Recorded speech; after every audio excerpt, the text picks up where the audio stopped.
Good afternoon, everyone. Welcome to the City of Delray Beach's regular commission meeting scheduled for Tuesday, September 6, 2022, at 4 p.m. Please call the roll. Mr. Frankel. Present. Ms. Cassell. Here. Mr. Boylston. Present. Ms. Johnson. Present. Mayor Petrolia. Here, if we could all please stand for the pledge.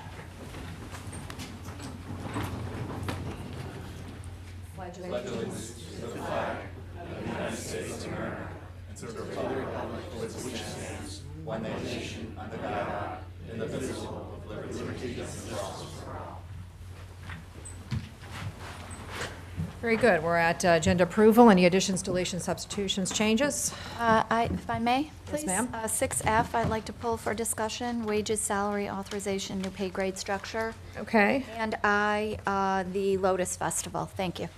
And do you know what that is? That would be Sorry, 6I. 6I, the Okay. Lotus So we have we'll have 7AA, 7BB, and anyone else? I would like to also discuss 6T2. So it'll be 7CC. It's the planning for the Congress Ave. I don't think we ever really had a discussion on that. Okay, so anything else?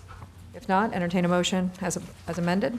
Motion to approve the agenda as amended. Second. Call the roll, please. Ms. Cassell. Yes. Mr. Boylston. Yes. Ms. Johnson. Yes. Mayor Petrolia. Yes. Mr. Frankel. All right, moving on to presentations. We're starting with parking and curbside management plan. This would be for Anthea.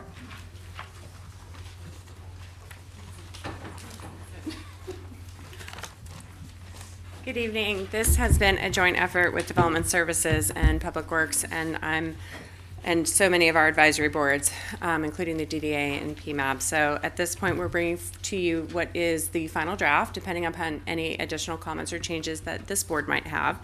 And our consultant from WGI, Lisa Nissenson, will present the plan and take it away. Thank you. Let's see, where's the clicker? There we go. Let me just see. Yep, that works. Good afternoon, everyone, and thank you for hosting us today to hear about this plan. It's been, a year and a half or more in the making, thanks to lots of different factors, some of which included COVID, but other things really see change in how we look at parking as an asset and really how to incorporate management measures that can really make you make better use of your on-street parking, your garages, your lots, and then, of course, for the people who come to downtown to give them an enjoyable experience. A lot of the recommendations are not new. They've been in previous plans. There's 4 listed here. I apologize for the teeny tiny font. Really, this table is intended to show that these management measures have been not only presented in the past, but Delray Beach has done a really good job on implementation, in part, or maybe in setting in motion.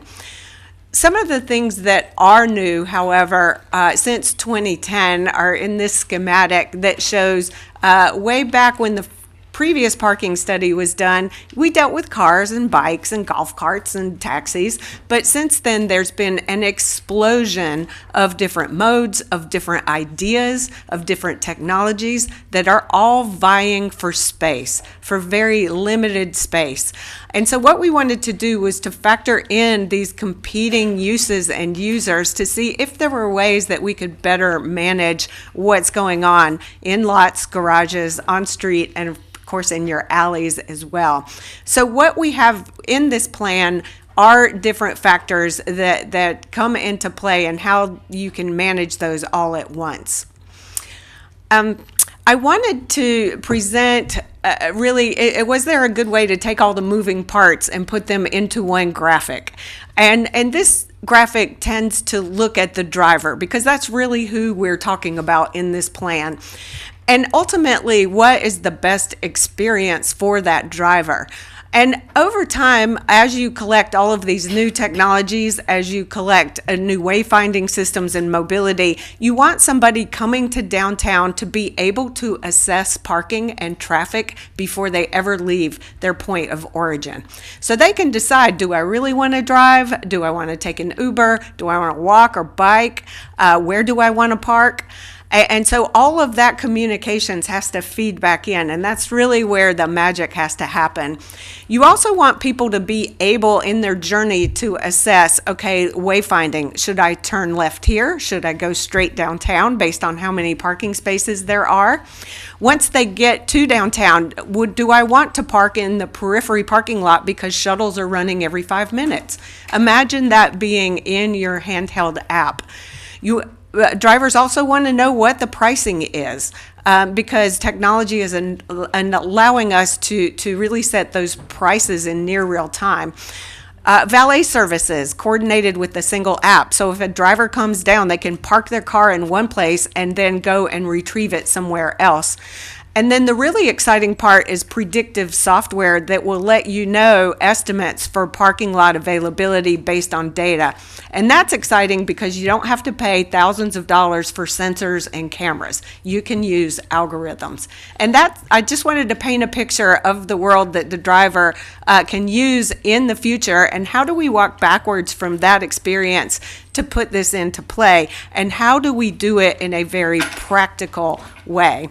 We know that there are a lot of startups out there trying to sell big packages, but we wanted to really separate the wheat from the chaff. Just a recap of what the main parking challenges are. There are, of course, real and perceived parking shortages, especially during peak hours, and the cost of building a garage has really gotten to be quite substantial, and there's really not a good space for it at this point in time.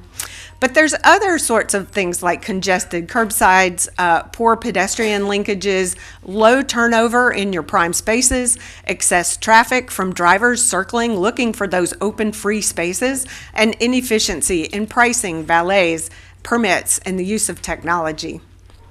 Some of the existing conditions that we noted were that you do have capacity even at peak hours. They tend to be periphery and the top floors of garages, but that parking is there.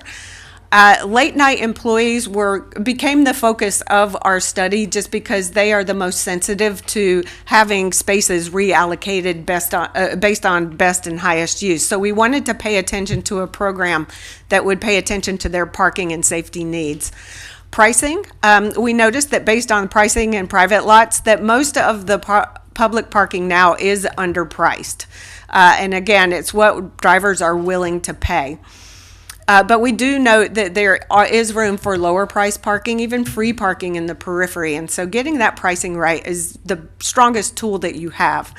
With permits, they're lightly used but could be better leveraged for public, private, and employee parking.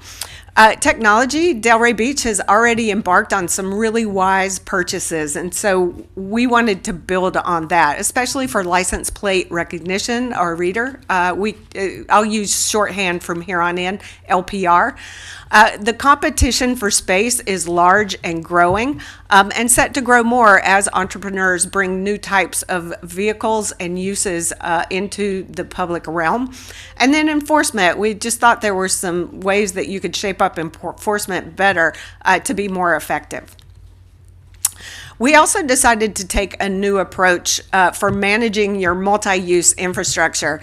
How can you squeeze more uses and value out of what you have? So on the left, you've got that pole that has, 6, 7 signs on it. That's how we used to program, or usually program, our streets. For parking now, the new way is to look at performance-based parking. If your parking assets are at 85 to 90% occupancy, that's the sweet spot, because it means that you're using that asset well, but there's still room for newcomers to park. And so that's really the goal of most parking management programs within the industry. For the overall strategies, there's 3 different buckets. The first is to optimize existing parking, and that comes from right pricing your parking, and that will have the effect of spreading demand and maybe even reducing some parking demand overall. We are going to look at fine-tuning some of the turnover, especially in those lots that have 9-hour time limits. Look to improve circulation, so more circulatory options, and then better ways to bust that congestion that occurs. And then looking at the highest and best use, which can change throughout the day.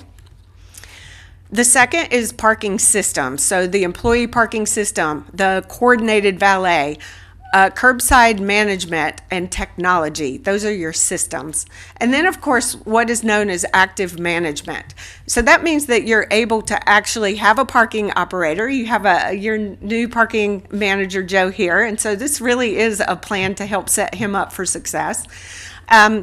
He is going to be overseeing a parking performance team. It's not just going to be your employees or people looking at meter or enforcement.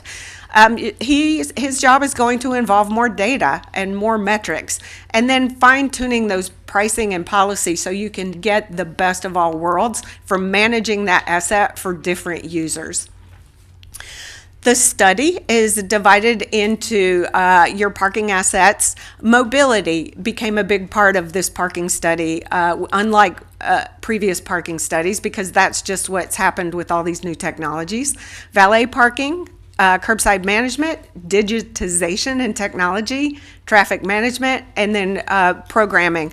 With the programming at Atlantic Avenue, however, this one has really been reduced based on feedback from the previous commissions and stakeholders.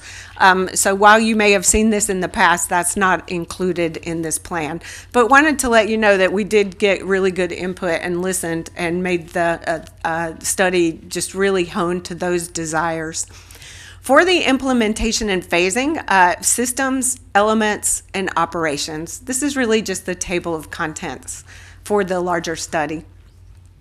So now we're going to walk through these different study areas and what the priorities are, and then how to phase things. Phasing is incredibly important just because it will fit with your budgets. It allows you to test ideas and get feedback. And it allows you to just really get buy-in from the different driver stakeholders to make sure that you're doing things right. The first recommendation for parking management and operations is to develop a parking benefit district. This is a district where the funds raised are actually reinvested where they are collected, so that if you are charging more for parking, the driver knows that they are getting a benefit out of that. This can be done in several ways. Parking Now in Delray Beach goes to the general fund. So you may want to actually think of partial reimbursement districts, so that maybe if you start to collect fees from the parking lots, 100% of those go to your parking program. So we've given you examples in the study of how other places have done this. Again, that partial approach seems to be the best one. Part of those funds should also go into public outreach and education on any new parking program, but also on just giving the public information on why this is needed. What is the crunch in parking? What does it mean financially? And of course, all those outreach materials need to get into the hands of drivers. The second area is on and off street parking. And in this graphic, the orange is basically what you should do first in phase one.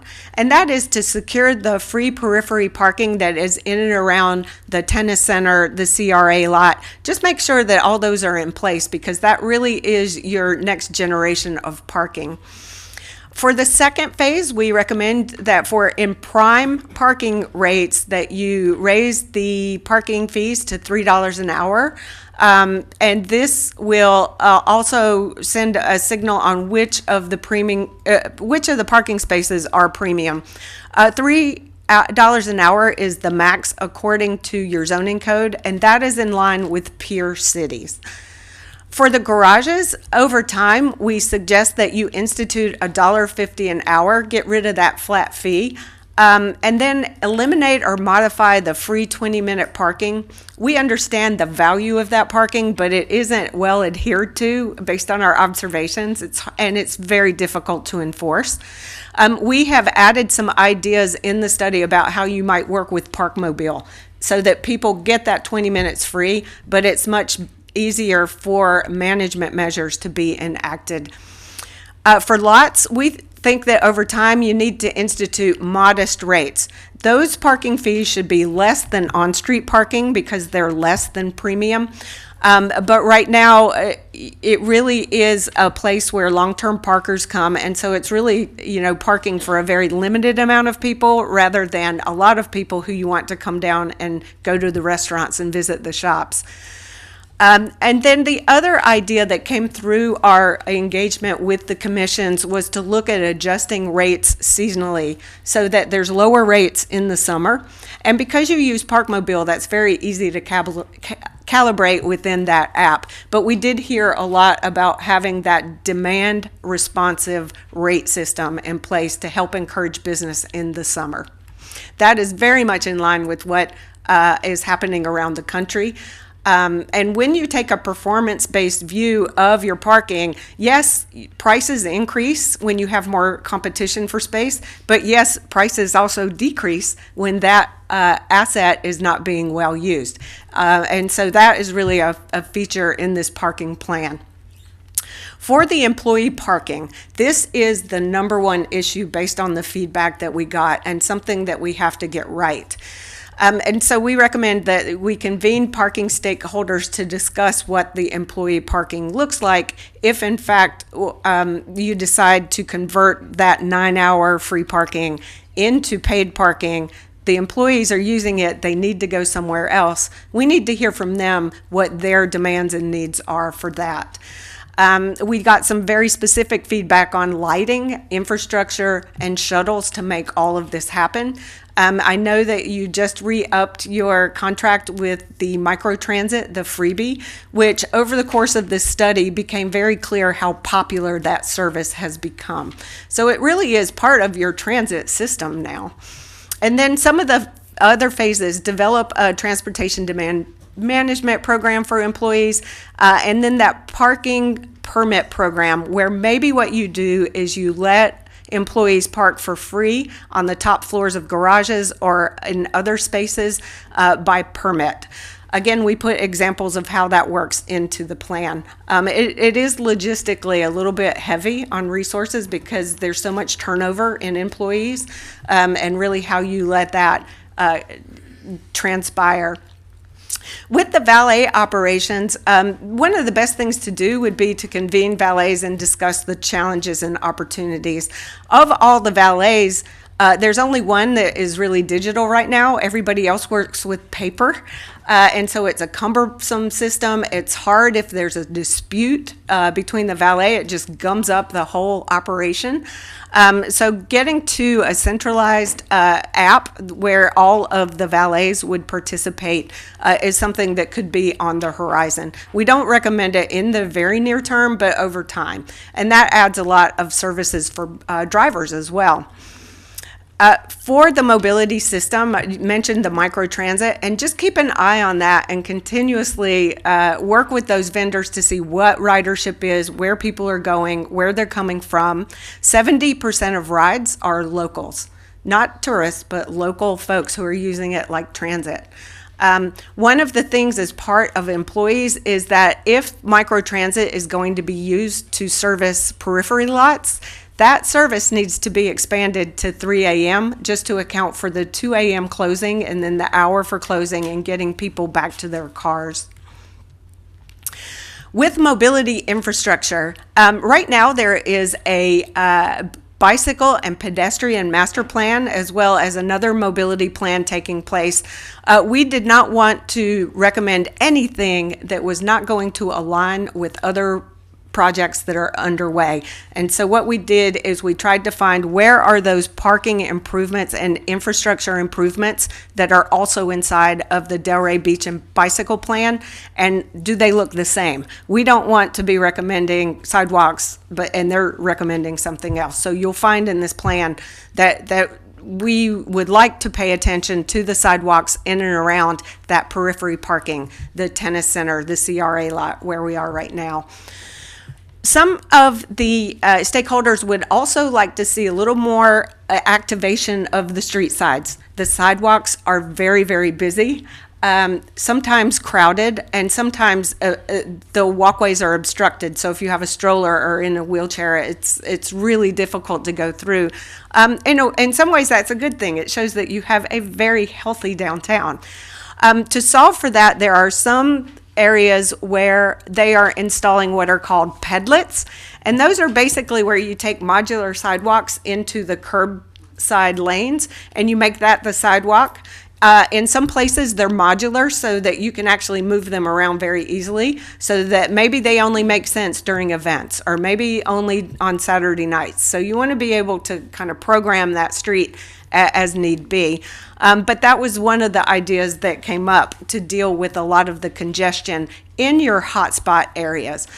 This is mainly between 2nd Avenue and the railroad tracks, where people noted the most need for this type of bypass, if you will. Legibility, signage, and wayfinding. No matter what plan you have out there, wayfinding is always important, but this is very, very important. And so there's 3 different areas here. The top issue is, again, aligning the parking recommendations into a wayfinding plan that's already underway. The second is to consolidate city and DDA parking into one website. And then we heard a lot of complaints about the issue that there's public parking that's Del Rey and private parking, and the signs don't look any different. So you guys get calls at midnight when somebody's towed from a private lot. One of the solutions that we found is from Virginia Beach, where on the parking sign, they put the city logo under the P just to help differentiate that. It was very apparent that there are a lot of people who have had a bad experience, and so it's just a small recommendation, but hopefully for a big problem. And then one of the other trends that's coming is digital signage. We are familiar with that on highways, maybe where there's work zones. They're usually pretty ugly and utilitarian. But what's happening, especially overseas and in some of the cities around the United States, is they're starting to develop really nice looking signs that are digital, that fit into a historic, different context, but that can be changed in real time to show people where the parking is. So you want the best of both worlds, something that fits with your look and feel, but something that gives drivers that important information to make it seamless to go find a parking space. For curbside management and loading, of course, this is a big one. Big trucks for deliveries have always been big and were a common complaint as we talk to people. We do recommend expanding the commercial vehicle restrictions to 8 a.m. up to 4 p.m. We also have to note that with COVID, that accelerated the trend of people ordering their food online, either picking it up or using DoorDash or delivery dudes, of course, to get those meals to them. And that's caused quite a crunch. With e-commerce, people ordering more packages that are coming. And so really, how do we look to new solutions to solve this crunch? The one thing that I will point out is that in Washington, D.C., they did a truck reservation system where if you were dropping off a delivery, you would be given a slot for 15 minutes, and that was yours. I talked to Parkmobile, and they are actually developing a reservation system within their app. So I would recommend a wait and see approach on this one to see if they can actually give you that feature in the contract you already have. But DC had phenomenal results. They cut down on double parking and congestion and had better safety. So it's something to be on the lookout for. Then with the connected garages and bypass, and again, getting to that experience where a driver has all this information that they need to know. The first is to coordinate with the Urban Core Mobility Concept Design Plan, because they too are working on the intersection of Atlantic and Swinton, where you really have that bypass take place. For traffic, we also heard a lot of complaints about some of the congestion on left-hand turns as you're traveling on Atlantic Avenue, turning left onto 2nd Ave. There have been recommendations before to put a light in or to put signs in, and those were met with some pros and cons that you really had to think through. in my opinion, that in all of these suggestions where we are getting people to park on the periphery and helping people find their parking, lower volumes on Atlantic could actually be the best bet there. So enacting some of these will help reduce that congestion that reduces that left-hand turn problem.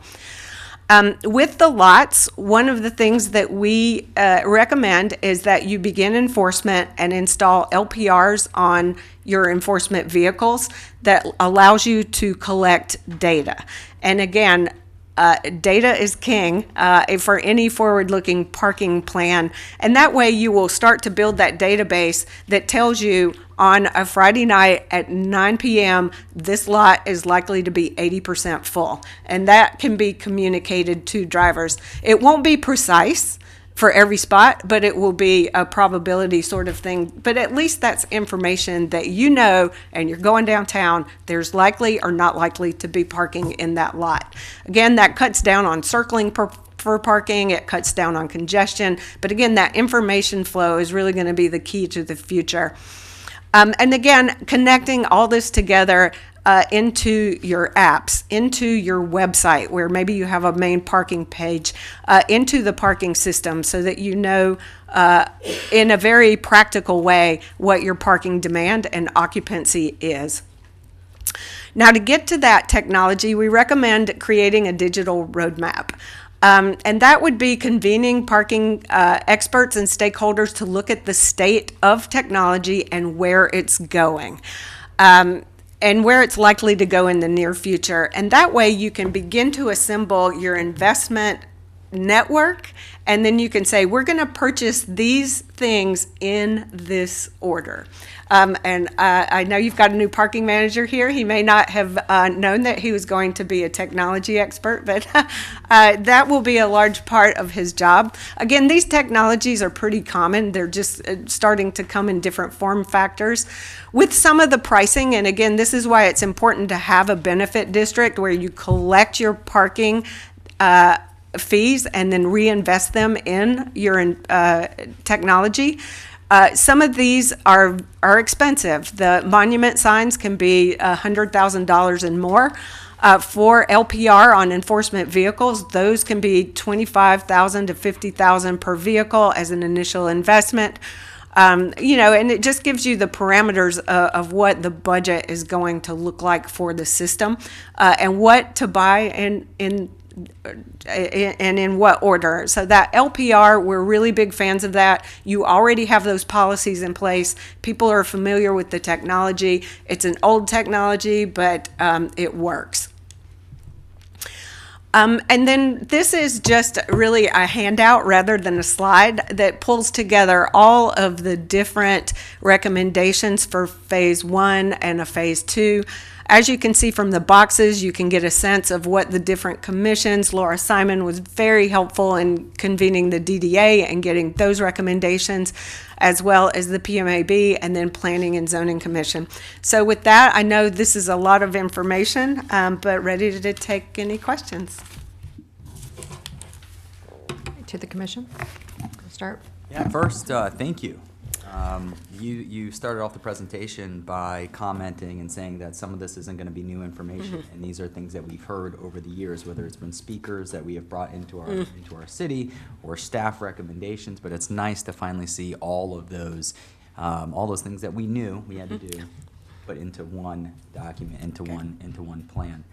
The questions I have, the pedlets are really interesting. Right. You know, the fact that you can move them, take them away, do pilot programs with them. There's not like a permanent expense there or change to the streetscape. So I think that's really interesting. You mentioned the permits for employees. Yes. Is there a way through Park Mobile to do e-permits?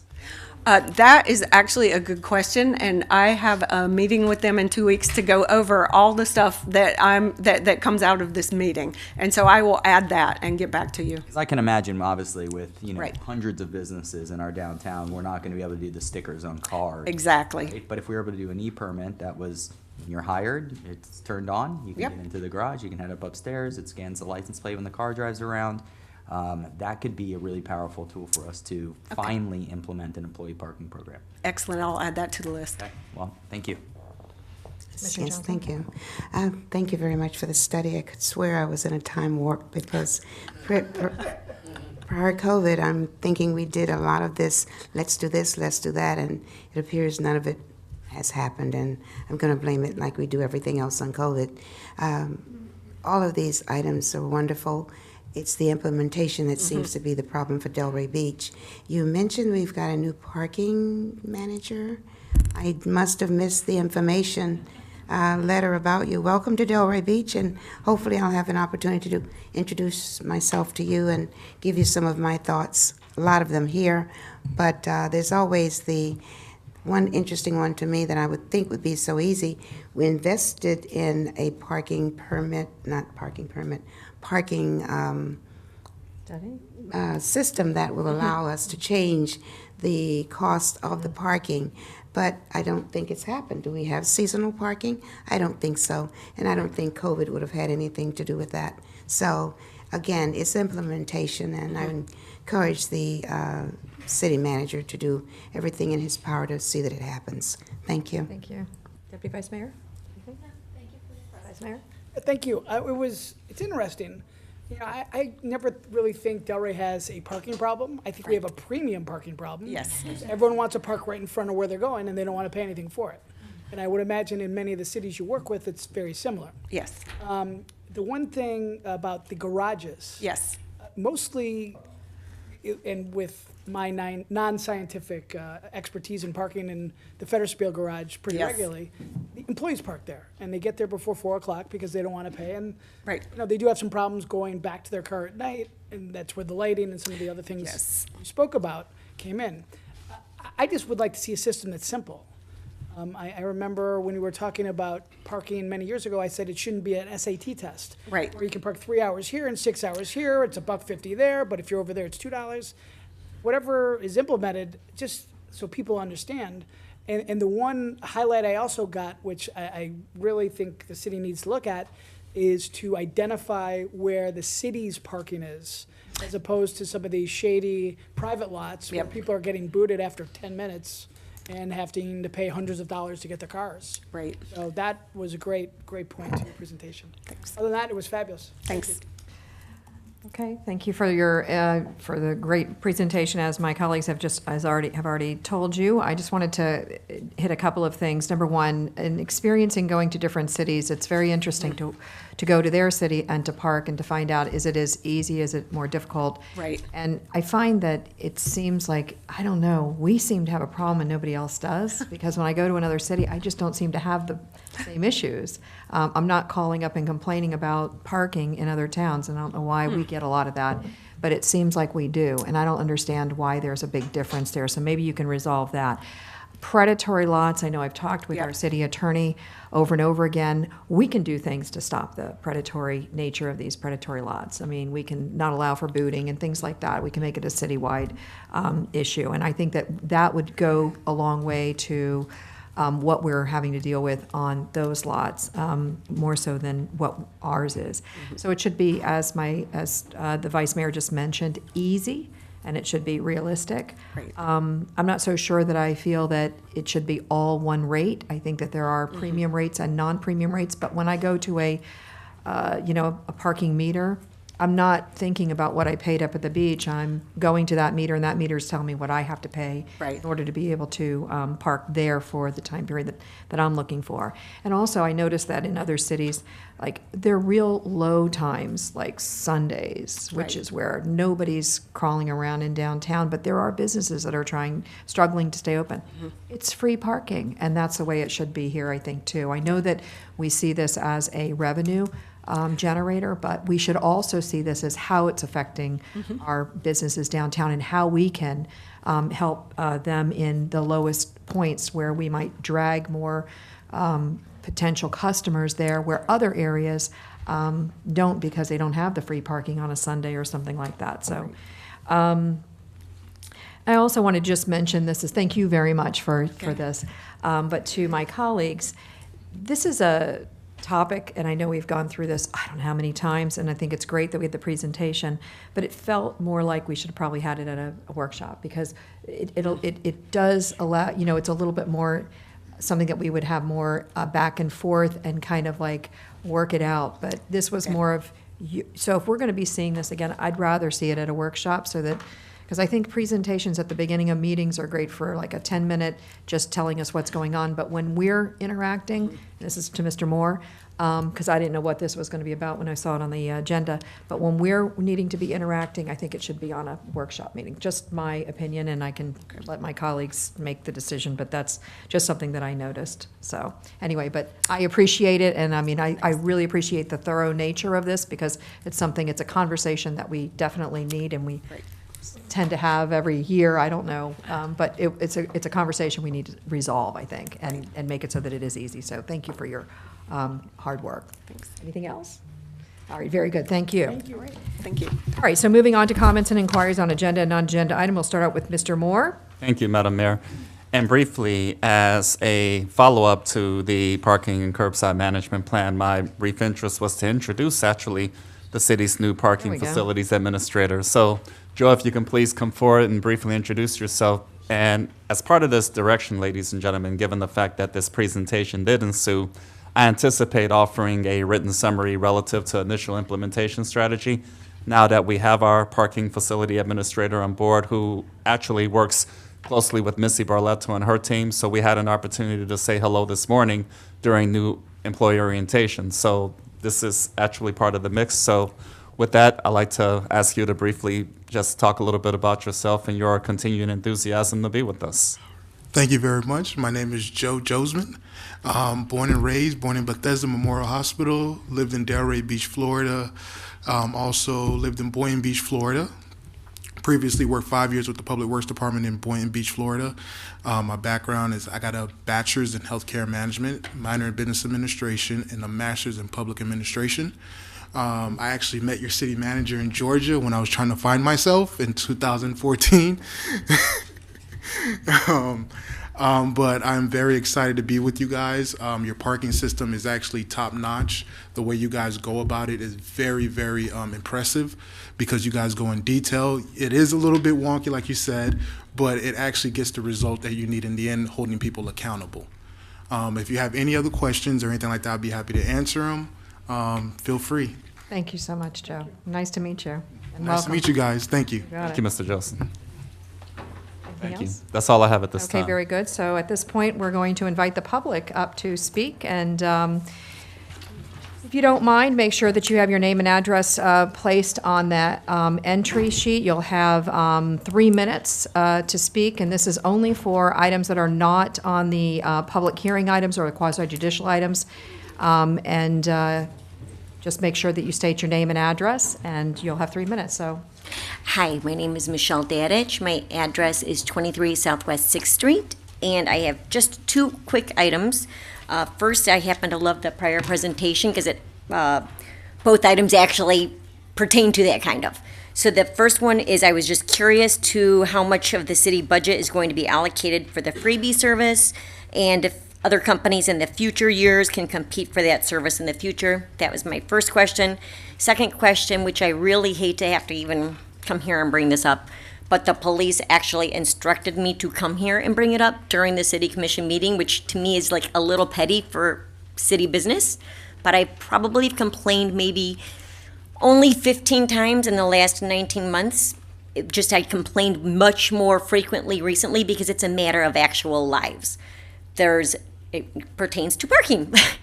We live right outside the water department, and there's no parking. The signs clearly say no parking in the swells that are on Swinton because, for one, it's like a main thoroughfare. I mean, I think the speed limit does say 25, but having walked my dog there in the past, most people do drive around 60, and 2 of the neighbors' dogs actually died there on different occasions because literally the traffic just speeds. So I stopped walking my dog the 2 houses away from the corner. So I'm familiar with the traffic and I know the area well.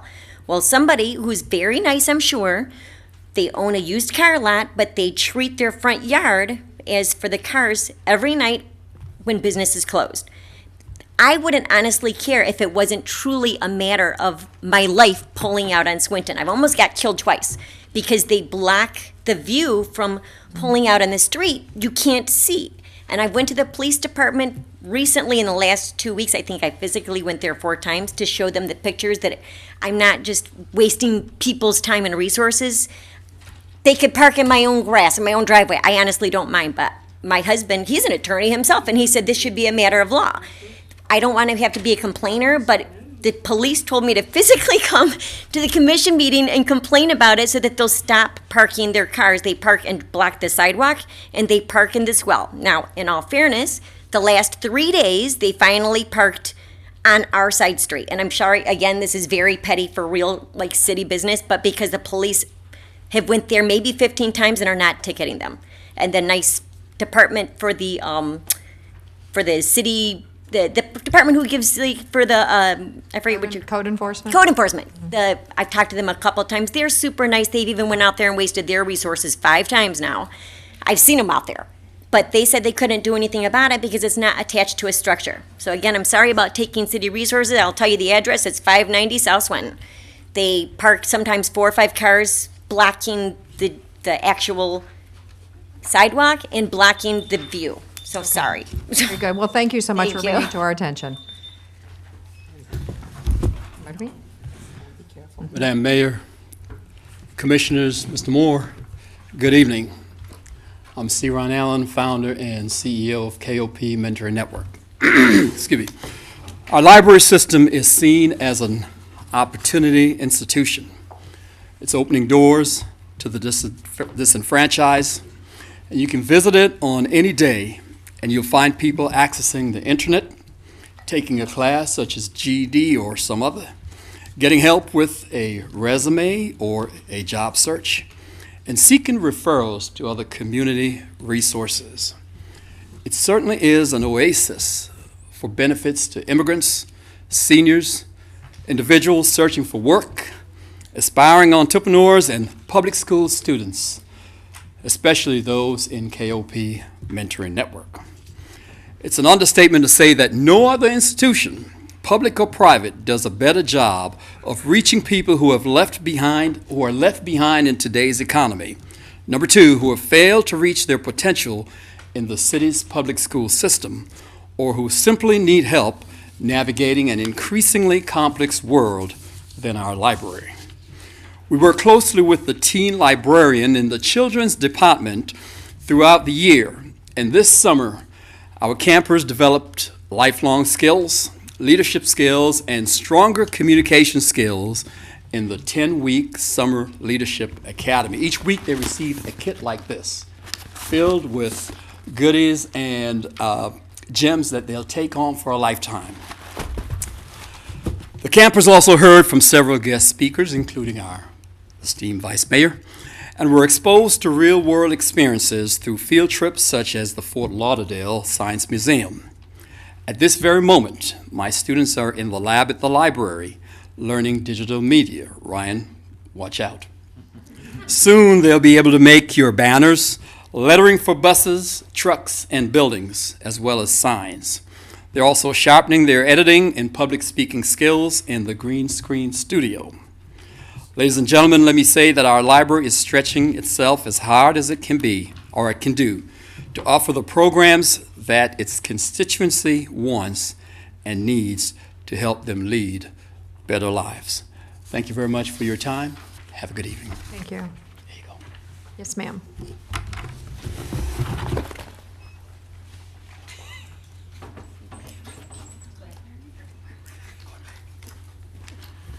Good afternoon. My name is Sheila Townsend. I'm at 200 Northwest Fifth Avenue. And I am also coming here again to express my concern about the proposal for the Pompey Park. I just wanted to express the interest in having you to take a look at the original plans that you had drawn up in 2019 to make some additional changes that I spoke about before to add some additional pickleball courts, and to also have a multi-purpose field on the plans. Everything that I had advocated for initially is an addition to, it is not a subtraction from. So the pickleball usage, we currently know that that's the fastest growing sport within the United States, and having such a project and not considering putting those in, I think is not having a visionary forward look.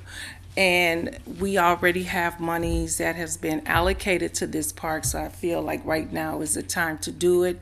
And if monies or referendums come up that we want to look at additional spaces for that, then we could do that, but we have this right here and now.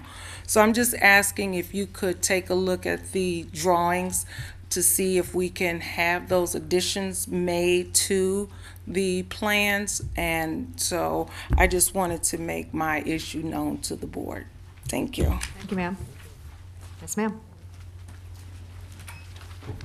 Marjorie Ferrer, representing Daughters of American Revolution. Thank you for the proclamation for Constitution Week. In July 2026, America will be celebrating its 250th anniversary. I didn't know if you all knew that. We stand on the eve of a grand commemoration. In July 2026, the United States will mark its 250th anniversary. The National Society, Daughters of the American Revolution, has established an America 250 committee to plan DAR's involvement during our nation's upcoming birthday.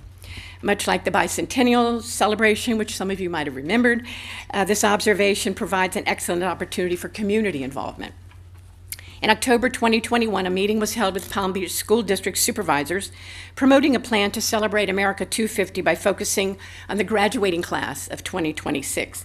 Those are students currently in the 9th grade. There was great enthusiasm from the staff and member of the school board, Erica Whitfield.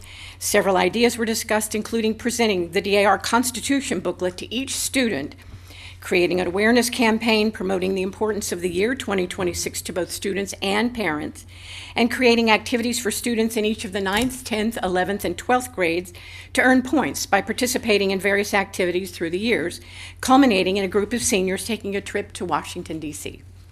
Several meetings have been held since then, and the update is as follows. An America 250 awareness campaign is being created by the Communications Department of the Palm Beach School District that will kick off Constitution Week this September 17 to 23.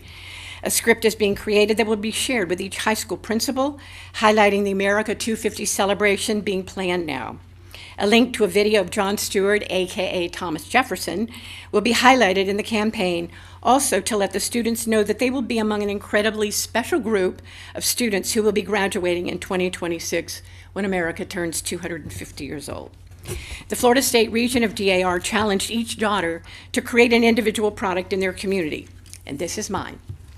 The goal is to create a recipe for this project that can be shared with other 67 school districts throughout the state of Florida.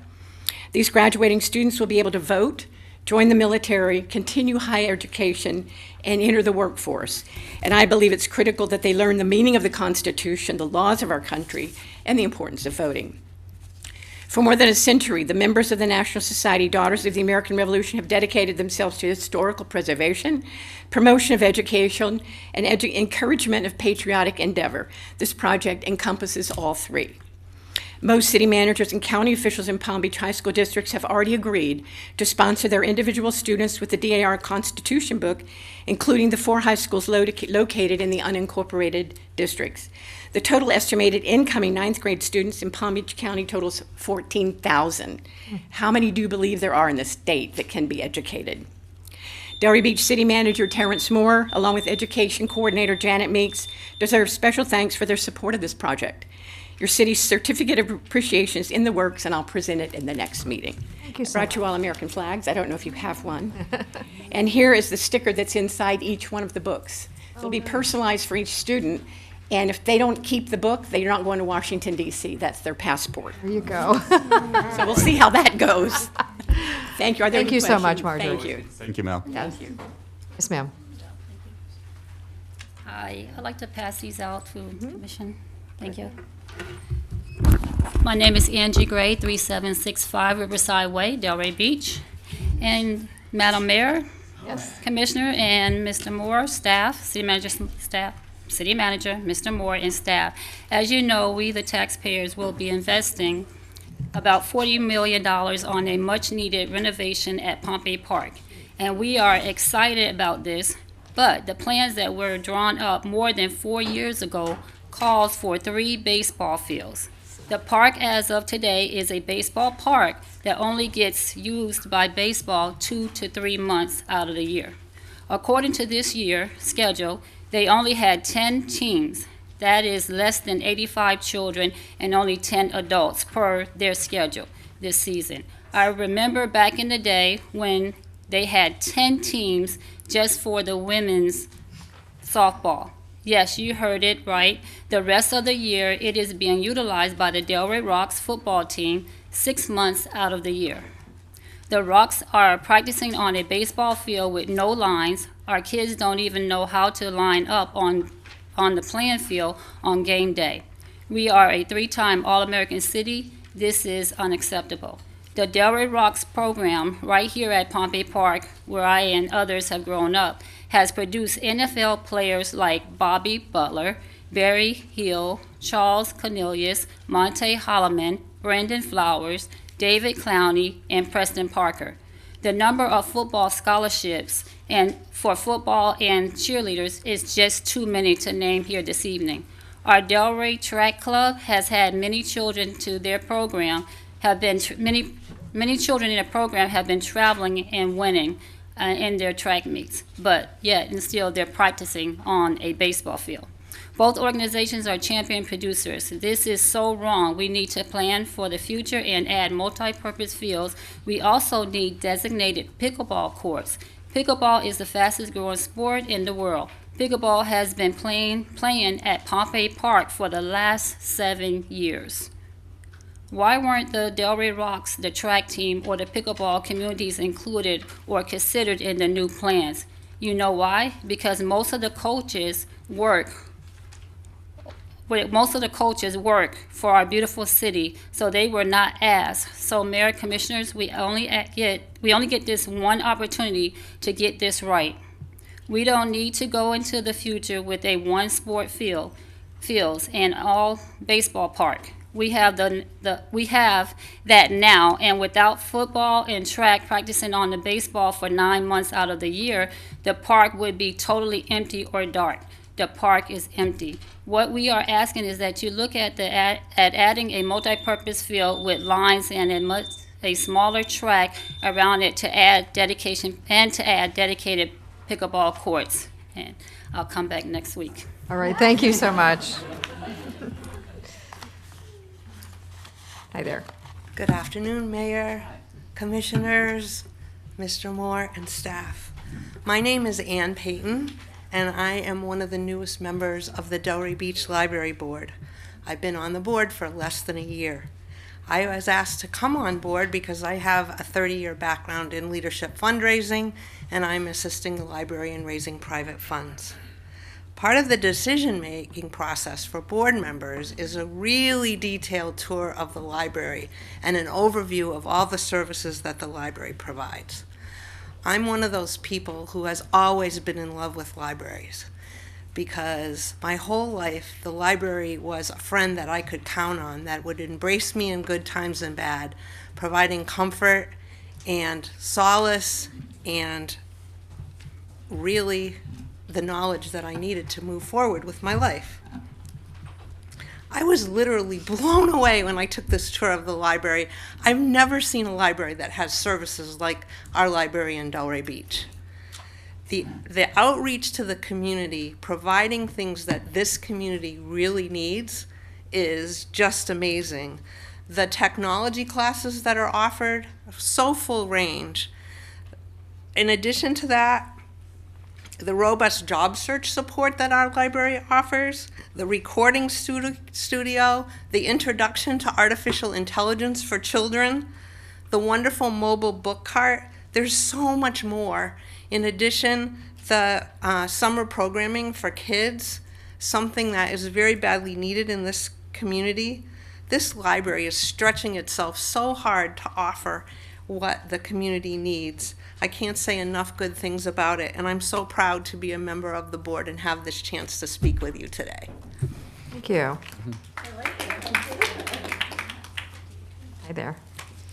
Hello, City Commissioners, Mayor, and staff. My name is Kim Beckett, and I live at 7897 Monarch Court, and I am the president of the Delray Beach Library Board. I've been on the board since 2016. I moved to Delray in 2014 from Atlanta, and I've been honored to be part of this fabulous organization and a partner with the city all this time. So I thought it might help to come up and say hello in person in an official format. I wanted to let you know that we are taking the strategic plan very seriously, and we have partnered with a vendor called Rethinking Libraries. And this is a vendor that helps libraries all across the country come up with a strategic plan that really works best for the community. So since May, we've been conducting focus groups with the community, with people in the city, with parents, with teachers, and we're getting ready to embark on one of our final parts of the focus group, and that is to have the board members, along with some city representatives, community leaders, and some patrons and donors all get together and take a look at all this input we've gotten over the last several months and decide what is it that our community needs. We want you to know that we take taxpayer money very seriously, and we want to give the community what they need, not what we think the community needs, but really what we're hearing from the community. So in partnering with Rethinking Libraries and with the city, we're very excited about moving forward with the library and what we're going to be able to offer the community in the next 3 years. Thank you. Well, that sounds exciting. Thank you. Yes, Ms. Simon. Hi, good evening. I'm just going to take time here so I don't take time on my other time on the agenda, but just wanted to, first Laura Simon, the director of the DDA, and just around the curbside parking management plan. So the DDA was very involved and has been over many, many years involved in parking. And part of this plan, we really are pleased to see it finally come forward. It started in March of 2020. And we've been meeting since then to make this plan come forward. So we're just excited to understand what the next steps are. And I was hoping that tonight at this meeting that we would understand what those next steps were. So I just would look forward to getting that information as we continue to be part of that process to help with a lot of the recommendations that were made tonight. So thank you. Thank you, Laura. Anyone else? Seeing no one, we're going to go ahead and close the public comment. And I just wanted to mention to one of our attendees, maybe she's not aware, Miss Michelle Haddock. We don't answer anything here, so I just wanted to let you know, just in case you're unaware, you don't have to sit through the whole thing. We'll probably have a little bit further discussion maybe towards the end of the meeting, but it's going to be a long meeting, so just to let you know. All right, very good. So moving on, we're at the consent agenda. We should make a motion. Motion to approve the consent agenda as amended. Second. Call the roll, please. Mr. Boylston? Yes. Ms. Johnson? Yes. Mayor Petrolia? Yes. Mr. Frankel? Ms. Cassell? Yes. Okay, so we're going to move on to 7AA, which is the update on wages, salaries, and new pay grade structure. This was pulled by, Yes, Deputy Madam Vice Mayor, Mayor. if I may. It's 1 minute to 5. I don't know if you want to. Oh, yes, let's hold off. Going back to the budget. There's a requirement that we must go to, what numbers are those? It's 8C, D, and E. 8C, D, and E, which is our budget discussion and millage rate. That is required because it was noticed as a time stamp, so we're going to go ahead and just wait for the clock to tick at 5, and then we will begin with 8C, and we'll roll back around. So this is going to be Mr. Hugh Dunkley. Yes, and I'd like to offer Sure. a couple introductory comments before the formal presentation, Madam Mayor, if I can. Yep, absolutely. Why don't you go ahead and do that now? Okay, thank you. So, and my interest is to reiterate some of the points having been made during the August 22nd budget workshop meeting. The basis of this update principally addresses that. And there are 3 specific considerations I'd like to bring to the Commission's consideration or update. Okay. First of all, working closely with newly appointed Chief of Police Russ Major, we reevaluated the organizational structure to maintain the existing 105 police officer positions before entertaining the piece concerning an additional lieutenant focus. So he and I spent time together after the input having been garnered during the August 22nd meeting. Likewise, the final recommendations does take that into consideration. So I just thought I'd be clear in that regard, and he and I felt that it was appropriate to do as much as we possibly can to achieve an environment of full employment before we address any future considerations relative to lieutenants. So I'd like to think that is to be supported.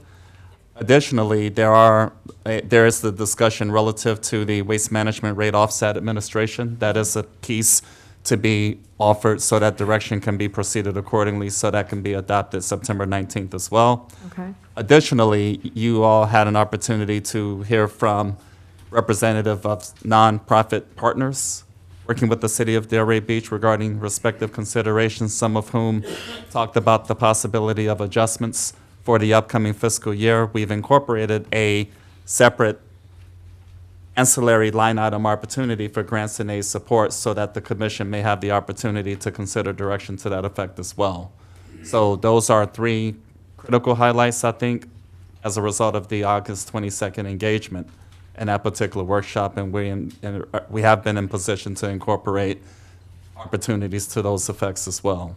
So with that, Madam Mayor, ladies and gentlemen, I'd like to give Director of Finance Hugh Dunkley the opportunity to discuss the specifics as it relates to all topics, because of course that is a requirement legally that we get specific in that regard, and this is why this format is in play.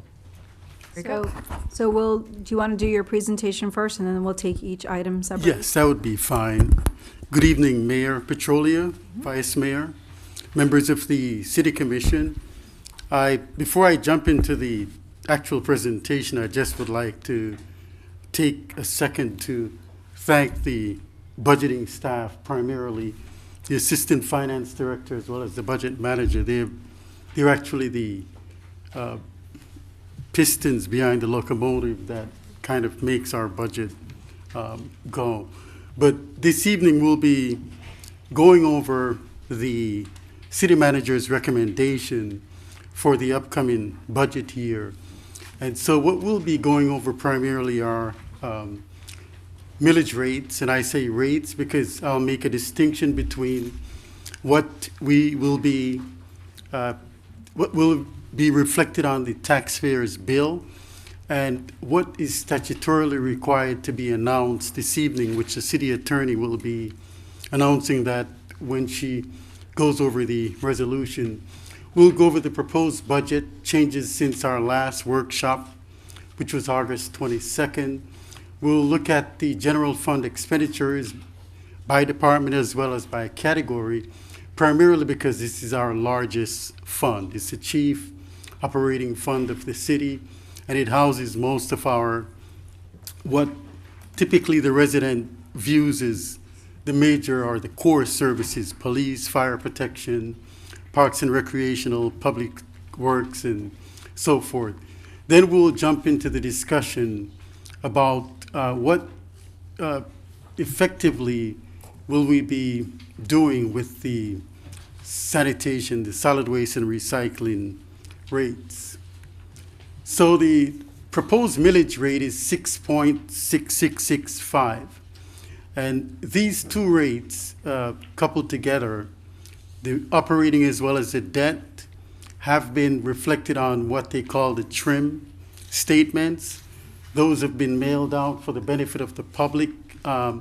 Most of us who are residents or property owners per se should have received their trim statements by now, and which will reflect the 6.5111 rate, which goes primarily to fund general fund operations, and the 0.1554 rate, which is used to pay the debt service on voted debt. We have yet another rate, which is called the aggregate rollback rate. And so basically what this rate is there is a question that's posed. What rate do we need to apply to the taxable values to be able to generate the same amount of tax revenues as we received in the previous year. That's called a rollback rate. But for some reason or another, and the legislature, when they were kind of coming up with the notion of the rollback rate, they apparently forgot one thing, and that's inflation.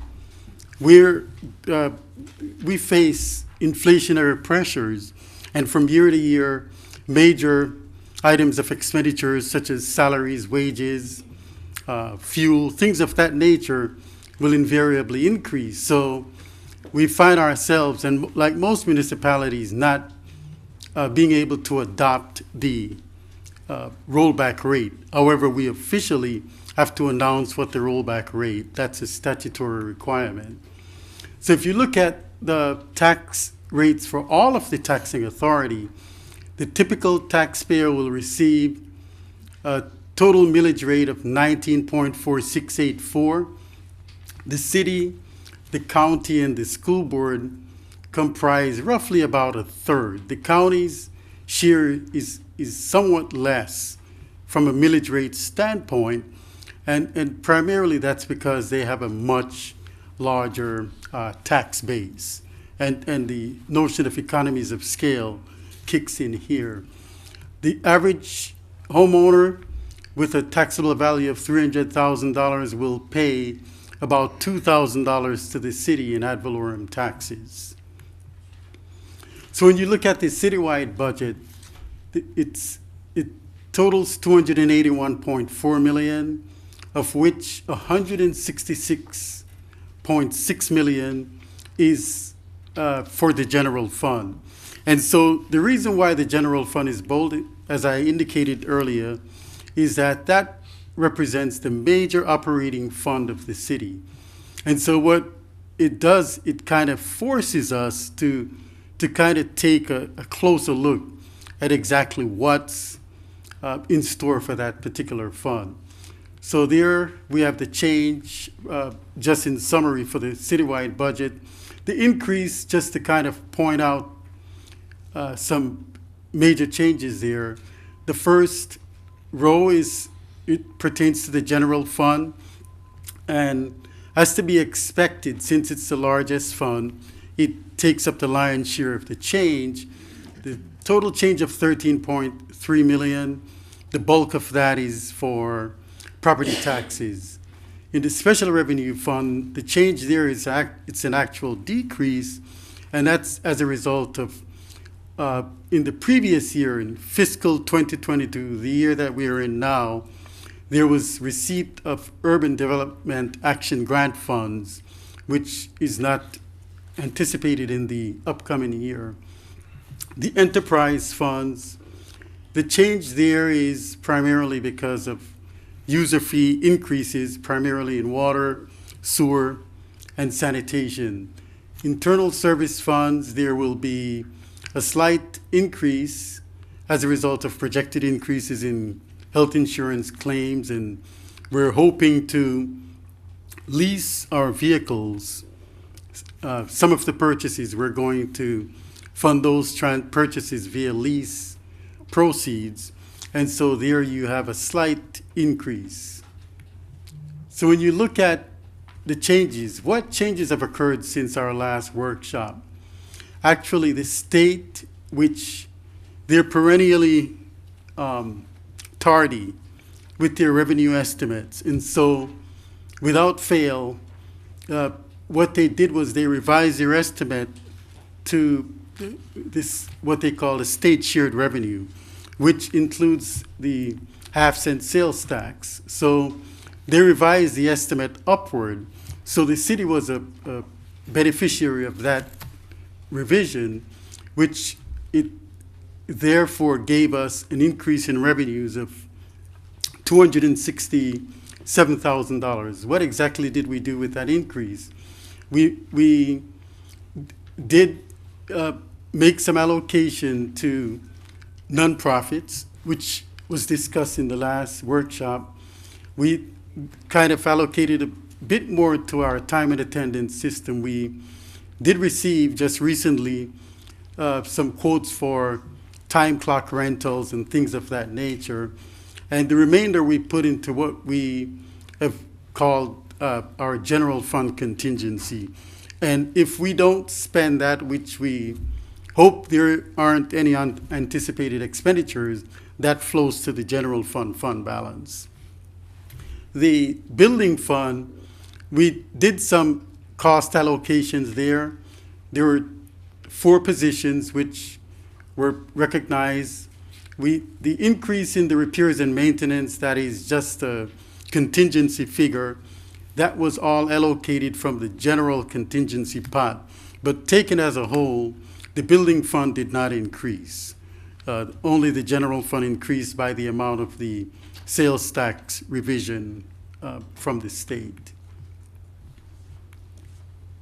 So when you look at the general fund taken as a whole, the increase was $13 million, and that was primarily due to taxes. The fees and permits, we're going to have some increases in electric franchise fees and the various types of permits that one would we have the fire inspection fee increasing by $185,000. In the charges for services category, we have EMS transport fee increasing by about $100,000, and the parking fees as well increasing by another $600,000. And then for an additional $500,000, we have increases in parks and recreational fee. Just to kind of jump ahead, if we look at the other sources, that's a catch-all row for our fund balance carryover. Last year we utilized, or we projected to utilize, $3.8 million in cash carryover. It's only targeted that we'll utilize $2.5 million for this year. The $2.5 million will be transferred to the capital improvement projects for needed infrastructure improvements. So just this, we'll do a quick glimpse of what the revenues are. The total revenues from a pictorial standpoint, it's the bulk of it is taxes. It's around 62% of the total general fund revenues are reflected by taxes. In a similar light, bear with me. So I'm going to jump. So 62% of the revenues represent taxes. Likewise, close to that amount, 60% represent personnel services, salaries, benefits, and so forth.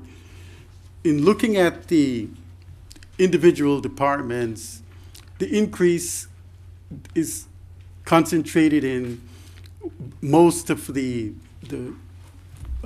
public safety departments, fire, police. There was a slight increase in public works because of the freebie. The freebie was covered by our partner agency, the CRA. Now we've budgeted for the freebie in public works and in Parks and Rec, excuse me, there. Parks and Recs, there is an increase as a result of the tennis tournament. We have other increases in salaries and wages and special events. And I went over that before. The total personnel services represent a lion's share of the expenditures. So, excuse me, the sanitation fund, I know that this was a topic that we belabored slightly in the last workshop for good measure.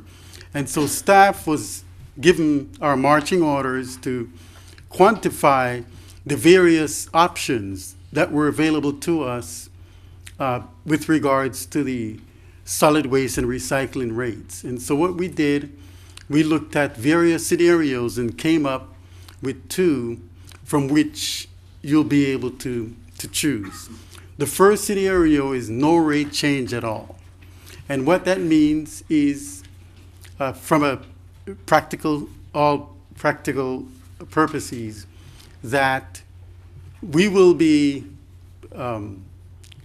billing, from our standpoint, the residential rates will remain at $11.18, which I will go over in depth a bit later. And the commercial rates will remain as they are now. However, the contractor will be billing the city the difference. So therefore, the total projected revenue loss through April 30th, 2023, which is when the amended agreement extends through, will be $953,463. And please feel free to stop me if you have any questions. The other option is to implement the rate change, which was recently approved by the Commission. However, the city will forego the administrative fees as well as the franchise fees. So what that does, it enables us to bill only the contractor fees. So essentially, what Waste Management is billing us, we're passing on to the customers. So there will be no reduction in the contractor fees. The only revenue that we'll be losing is the franchise fees and the administrative fees. So essentially, what we're billing the customers, both residential and commercial, we're passing on to the contractor, Waste Management. May I ask a question? Yes, definitely, ma'am. What would be the actual difference in the price on a residential basis to our ratepayers? Mayor, you're clairvoyant. That's the next slide. Yeah. So if we look at the residential, so the rate, the $11.18, is comprised of the contractor fees, which is $10.30, and the franchise and the admin fees. The franchise fees represent 5% of your bill, and the admin fees is 36 cents. Coupled together, that's 98 cents. That is what we're currently billing the customers. If we say we'll increase the rate pursuant to the resolution, but we will eat the franchise and the admin fees, which the city keeps to cover overhead and so forth, the rate, the total paid per residential customer will be $12.41. If we say we will go ahead and implement the full rate adjustment, as we had discussed in previous workshops, it's going to be $13.39, which represents a little bit over 20% increase to the customer. For the multifamily user, it's a little bit less, but it's the same approach. They will be, if there is no rate change, they pay $6.34 per multifamily dwelling unit. If the city eats the franchise and admin fees, we'll be charging them $6.86. And if we implement the full rate change pursuant to the resolution that was just passed, is $7.56, which represents around a little bit over 20% increase. So I know that's a mouthful and an earful, so I've kind of put a quick recap. So with no rate change, we will lose $953,463. With the rate change and no franchise and admin fees, it's a little bit less, around $350,000 less. For all practical purposes, the way I would implement the bottom one, which that is probably the easiest to tackle, is the billing department would continue billing the customers as we have all along. There wouldn't be any changes to the rates. The upcoming commission meeting would bring before you a resolution, and then it would reflect the existing rate that's being charged now. The top portion, what would happen is we would bill the customers the new rate, but we would strike through the franchise and the admin fees. On the commercial side, Waste Management would do the same. They would bill the new rates, but they would zero out the franchise and admin fees.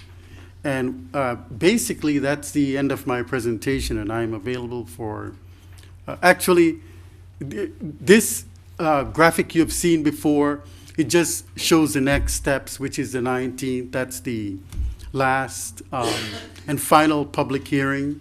And we'll be noticing that in the newspaper of general circulation. We're in South County, so that's primarily the Sun Sentinel or the Post. And then October 1st is the beginning of the fiscal year. Very good. Thank you very much, Mr. Oakley. So to the commission. Start on this end. So, Mayor, just a reminder, these are all public hearings, so do you want me to go, however you want to do it, I can do each one individually and you can discuss each one separately? Well, I Because think there's three because it's resolutions. DDA, it's different, right? Right, so I the think we first should one's do it general individually. fund. Okay, so can I read the caption? Yes, absolutely. And then we'll go to the public. So this is Agenda Item 8C, Resolution 135-22, a resolution of the City Commission of the City of Delray Beach, Florida, certifying to the property appraiser and tax collector of Palm Beach County the proposed rates of millage to be levied by the City of Delray Beach for the fiscal year beginning October 1st, 2022, establishing the City of Delray Beach's proposed general fund operating millage at 6.5111, which contributes to a proposed aggregate millage rate for the City of Delray Beach that is 9.15% higher than the aggregate rolled back millage rate of 6.0635, establishing the City of Delray Beach's proposed debt service millage rate at 0.1554, providing for an effective date and for other purposes. The intent of the City Commission is to adopt an operating millage rate of 6.5111, which is necessary to fund salaries, operating expenses, capital expenses in the general fund, and to adopt a debt service millage of 0.1554 for a total millage rate for fiscal year 2022-23 of 6.6665. Very good. So what we're going to do now is go to the public, open it up for public comment. If there's anybody here that would like to speak to resolution number 135-22, which is basically the general fund operating budget and also our debt service and millage rates, please step forward, state your name and address. You have 3 minutes. Seeing no movement, public comment is closed to the commission, so let's start down at the Deputy Vice Mayor. The millage rate, I'm fine with. With respect to the general operating budget, I wonder if I should be talking about this stuff now. Are you The talking? salary recommendations, I mean, technically, they should be under the adoption of the fiscal year tentative budget, but, This is the millage. yeah, I know, well, she said operating budget and debt service and millage, so I'm all, the millage I'm totally fine with. Do you want me to just make a motion? Well, I think that there's probably some others that want to speak, so let's go to Commissioner Boylston. Yeah, I just wanted to note, I really appreciate staff getting to that goal of 0.15. I know there's the 10-year plan that was put in into play by the commission before some of us, before myself. And we had that 1 year off where we just stayed level for COVID. So hopefully there's an opportunity next year to also do 0.15 and then get us right back on track. There you go. What we should be working towards. So I really appreciate all the hard work and meeting us halfway for that goal. Very good. Thank you. Commissioner Johnson, anything? Vice Mayor? Thank you. Mr. Dunkley and all the members of the back row who were instrumental in the budgets and whatnot, and I guess a couple people up here as well. It's, I think as a commission, myself in particular, we're always difficult. We're trying to balance what we need for running a city with our taxpayers in mind, and you guys really, really work hard. And I just want to, thank you all, because it's a job well done, and I know it's done with all, and it's much appreciated. Thanks, Vice Mayor. I think there's going to be an ask here as to which way we want to go with the waste management issue so that they know what to come back with. So Yes, if ma'am. there is a way to express what your interests are. Is that needed here for the millage conversation? Well, or it would that was, be yes, next? because that was what was discussed, so I would think that this would be the appropriate time. We'd have to vote on the millage. Yeah. I don't think it affects the resolution, but I do think you need to give staff direction as to, Here? yes. Okay. All right, well, let's have that conversation. Can Yes, start go if you right like. ahead. That would be, I don't think, it's not going to be part of the motion. Right. No, I understand, but I know that it was something that was discussed, so I wanted to make sure that we got to that point and didn't forget it by the time we roll around to The reason being is that at the next meeting, we have to bring you back the resolution Correct. because these get codified. So we need to have the rates to be able to codify it in the code so that the public is aware as to what their rate's going to be. it's not a conversation under 8E? That's what I was thinking too, but Yeah. I guess it doesn't matter if we just discuss it because it was all in one packet, even though I agree it's part of 80. I think you can do it whichever. Do you want me to start? Go right ahead. I recommend the rate charge with no franchise, and admin fees, just because, one, we're still doing something, and two, you did say it's the easiest for the city to administer. work with, so I'm for that one. Thank you. I'd support I that as think, well. I think you have your support on that. Which one is that? May I just Second, ask- the No franchise, no admin. administrative. 12, so it's it's basically the just middle one. CIP. May I Got it, ask a yes, question? yes, ma'am. Does this mean we're not going to take money out of the sanitation? I'm a little confused. Well, One minute we're My talking about understanding is taking that's where money the from money- the Yes. sanitation fund, and the next we're talking about this and that and the other. No, it's Is there a coming out of the tie-in? sanitation fund. Did I I miss think the something? question for today is how much money is going to be coming out of the sanitation fund? So instead So of in a order million, to it's gonna supplement, it's either going to be Plan A or Plan B, but it is eventually coming from the sanitation fee fund. Thank you. Fun. And just to be clear, this is going to take you through April 30th. If in fact we have to exercise that extension, we'll be back before you again to have this discussion. Right. Is there a time that we can maybe look at some other vendors so that we don't have to? We're doing the RFP right now. It's actually going to be finalized by the end of the week, and hopefully we'll be out probably next week. Okay. Just a little encouragement to not say we're going to come back and do this all over again. Right. I'd like it not to happen if I had anything to do with it. Absolutely. Thank you. Okay, so I also thank you for working as diligently as you have in order to be able to get the millage rate down. I think it's really important that we're doing that at a time when I think most of us are feeling the crunch of inflation across the board, so I appreciate that. I'm going to go into some more details when we get to, I guess it's 8E or whatever, when we're starting to talk about the actual budget itself. Right. I also support the middle of the road versus the, I think it's much easier, it sounds like, to just take our part out of it and not worry about what Waste Management's charging at this rate, so that it's not as big of a increase for our ratepayers. And I just wanted to make, you said something about the UDAG funds not coming in this year, so that's a reason why there was that $3.4 million difference. Where did those go? They're in trust in a special revenue fund. Okay. And those will be, they're earmarked for certain housing and urban development eligible activities. And I can.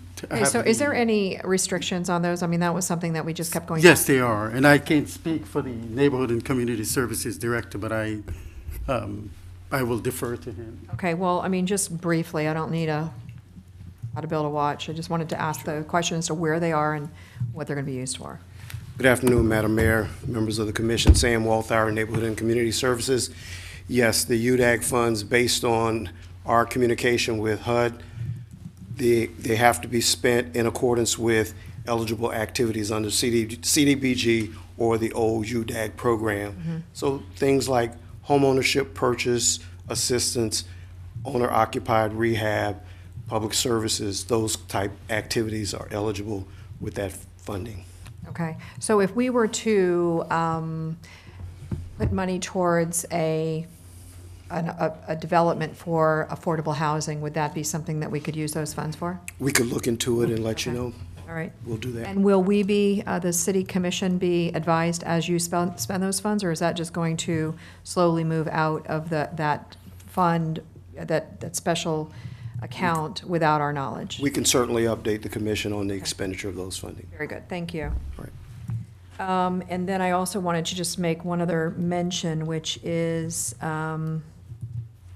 how I wanted to make sure that the public saw that high shape and how our school district takes just about as much, or has the taxes at our school district are as much as your city taxes. So I just want to make sure that that's very clear, because a lot of times people get their bills in and they think it's all city, and it's really not. The majority of it is not city. It's only about a third city, and then it's special districts and the school board. Precisely, So it's very, Mayor. very important for people to recognize that. I would absolutely support, once this is all finalized, using a lot of those charts and putting that out to the Yeah. community to educate everyone. I think every time this year, we should be doing that. Absolutely. I think it's very, very important people understand that.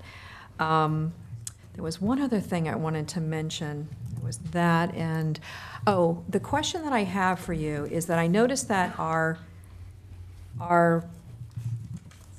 revenues, our taxes are about equal to our staff, our employee costs. It's about equal. Is that healthy?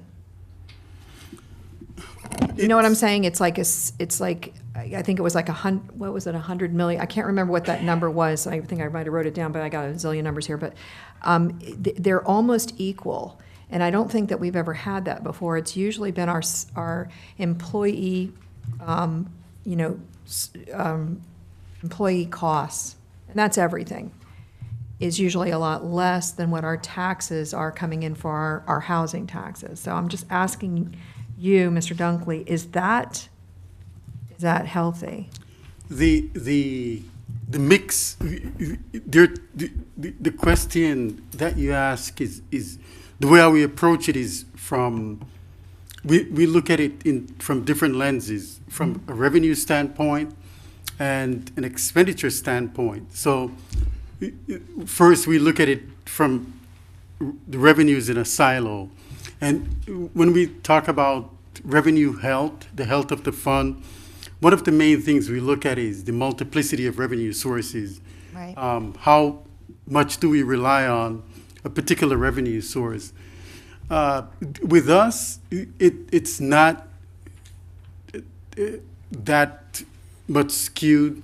It's more skewed than some of our neighboring communities, and for a few reasons. They have the fire assessment fee. They have other types of revenues that that we don't necessarily pass on to our residents.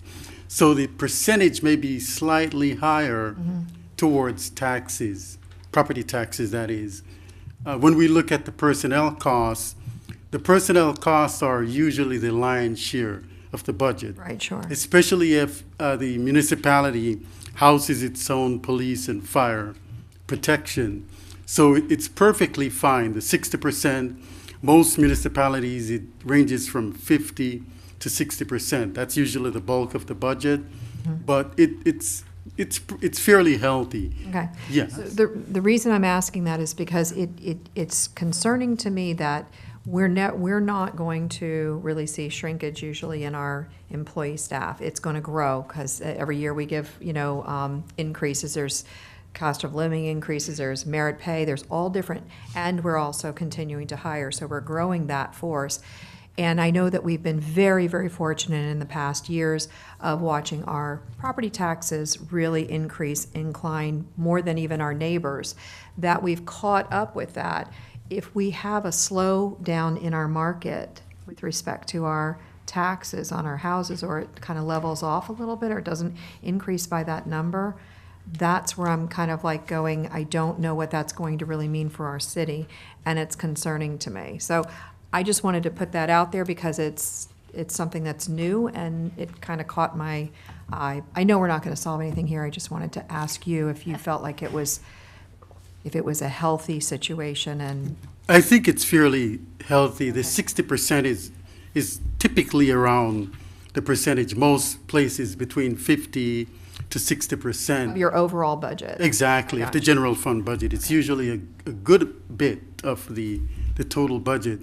But to answer your question of revenue variability, that is a perennial question that we ask ourselves. And so what happened is, when we look at the property taxes, what we do to not place too much reliance on the ad valorem taxes, we also have to look at user fees.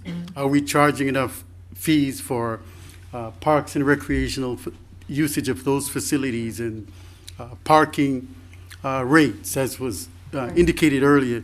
So we do, it's a good mixture of looking at those various rates that we use to support the cost. Okay. And so that's how we typically would approach it.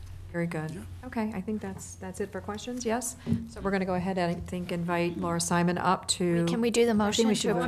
I'm sorry, yes. Let's- Motion to approve resolution number 135-22. Do you want me to specify? Thank you. Second. Call the roll, please.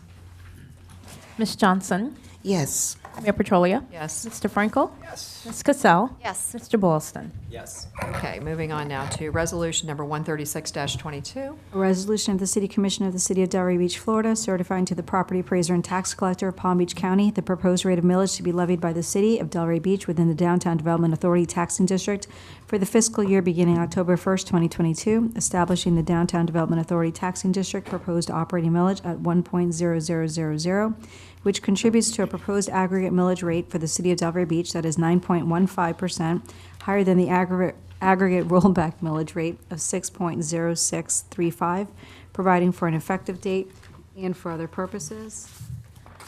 The intent of the City Commission is to adopt an operating millage rate of 1.0000, which is necessary to fund the cost of operations and maintenance for the Downtown Development Authority. Good afternoon, Madam Mayor, Commissioners, and City Manager. I'm Mavis Benson. I'm a resident, a merchant, and next week I will be presiding for the first time as Board Chairwoman for our DDA.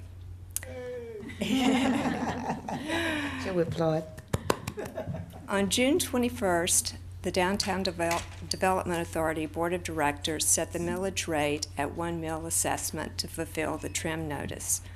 On July 12th, you, our commission, accepted the DDA millage tentative rate at 1 mil, which equates to the following: $1,466,887 for the fiscal year 22-23 budget amount.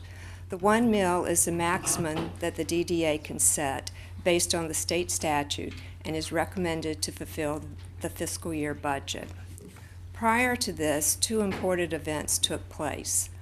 On May 10th, we as a board had an intense goal-setting session defining our priorities for our next fiscal year. The next event was of equal, if not more importance.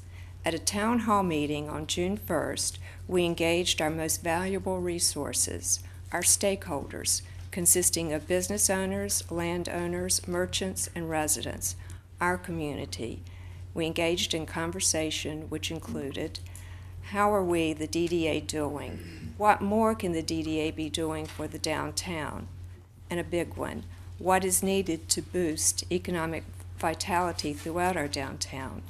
And what do you like and value most about our downtown? As the board and our community identified, downtown is the heart and soul of our city and has all the attraction and amenities envied by neighboring cities.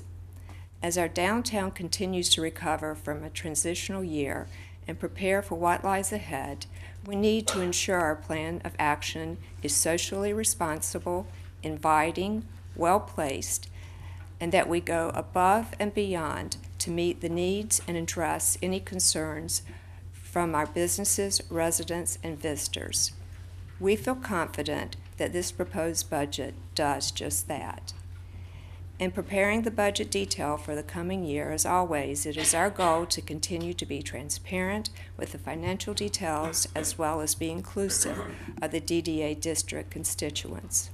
We have an amazing board, an awesome team, and an incredible executive director, and with that, I give the stand to her, Laura Simon. Thank you. Thank you, Mavis. Oh, no, we're back. and that's why she's chair. Good evening, thank you. Good evening again, and I love this time of year, and I didn't say before, happy Labor Day. But I wanted just to take time to go through for the public, as well as watching what the DDA's proposed budget is for this coming year. Downtown is doing very well, but we still have a lot of work to do. And this year we'll see a significant increase, almost a 13% increase in value to the downtown as far as property value, which equates to a $1.465 million budget for our operating budget from the tax revenue. So all of our revenue from the millage levy goes into our operation.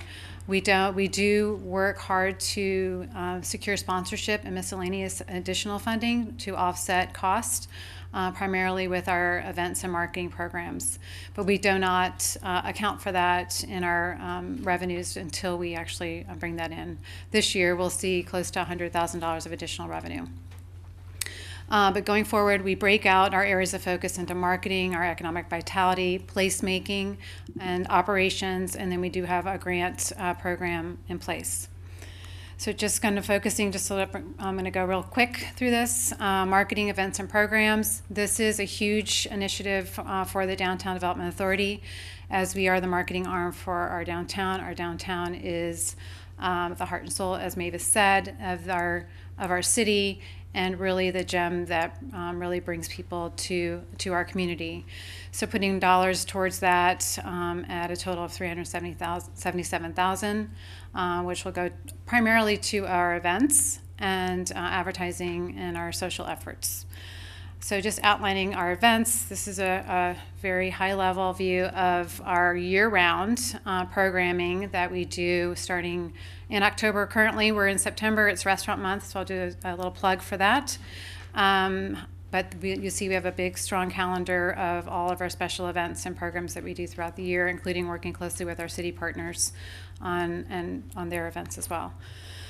Placemaking. So placemaking is all about the place. So the downtown is a beautiful destination, and it is a 24/7 operation, and one that we've been working hard over the years to make sure that our place looks beautiful and the ambiance is there. So our banner and banner management program, decorative lighting, holiday lighting, which includes Valentine's Day, our safety ambassador program, which is a robust program working very closely with our clean and safe unit, and then our beautification program, which is amenities, murals, arts, and more.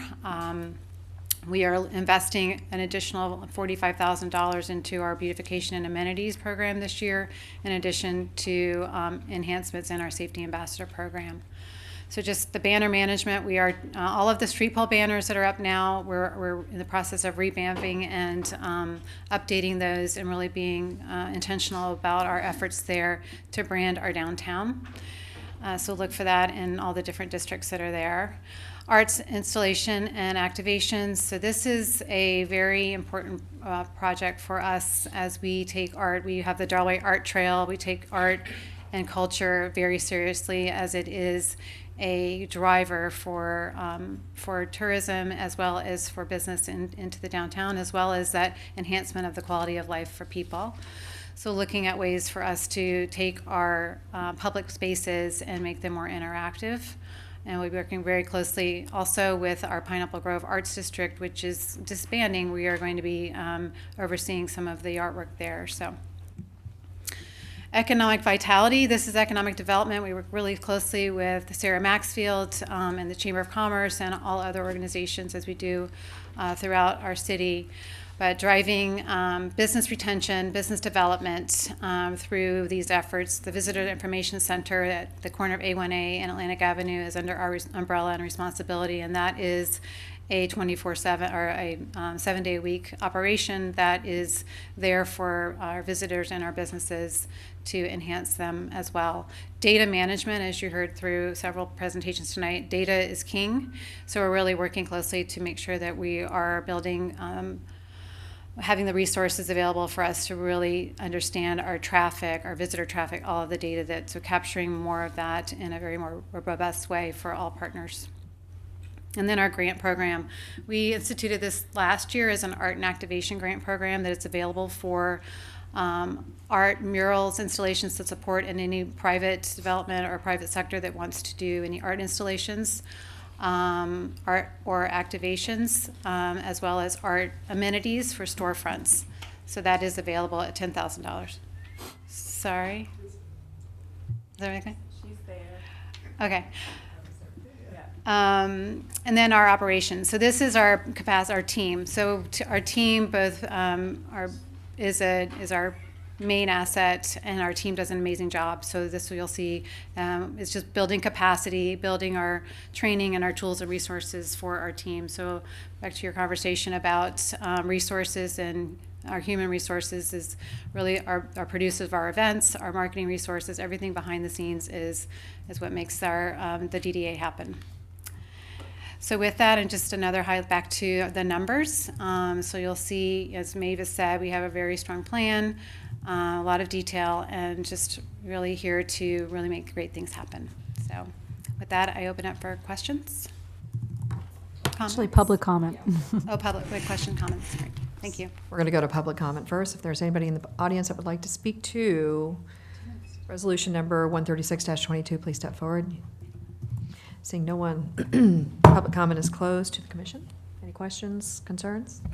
I have no questions. You know, we can't miss an opportunity to thank you for your great work and all you do for our city. And as you know, I'm always asking you to do more. Thank you. I really appreciate you and your organization, and thank you. I was hoping to get another picture of Commissioner Johnson at the drum circle. Yeah? Oh, you want me to go back? But one thing. We'd rather not. We'd rather not. There it is. I didn't get to see it. Right there. Oh, yes. Upper left. It sure is. You never know. The one that's beating the hardest on the drums. Taking out my frustrations. There you go. One small thing, you have the menorah lighting the day, it's the day It's before. the 18th, right? Yeah. 18th out of 19th. That was an all calendar. I thought it was great. Thank you. Very good. Thank you once again, Commissioner Laura. Johnson. Yeah, thank you, Mayor. Thank you once again. I don't think we would have a downtown without the extra day-to-day activities that your organization, that you do it so quietly and take such a great weight off of the city. That's one area we don't necessarily have to worry about. Thank you for all those wonderful photos that I didn't pass along to Mr. Sammy Walter. Anyhow, thank you so much. Appreciate it. One more year. Commissioner Boston? That is a big plus, huh? One less thing to worry about when you have an organization like yourself taking care of our downtown. So thank you, and Mavis, congrats. I stand behind all the comments up here, and I just want to say there's also a certain touch that you seem to bring to everything that you do that really is brings the level up and the bar up. So I just really appreciate that. Right down to the fences and how we use those to really heighten the experience for those that are in the downtown area, and it makes a difference. So thank you for everything you and your board is doing. Beautiful. We appreciate it. Thank you very much. Very good. Motion to approve resolution number 136-22. Second. Call the roll, please. Mayor Petrolia? Yes. Mr. Frankel? Yes. Ms. Cassell? Yes. Mr. Boylston?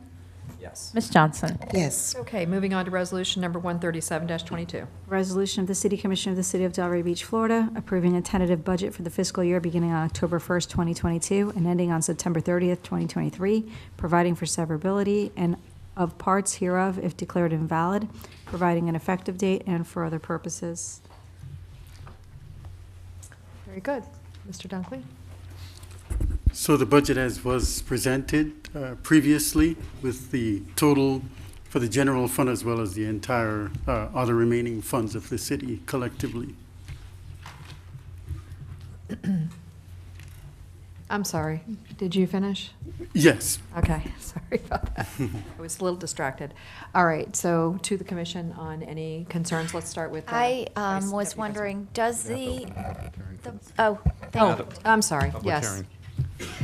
This is also a public hearing. If anybody would like to speak to resolution number 137-22, now would be the time to step forward and state your name and address, and you have 3 minutes.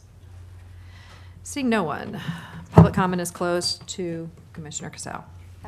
Okay, thank you. My question is, I don't know, we're looking at this compensation rate study before, and I'm for the compensation rate study, but I did have some concerns with respect to the department director requests. Are those all the requests incorporated into the budget? I would have to respectfully defer that to the HR director, Mr. DeAndre.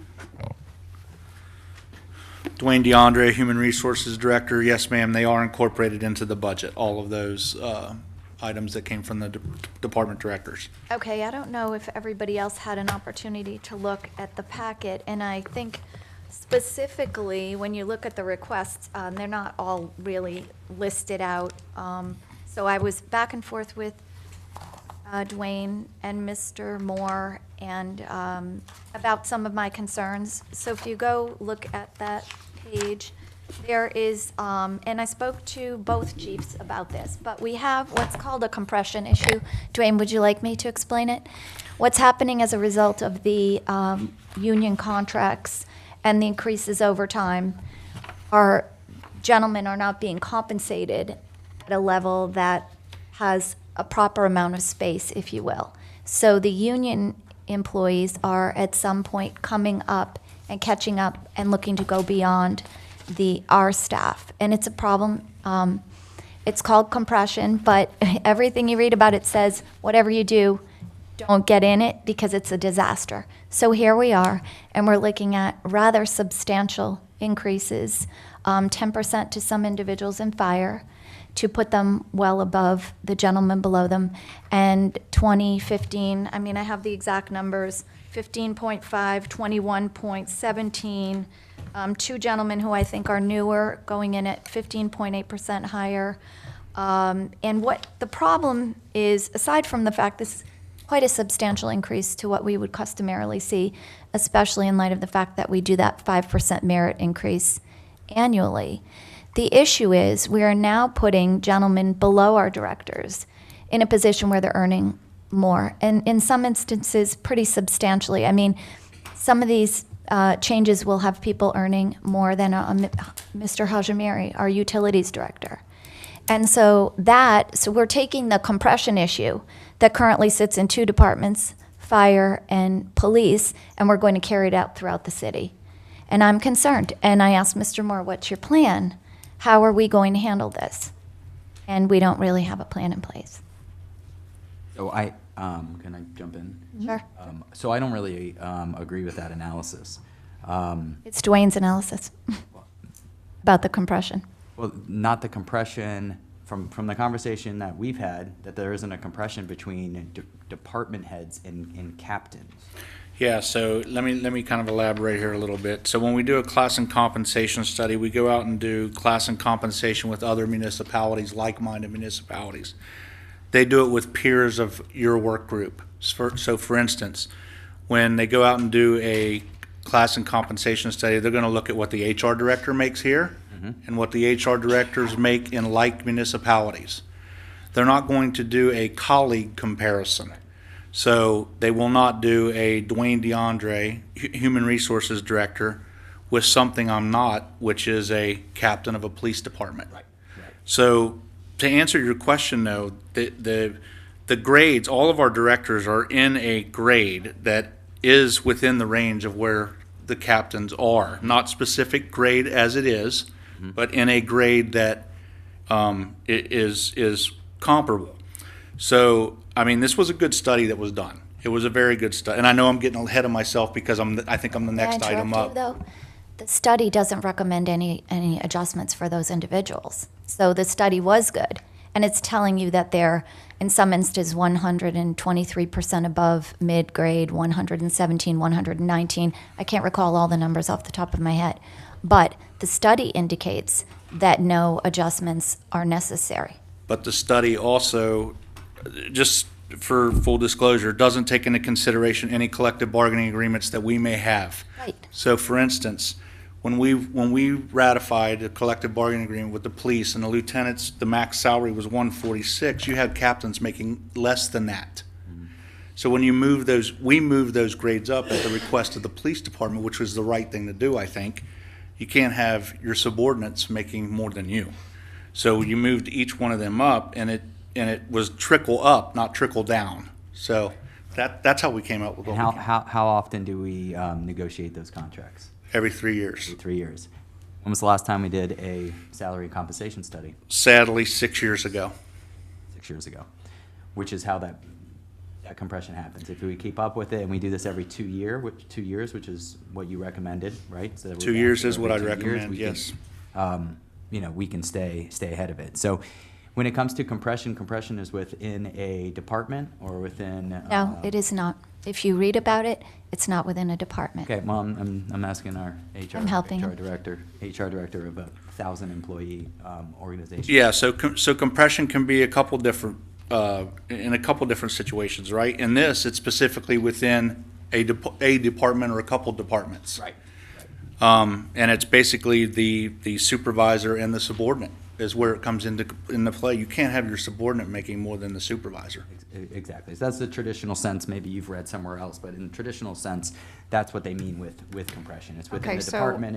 It's who you report to, right, or who you report down to, and correct. The compression in regards to salaries there. Okay, Commissioner Boylston, I believe that the Deputy Vice Mayor has been asking the questions. I know you jumped in, but let's let her continue with whatever it is that she wanted to ask. But with respect to that, there's a hierarchy, and directors of departments should not be, Mr. Hajimiri should not be making less than some of the gentlemen who are captains. And I'm just saying that. And all I'm asking for is someone to tell me what's the solution. Yes. And that was what I'm writing. Mr. Moore? Because I don't support that situation. So as I'll talk to you all about individually, so one potential outcome is an ancillary review regarding the department directors to go on a peer-by-peer basis so that we can thoroughly examine that. What's great about this particular set of considerations is that, Mr. DeAndre, if you can help me in this regard, the pay scale for directors have been actually updated to be reflected here to provide some opportunity to make adjustments as we go forward. Yeah, so all the pay scales in the study were moved And up. I'll come back to my point, but go ahead. All the pay scales in the study were moved up, that none of them were moved down. When you look at the pay scales, and I can pretty much answer the question, you have a job grade of 126 where the police captains are at, and then you have 127 where almost all the department directors, 128 where the finance director, public works director, and utilities director, so they have opportunities to make more. The reason that you have the issue of captains making more than department directors is a result of the collective bargaining agreement that was signed into place.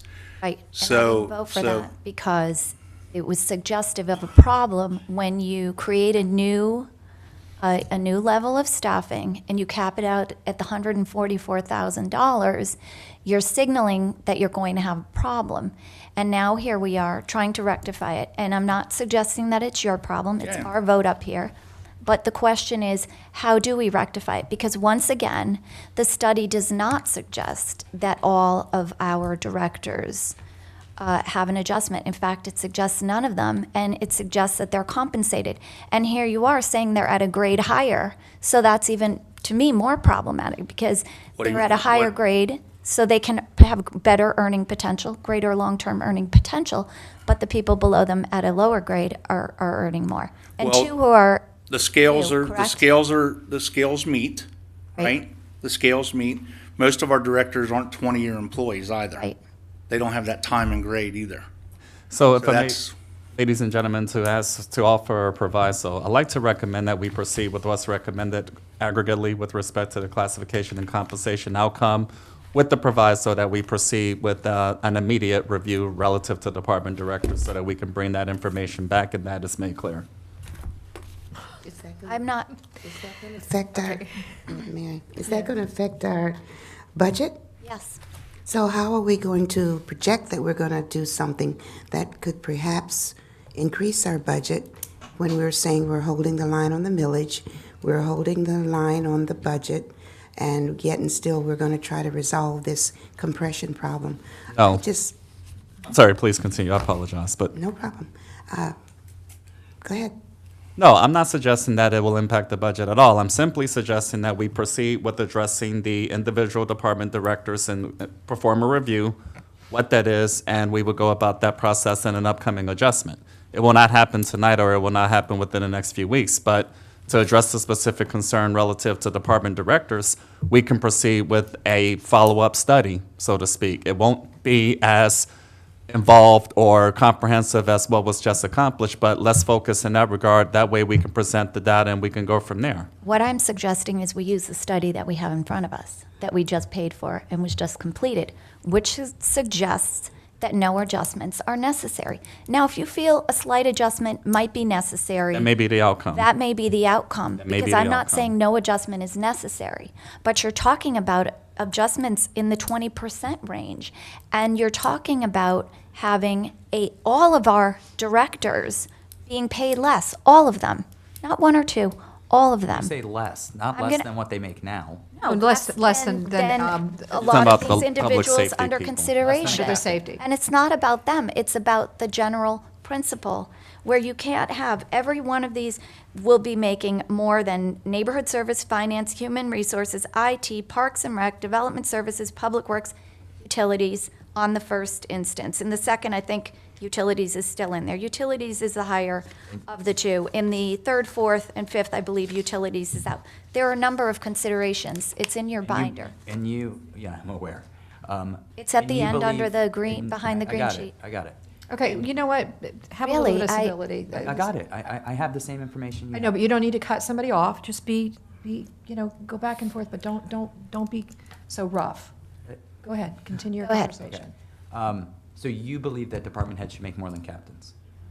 I do. I don't believe every single department head is equal. Mr. Hajimiri is in charge of our drinking water and our reclaimed water. The idea, no offense to the captains, but I feel he should be compensated potentially at a higher level. Now, wait, this is not my feeling, it's in the study, okay?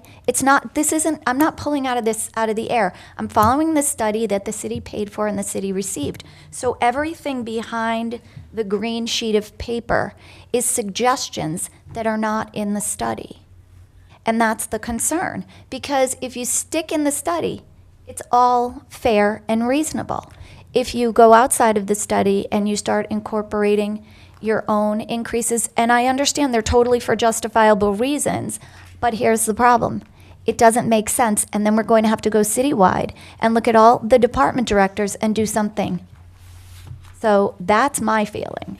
But the study, just black and white looking at the study, doesn't take into account the compression in the collective bargaining. How could it?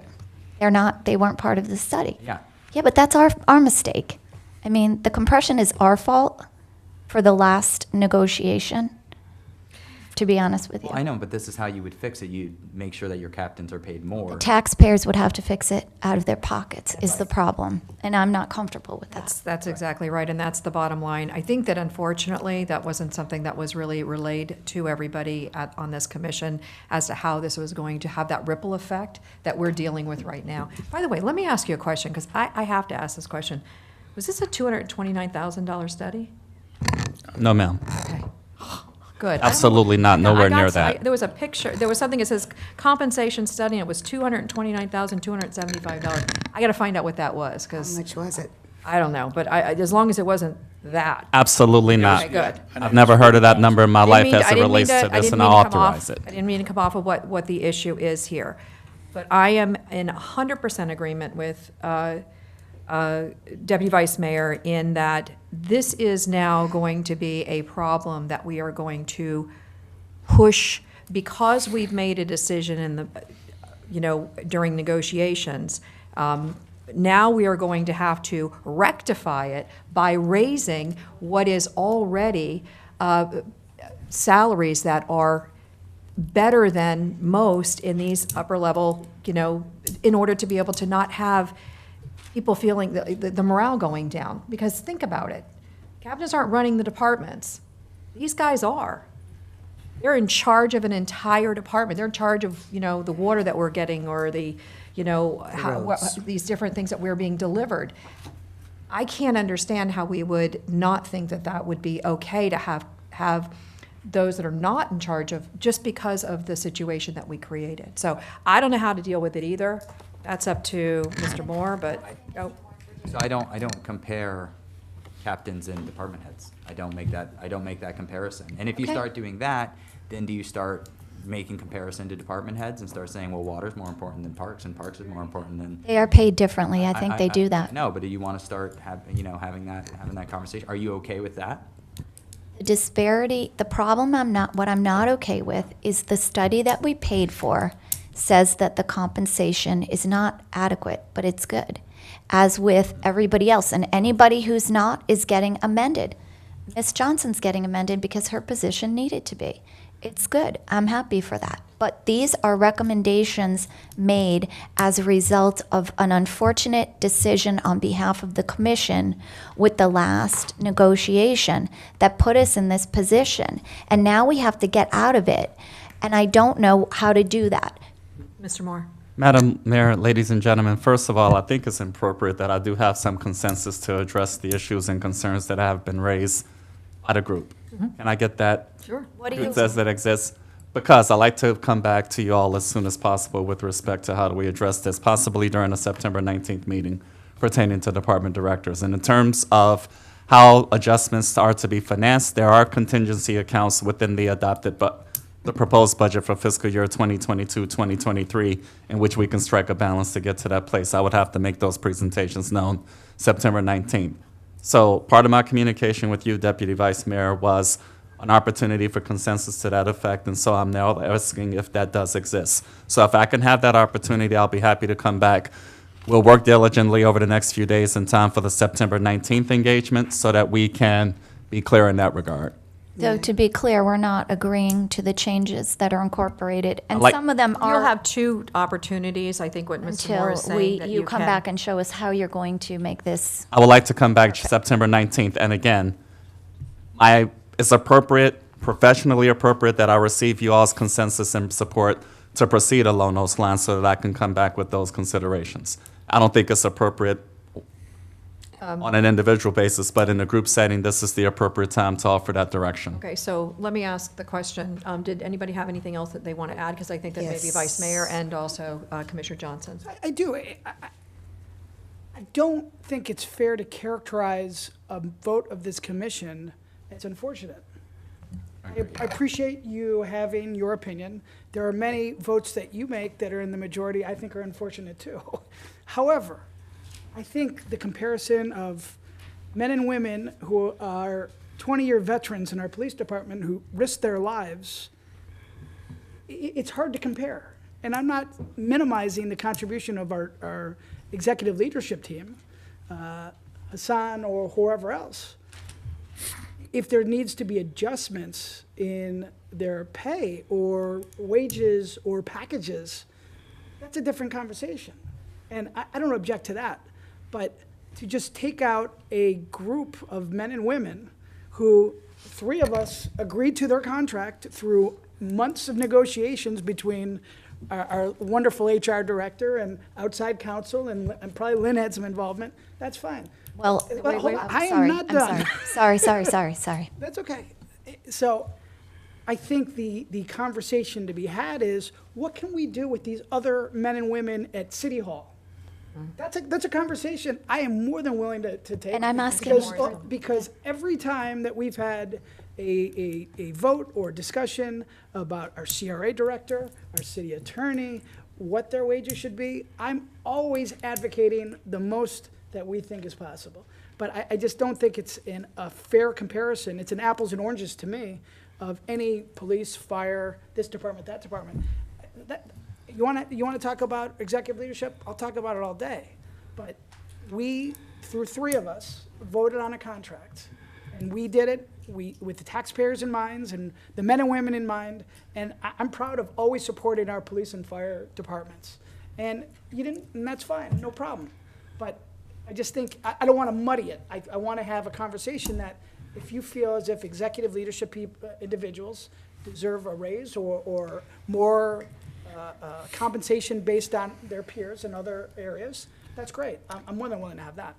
Thank you. So if I may, Mr. DeAndre did not negotiate the contract that I'm referring to. He was not available at the time, and it was well known and stated to us that there could be ramifications. I didn't vote for it, and that's that. You're right. I probably should not bring that up, but in reality, that is why we have the compression issue. And I think Mr. DeAndre would tell you that as well. So that is the reason we are here. And my hesitation, because I think our directors are amazing. I'd love to throw them all 20% raise, but let's be realistic. We can't. It's the taxpayers' money. And by the way, I mean, the one thing that is impressive about the city is they have the potential for the merit increases annually. And it's 5%, and it's substantial. So I'm not sure how you are going to bring this back to us, but I look forward to hearing from you. And Dwayne, thank you for your time. And Commissioner Johnson. Yes, thank you, Mayor. This whole conversation, in my humble opinion, is a result of lack of leadership at our top. If I could, with your assistance, Mayor, go back and say the last time we had a salary compensation study was in 2016. That is 6 years, as Mr. DeAndre said.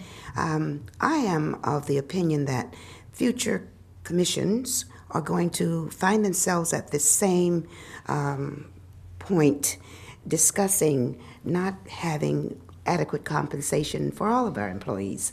Because when you wait 6 years to look at salaries and you have 3-year negotiations with your fire and your police, and some say they're overcompensated, but I'd like to have them put on that gear or go out on 995 and risk their lives. So as Vice Mayor said, apples, oranges, but to neglect the employees who suffer long 6 years without any kind of look-see, and 9 times out of 10, if you look back even further, you're going to see how long was it between the 2016 study and the one prior to that. I don't even know if you were on the commission at the time, so you can tell us. I believe it's a cultural thing. This collective historical commission has not done its job in insisting that there be a 2-year at the minimum study, and therefore we will not find ourselves having these kinds of discussions until we do that and get on a path of every 2 years as a mandatory look-see. I don't know how much these things cost. Perhaps if we had a long-term agreement with this particular vendor or other vendors, we wouldn't have to go back out to get whatever.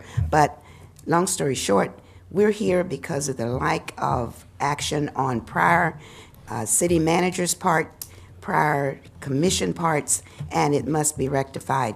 We don't want anyone in our staff level, director heads, being paid less than anyone, in my opinion, because they have quite a job on their hands. Right, I agree. And if I may, just to say, you're right about the study, and that was prior to Mr. Moore and nothing to do with his leadership. But the study does make up for lost time, and it's everybody's adjustments, the compensation rates, everything is in this study. So at this point going forward, I'm totally amenable to this study, and and the changes it suggests. But I'm concerned about how we're paying for going outside of the recommendations of the study.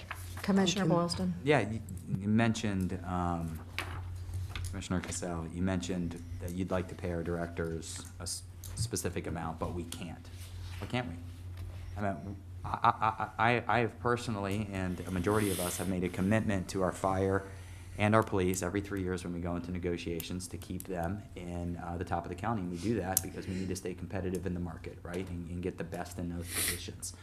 Why can't we make a similar commitment to the directors? If this is really a concern of yours and you got me sold, why can't we make that commitment? I don't know that that's reasonable or fair to put on the taxpayers. I do think they could be better compensated in some instances. The study indicates that the compensation, and if you look at every single page, has every single employee by name, their salary, and where they fit.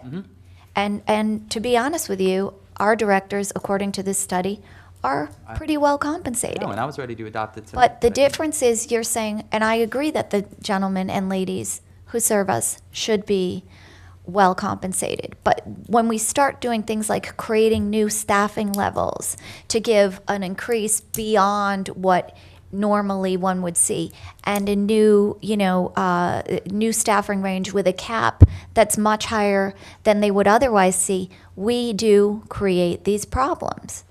I'm sorry. Yeah, it's dynamic, right? We have these certain positions, captains, and of course the chiefs that are actually employees of the city, and they're not in the bargaining Correct. agreement. So anything we make over here, we have to be prepared and ready to make here.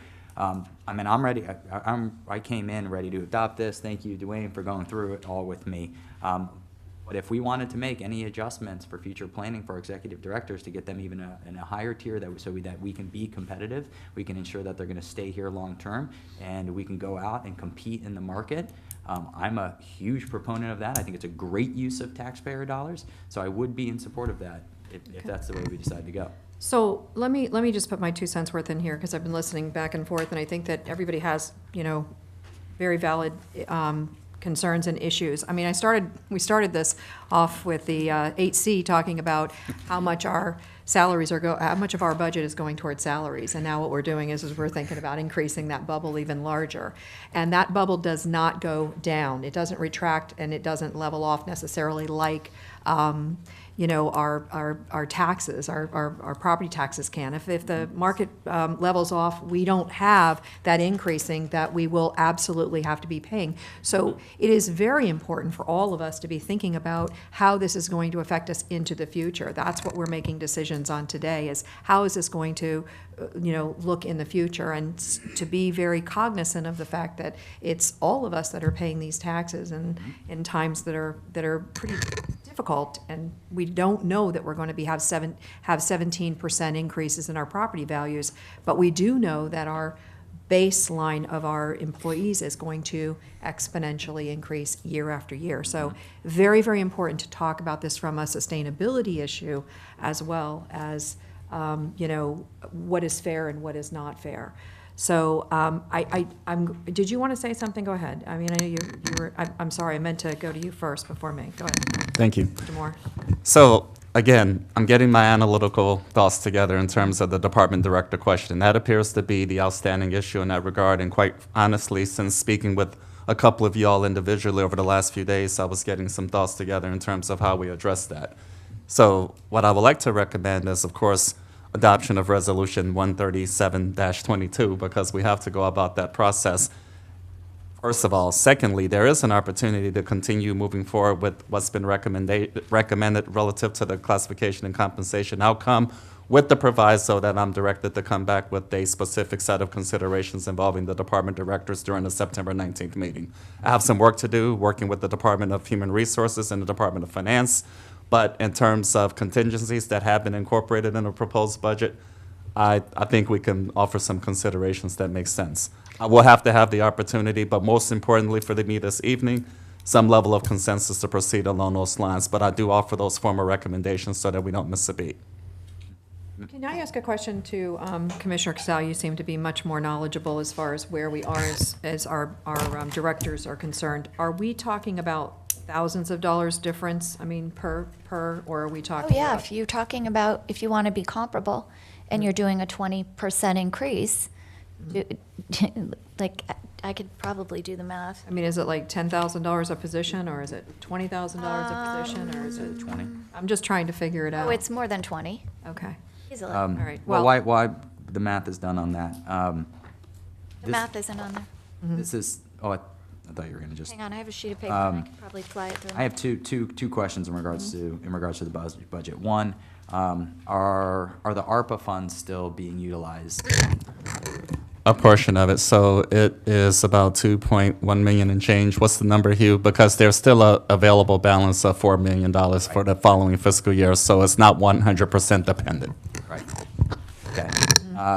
So that's a critical issue for me. I do not agree. I think it's, honestly, I think it's fundamentally wrong to use those ARPA funds not to build resiliency or to do something transformational or to address affordable housing. Those funds were given to us.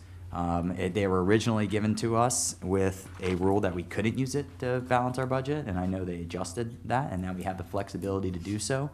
We cannot honestly sit up here and say that COVID is lowering any of our revenue streams. and that these funds should be used towards ARPA.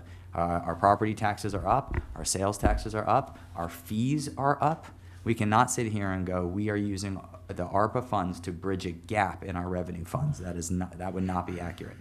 So these American Rescue Funds, they are given to each city to build resiliency and to be transformational. It's a once-in-a-lifetime opportunity for cities. There are cities across our state that are utilizing a majority of these funds to address affordable housing. I just came from the Affordable Housing Conference, and more cities are joining together to use these funds, sometimes 50%, sometimes 75% of these funds. I cannot be in support of using any of those funds to balance a budget. Okay, anything else? Mr. Yes. Manager, Please. so the total of the ARPA funds that will be utilized for the upcoming year's budget is $3,369,740. It's actually more. Got it. The remaining balance will be $2.9 million, roughly. What are those funds being used for? They're being used as part of the budget. We're required to use them. So we are using the ARPA funds to balance. We are. We have to use them within a set time frame, and so we're using them over the years. I think December. The remainder. Exactly, Commissioner. Second question would be, where are we at with the reserve funds? Are we still planning on adding to those reserve funds and growing to 27%? Yes. Okay, that's another, fundamental issue that I can't agree with. We decided as a commission to go 5% above what was recommended, which is the 20% of your operating budget within your reserves. We are at 25%. We said 25% was going to be our number. We're now at 27%, so that's more than $3 million that is sitting in account. That is the taxpayers' dollars and should be put to good use. It could actually be used to balance this budget so that would free up $3 million to be utilized for affordable housing or any other programs that I think are more appropriate for the American Rescue Funds. So for that reason, I would never nitpick a budget. There's always things I disagree with in the budget, little line items, little expenses, things that we discuss and maybe I lose, but I'm still able to move forward and of course approve the budget. With those two items not being addressed, I'm not going to be able to support this budget. Okay, Commissioner. Yes, please, thank you. Deputy Vice Mayor, we're waiting for your numbers, but while you're... I'd say it's about $200,000. For a total? Yeah, if we wanted to give each approximately 20, and that's rounding it up. Is it going to solve the problem or at least ease it a little? For 2 years, and then we have the problem We'll have again. another 2-year salary compensation study, or we'll be on the verge of talking to our police and fire unions.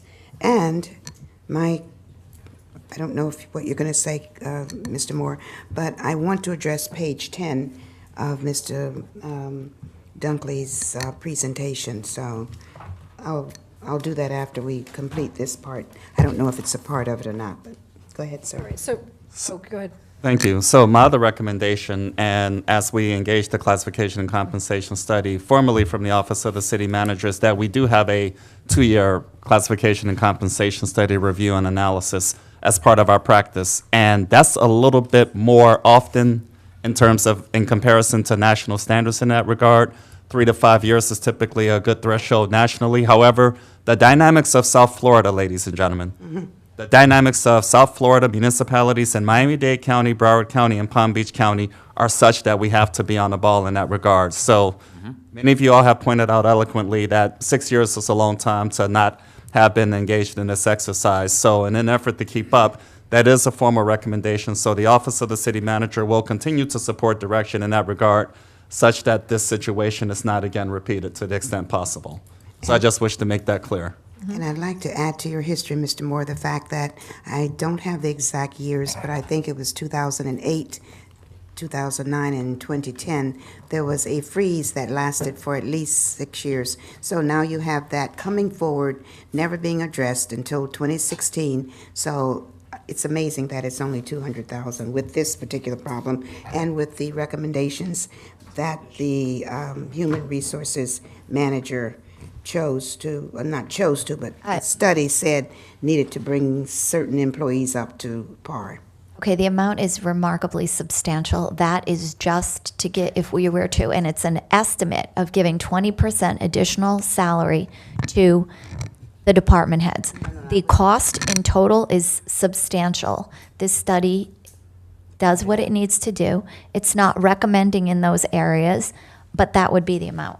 No, I was specifically talking about the recommendations that he is making, and I think he said it was 1.1 million to compensate the employees for this Yes. historic Yes, ma'am. lack of adequate compensation. Separate and apart, yes, ma'am. Separate and apart. Okay, so we're going to be getting something back from you, Mr. Moore, once you're going to bring it back to us. Yes, if I may, Madam Mayor, just to summarize, with the y'all's consensus and direction on the department directors, based on the general mathematics that Deputy Vice Mayor Casal was able to compile, we'll bring a structure to it.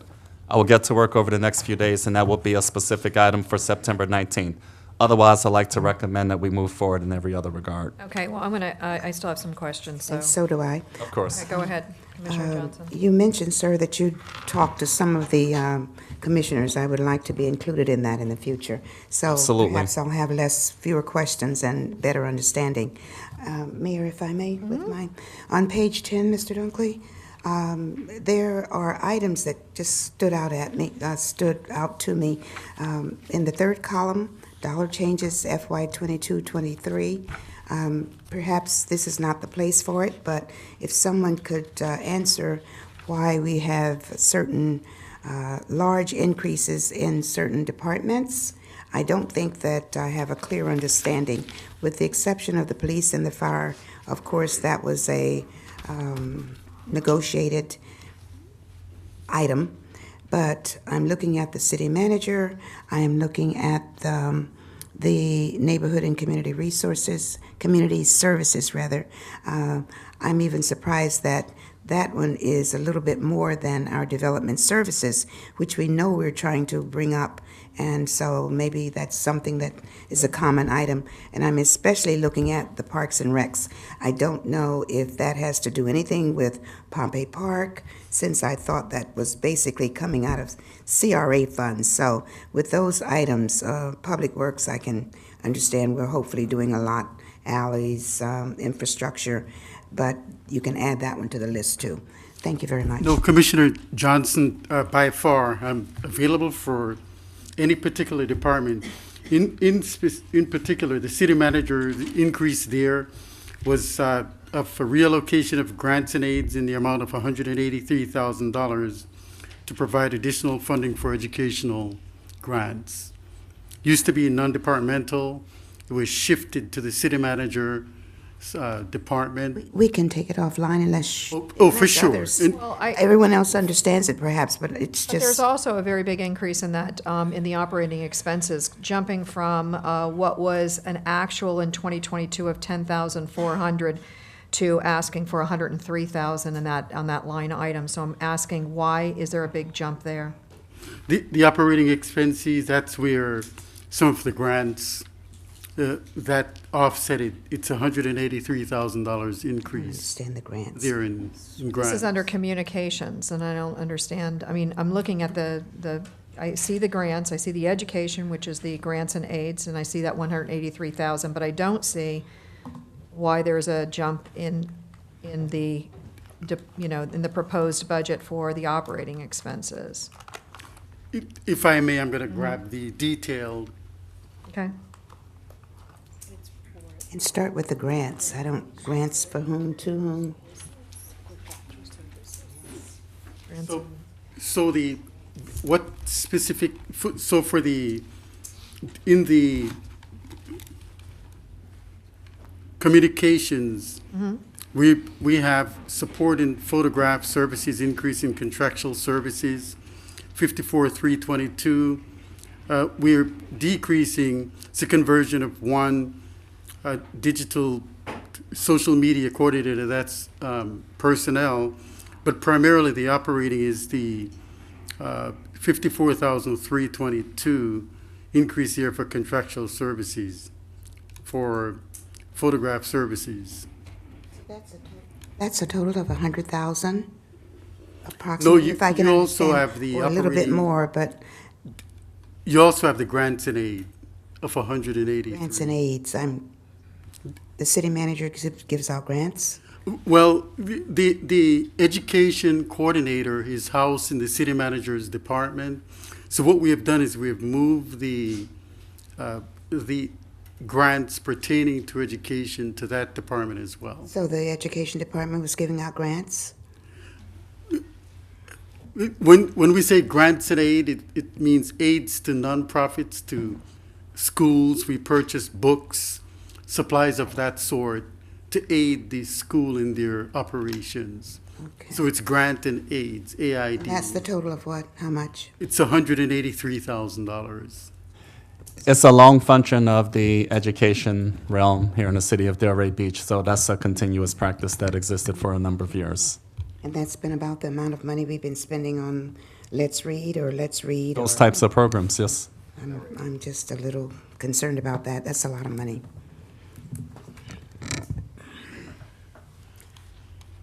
As I said, this might be something that we can do offline. Yes, If, for sure. none of the I'm other- available for this If specific. none of the other commissioners Yeah, have I'm gonna, had a I'm gonna. problem. I'm I gonna have a take- couple too. I was gonna say, I'll take mine offline. The only thing I was gonna say is, I'm gonna still say to Mr. Moore, I'm looking down at all your departments. You got sustainability, the clerk, the IT, the fire, and also code.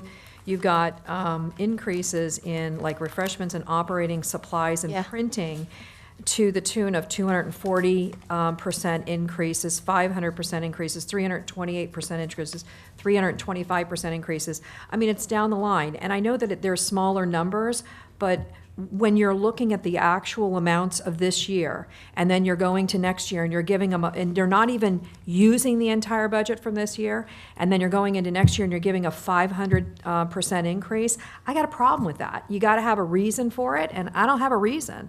So I'm just saying that that's not gonna blow over for me. So I'll take it offline with you and find out exactly what's going on, but I'm seeing this almost in every single department, and it makes me feel like, are we padding? No. I don't know. I'm just asking. If I may, with certain departments, there have been increases. For instance, in the Neighborhood and Community Services Department, if you might recall, there are 5 new general maintenance workers, clean and safe, for the downtown Okay, so district. are they in the line item of printing? Oh, no, they're Okay. not. Or She's talking refreshment- about- Or refreshment? Yes, I see, Yeah, exactly. those I see. small rudimentary I'm not adjustments, asking. yes. So Precisely, that's what we're talking about. So mean, we these have are to give a small fair, amounts, that's a but- fair question. They're very small amounts to your point. However, they're large percentages. Mayor, what we're going to do Large is, percentage is increase. to your point, and it's a good thing because the charter requires that we delineate why those increases occurred. Right. And that's going to be the attempt that we're going to make in the actual Right. document. So you're correct. And I'm going to tell you, I read just in Mr. Moore's, city manager's operating expenses, it decreased by $38,000, a 5.7. When I read this, there's no way that we're coming up with a 171% increase, okay? So I'm reading Understood. this, and I can't make heads or tails out of it, so if you're going to put something in there, I got to understand it. Point We well will. taken. We will. All right. Point well We taken. will. I mean, it's better be Across the before the board. next meeting, Across the because board. then I'll be saying no. I mean, just telling you. Again, So will I. yes, ma'am, in preparation for the final September 19th session, we have work to do. We'll be definitive and clear. Okay. We and have to then be. 179, page 179, very quickly, I just have to ask this question. $23,900 for Veterans Park, is that going to include that seating that we have been waiting for forever? Who would know that question, answer? We will get that for you. Do you know that? Mr. Meatide, if you would, please. Page 179 is, I believe it's Veterans Park, and it says something about an increase of $23,900. Do we have money in there to make that seating down there seatable? I mean, along the waterfront? It's been years. You're talking about the benches? Yes. So just to clarify, we actually have benches there right now. Okay. The new benches were made of concrete. They shipped. We're just in the process of putting them down there. So Fine. this Just is above make- and beyond that. But the we're gonna seating have- address, I wanted to address that for you. Perfect. Okay, thank you. Could I ask a question? Yes, ma'am. Because I think part of the issue with this is when you report in this document, and I'm looking both at online and the binder to see if there were changes, but the actual amount comes from what date specifically?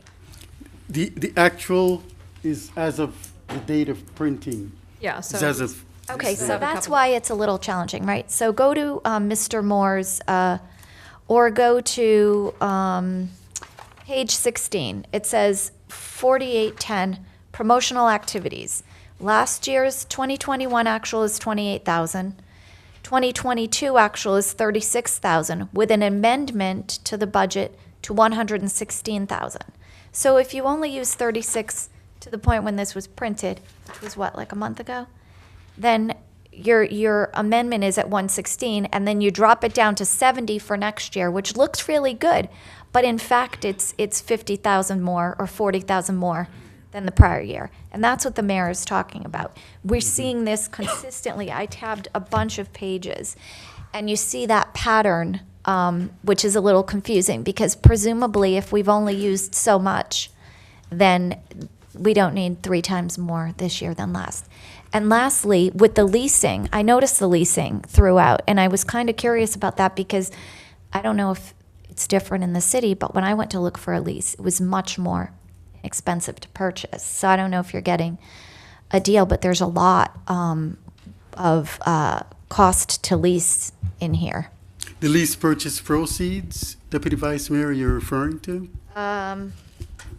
Possibly. I'm Yes. not sure. So the lease purchase program we have in place is not So- the same as a traditional lease that she talked about in her analysis. It's a lease purchase program that Yes. enables us to be able to acquire capital equipment on a very cost-effective basis. Okay. So that's a different structure. So Precisely. that's what that is. And specific recommendations or expenditures for each activity will be brought before the city commission as we proceed. Okay, great. All right. Anything else? There's more of those pages, but I will also get to you individually with all of my bullet points. Perfect, that would be great, and we could sit and go through. I look But forward to it. Thank you much for your observations and. I would like to address one of the points that Commissioner Bolston mentioned. I too am wondering why we are going above and beyond the 25% reserve that we said we would hold, and we're just putting money there. I don't quite understand that myself. The GFOA, what they have done in the past, they have come up with a formula. Typically, they have said 5 to 15%. Over the years, the percentages have changed. And I'm not a scientist, but what has occurred is because of the recent rash of global warming, environmental activities, sea level rise and things of that nature, a lot of the more vulnerable communities are finding themselves, like we've witnessed in the past weeks or so, are being decimated by these physical environmental changes. So what the GFOA, Government Finance Officers Association, has done, they say we're going to step away from the formula-based approach, and we're going to let each municipality design what they feel is sufficient to cover them in case of emergencies and so forth. So we're on the coastal areas. We're a coastal community that's bereft with hurricanes, especially during this time of the year. So the 5 to 15 to 25%, that figure there is largely academic. We have to look to see what assets do we have? What if this building, what is our deductible if we're fully insured? Do we have excess coverage? What if our X number, what percentage of the taxable value is wiped out? How do we fund operations? So those are the types of questions that we have to ask ourselves. When we look at the 25%, we're seeing more and more communities, especially the coastal communities, buffering themselves. We could look at, and I'm not going to call names, but perhaps I may, one community that because of my previous employment, I was contiguous to them, Pompano Beach. Their fund balance percentage was 50% of the total budget. That was considered excessive, but if you look along the coast, you see communities increasing their fund balance. What they've even done is they've gone further by specifically setting forth a fund balance policy that says, in addition to the unassigned fund balance of the 25%, which Commissioner Boylston indicated, that is, and not to be a little bit school-marmy, but what happened is you have unassigned fund balance, which is the 25% that you've indicated. Then you have what they call assigned, which would be what does the commission feel is truly needed, so we can earmark, say, X And million. Mr. Dunkley, that's my point exactly. We seem to have morphed into something that we have not, as a commission, discussed. We haven't broached the subject. We know all of this, but we have not, as a group, decided that we're going to go above and beyond what we're going to do. If we're going to restrict it, is it just out there for us to grab when we need it in case one of our one of our contracted agreements, as we had to pull from sanitation. I thought sanitation was for that purpose. So we're doing things with the understanding that we don't understand.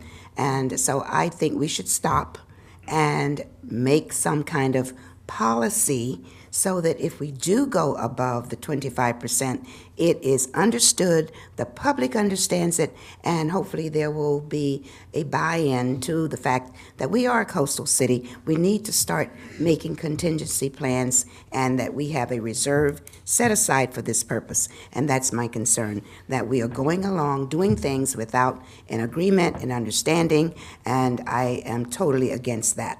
Thank you. Commissioner Johnson, and we agree from a staff standpoint, the GFOA, they do recommend a fund balance policy, and that's something that I know we're presenting the budget before you here today, but as a kind of a newbie, that would be something that I would present to the city manager for possible consideration to And I think the bring sooner before the better. you a fund balance The policy. sooner the better, because it's not, the global warming and environmental change is not waiting. And here we are sitting, we've been talking about this for years now, and I think it's time that we stopped and we discussed it and we put plans in place, policy plans. Thank you. Likewise. Yeah, I 100% agree. We had that conversation. We didn't put policy in place, but 4 years ago, it was recommended that most cities are 18 to 20%. We had the conversation. We're coastal. We're different. We said 25. We've made our way. We've passed that. If we have the conversation that it should be 30 because there's been some changes, well, then we're not there yet. Then I don't have an issue.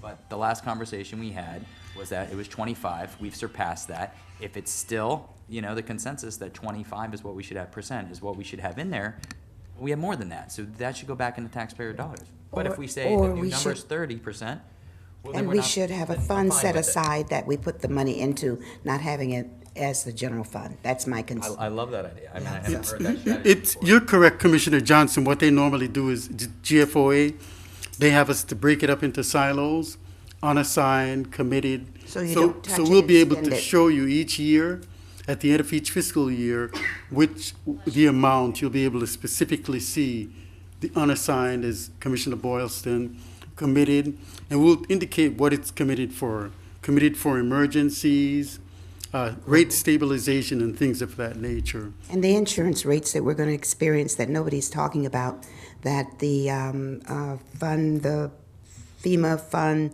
flood insurance that's going to rise, we're not talked about it. So I think it's time that we stopped, took a breath, and did something. I agree. Constructive. Motion to approve 137-22. Second. Okay, did you want to say, I know. Take the vote, then I have a response. Okay, and I want to just add one thing, and that is it's a great idea, and let me tell you why. We have canaries in the coal mine just to the south, is about 60 miles. They're putting so much money into their infrastructure to keep the water off the streets, having to pump it out, pump stations, how expensive those are. There's not always going to be money at a federal level to get that. That would be exactly what I would tell you, that this extra money should be put into a restricted fund for handling these types of things. So anyway, we have a motion and a second. Please call the roll. Mr. Frankel? Yes. Hold on. We're we're agreeing to this with all of these things? On first reading. Not with anything we just discussed. No. You can agree to it with the, I believe you all gave some Consensus. direction You to did. We did. Mr. It's Moore with to make some direction. changes Okay, before with the direction. next- Is Yeah, that, we if have a sec- that's, We're gonna get a second try at this. okay, if that's the understanding with all of the discussion that we've had, yes. thank you. And the consensus. Okay. Please call the roll. Mr. Frankel. Still yes. Ms. Cassell. Yes. Mr. Boylston. No. Ms. Johnson. No. Mayor Petrolia. Yes, with reservations to changes. That's a no. Well, I'm going to Thank give you it to the very next time No, around. we're gonna take it as. Thank you very much. I know this was a Likewise. very, very Thanks thick much. discussion, and I appreciate all the help there. Madam Mayor, if I may? Yes. So I was simply planning to respond. One of the goals and objectives that Hugh Dunkley and I discussed was to bring back fund balance policy updates based on what he talked about in his eloquent commentary. So look out for that sometime during the first quarter of the new fiscal year. Very good, thank So you. we will make it a workshop meeting, and Hugh, you and I have already began building the blocks to help get to that place. So right. we are well ahead of it. Got it. So moving on now to 7AA, which is where we would left off, which is updated wages and salary. Well, we already discussed that, so motion did. to approve. So I have, just want to make one thing clear real quick. On my backup, there was an error on grade 112, the max. It will be corrected to reflect 86,264. Okay, well, you can let us know what that is. Repeat that, please. All right? Would you repeat that? There was an error on my backup for the employee salary grade, grade 112, the max will read 86,264. And what page? It was just, I had two documents. Yeah. Yeah.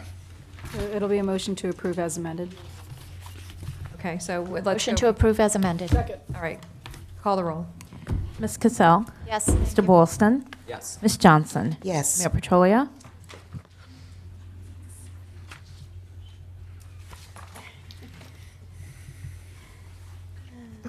No. Mr. Frankel. Okay. And I'm doing that because of the extra section on the back side of that, so I just didn't want to agree to it. Okay, going to 7BB, which is now the approval of the revocable license agreement with Lotus. Who pulled that? I did. Okay. I did. Sam, super quick question because I'm in support of this event, but my recollection is that when we were talking about events at the tennis center, we were talking about pricing them a little more competitively. There's probably going to be a large turnout. I think there was one in 2018. It was quite large. DMX, I think Naughty by Nature, and some other. I was not there. I was not there. But it was a big event. So there's parking. There's a whole lot that goes into that. And I know we talked about potentially looking, especially with the music venues, into getting more money. And yet this seems to have our general fee of $15,000. Yeah, first, good evening again, Sam Hello. Mitat, Director of Parks and Recreation. Yeah, you did mention that last time, and that's something we can address in a policy with changing the fees, but I didn't think it was, from that last meeting to this, that there was direction to change specifically to this specific event. So we kept it with our general, regular fee structure for this type of event. We amend that because that was direction going forward. This would be the first music event that we've really had there, and that was the whole point, was to capture what we could for the taxpayers in these situations, which are not going to come, we're not going to have that many of them. Aren't we getting the revenue from parking? We get revenue from our city parking lots. Yeah. Doesn't say that on the sheet, does it? Well, this specific offers them the parking for the lot at the tennis center, community center adjacent to this, and then our other parking lots would be ours. So in other words, they're getting our parking lots. From those lots, yes. Yeah, exactly, because it didn't specify. So is that an agreement you've already entered into? Because I think, We can't agree to anything until we have approval from this body. okay, then I think you should probably negotiate a more equitable deal. Agree.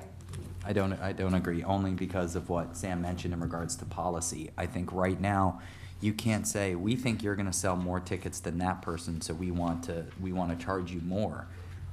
What if that's not the case? You know, what if that ends up not being the case? If there was a policy in place where there was a revenue share or something like that, I get it, but I don't see saying you're gonna sell less, so we're gonna rent it to you less, or you're gonna sell more, we're gonna rent it to you more. I don't. I think we said at the last meeting that we were going to try and do more with our fees because it makes more sense. They're looking at the entire stadium, package seating, VIP seating, parking, and the whole bit. This is very much, we're undercharging them. What are your comparisons? Just different locations I've looked at online. It's Looked at? definitely, yeah. What did they pay in Boca when they did it at Meisner? I have no Do idea. you know what that was? You? No, I don't, but I think it was more. I'm guessing. That's what I'm saying. Listen, we had the discussion here last time that we wanted for music events that were going to house large amounts of people, and we said boxing probably had less, that we were going to look to get more money. And so I don't think that's unreasonable. Anyone else? I certainly think that we want to encourage, but once again, it's very similar to what we were experiencing at Old School Square. We just seem not to be able to get there, and I don't know if it's because we just don't have the expertise. No offense to you, Mr. Meatalk, you are not an event expert, and I'm not saying you should be, but unfortunately you have the responsibility of trying to negotiate with anyone who wants to use our facilities at the tennis center. I don't know the answer. I agree with Deputy Vice Mayor that we are one of the few places that have a tennis center type environment where you can control, and we're not getting enough for our properties no matter what. We never got enough for Old School Square, and now we're adding the tennis center to it. So I don't know the answer. I just think that, Mr. Moore, you need to be a little more cognizant of how our properties are being used or underused when it comes to trying to get some revenue for the city. We have to maintain the property year-round. And when there's an opportunity for someone to come in, we should try our utmost to get everything out of it we can. Mr. Moore? Yes, ma'am. And I will simply respond, yes, ma'am, agreed. Okay, so entertain a motion. What is the anymore? consensus? I'd like to hold off until we... I would just say that this event has already changed their date once. Motion to push it off. You can do that. You want to defer it to the 19th and ask Sure. staff to renegotiate Do that. for the term? Yes. Otherwise, the alternative is to deny That's the fine agreement. that's fine if there's consensus for that. But I would like to see a policy put in place. I certainly would I don't know too. where you pick this number from that we're low. I don't know. I don't know what the market is. I do know that we've never had a concert there before. At least we haven't had a concert there in decades. So this is kind of like a guinea pig, and we have someone that's willing to do that. You know, to see how that event goes, do a comparison to other markets to see where our rate is. In the meantime, this event happens. We can see what it looks like. I mean, you've never seen a concert there, correct? Yeah, if I can just jump in there slightly. You did mention a DMX concert. I would have liked to see that, but I started in 17, and that must have been before me. And I will bring it back to the last time we discussed this in August, that the mayor had made a question of that at some point there was a discussion that we weren't able to do events. Yes. And one of the reasons that events are a challenge there, because I kind of looked that up as far as where I could go with an answer, is that because of the way the facility is built, it's hard to bring a stage in, which is what you heard. So an event like this, what they have to do is they have to pay a little extra to bring in the ability to build the stage in place, right? So it's more challenging in our venue than it would be in some other venues where you could just pull in some staging materials rather than to build it all in place. So there's additional cost to try to do this type of event. And then I would just reiterate the fact that what we're looking at this as a straight rental. And to your point, we have not been able to have a number of events here for quite some time. We've had some success with the boxing, so we were looking to branch this out. We were approached with this opportunity, so we looked at it as a chance to make $13,000 for the city, increase the participation, but also to add an event that was outside the norm of your tennis facility demographic of your regular users, bring in a diversity element to that, which boxing does, and we think this would as well. Make a suggestion that we did have a concert at the Old School Square Pavilion wherein Mr. Buffett came in and did 4 concerts. I don't know the revenue because it was not made available to us as a city, but I would say that the tickets garnered probably more than $13,000 at one of those concerts. Don't know this event. I don't know if it's the same type of draw, but I would say anything today. There are other cities that are putting on events. I just think we need to do a little bit more research. There's not a motion on the floor, right? No. Okay. So, I make a motion to approve and give direction to staff into putting a policy together for future events. I'll second it. okay, call the roll. Mr. Boylston? Yes. Ms. Johnson? No. Mayor Petrolia? No. Mr. Frankel? Yes. Ms. Cassell? No. We have another motion to push this off, or?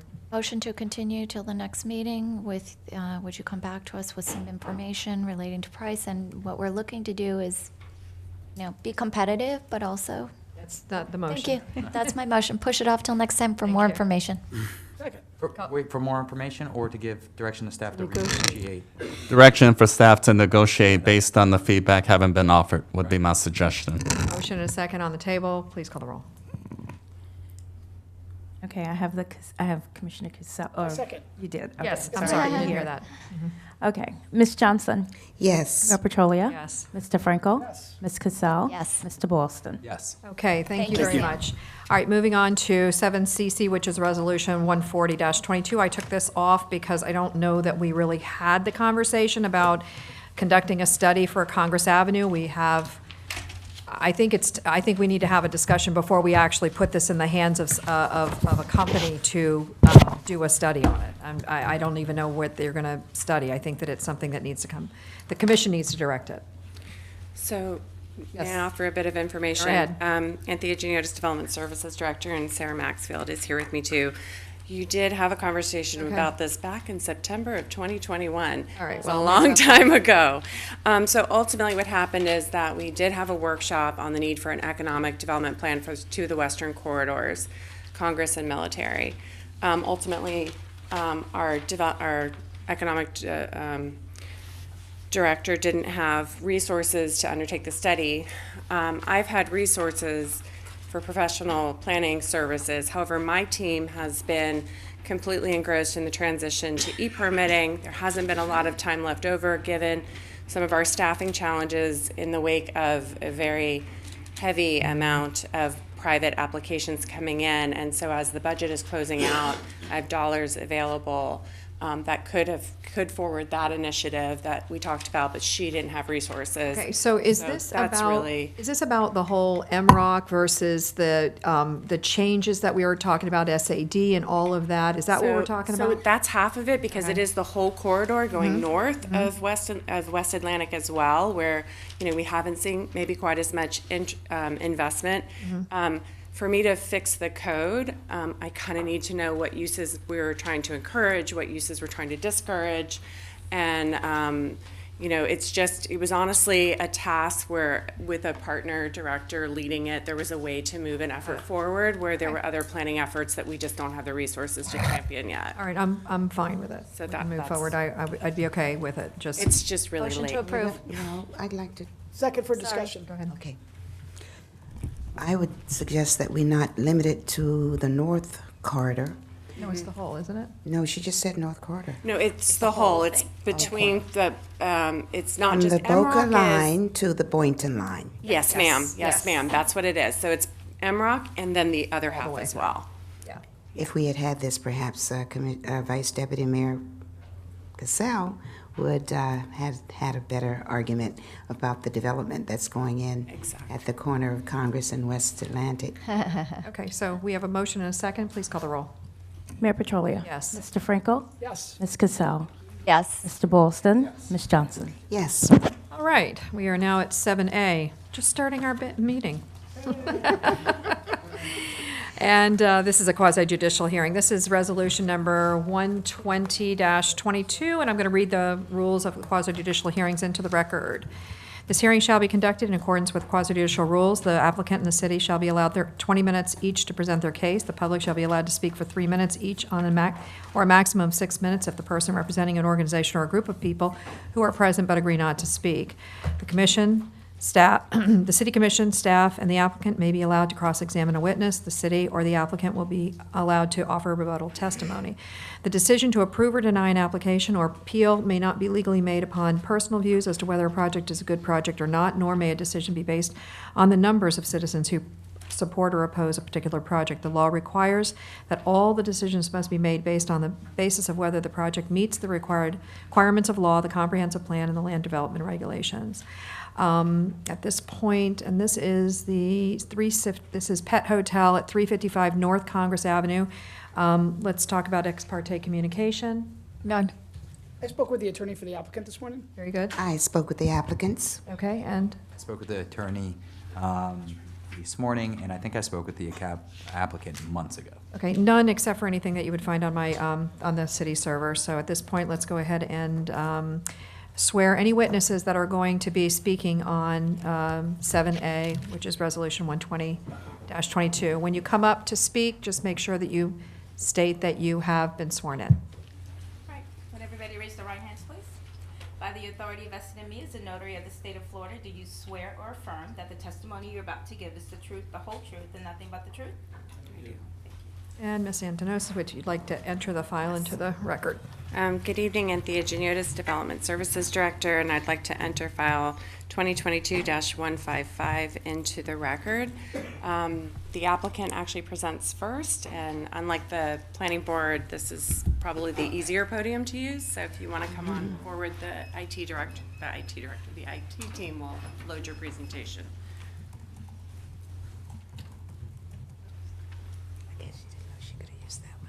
She said it's easier over here. Yeah, well, she said it's easier because of the thing. Presentation.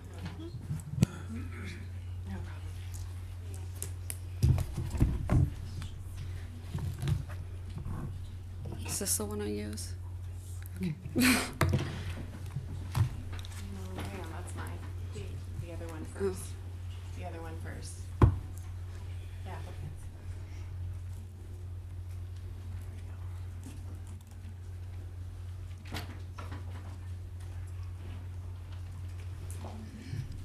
Okay, good evening.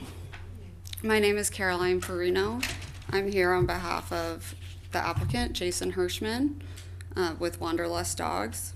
Today, I have here with me my colleague, Mr. Marty Perry, Sam Caliendo, the property owner of 355 North Congress Avenue. And for the purposes of disclosure, Mr. Caliendo sits on the Palm Beach County Zoning Commission. I also have with me Richard Berry, the architect on the project, and Brian Kelly, the traffic engineer on the project from Simmons and White. All right. Okay, so here we have the map of the adjacent uses, which are mostly commercial and industrial. And then we have the zoning map.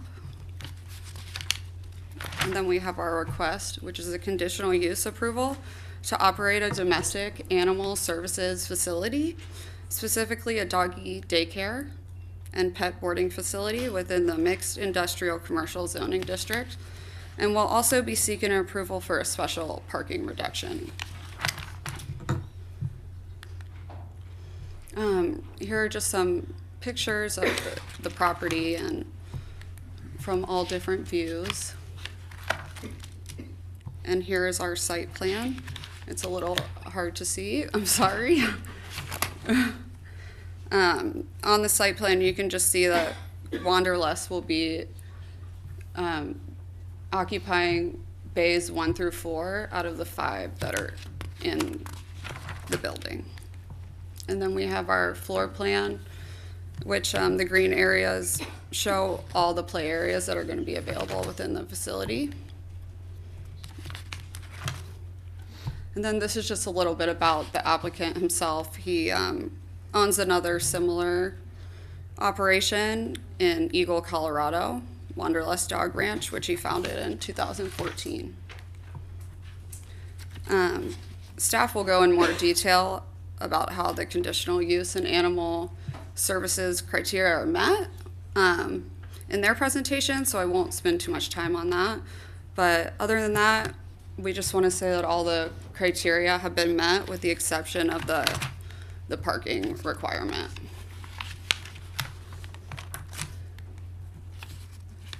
And so, I'm gonna get on to that. Oh, I clicked too much, I'm sorry. Okay, so here we have the amount of parking spaces that are required from the code, which is 56, and 27 are currently provided, but staff has recognized that this parking rate is excessive when applied to this use, and expressed in the Planning and Zoning Board meeting that they believe a much lower rate would be sufficient.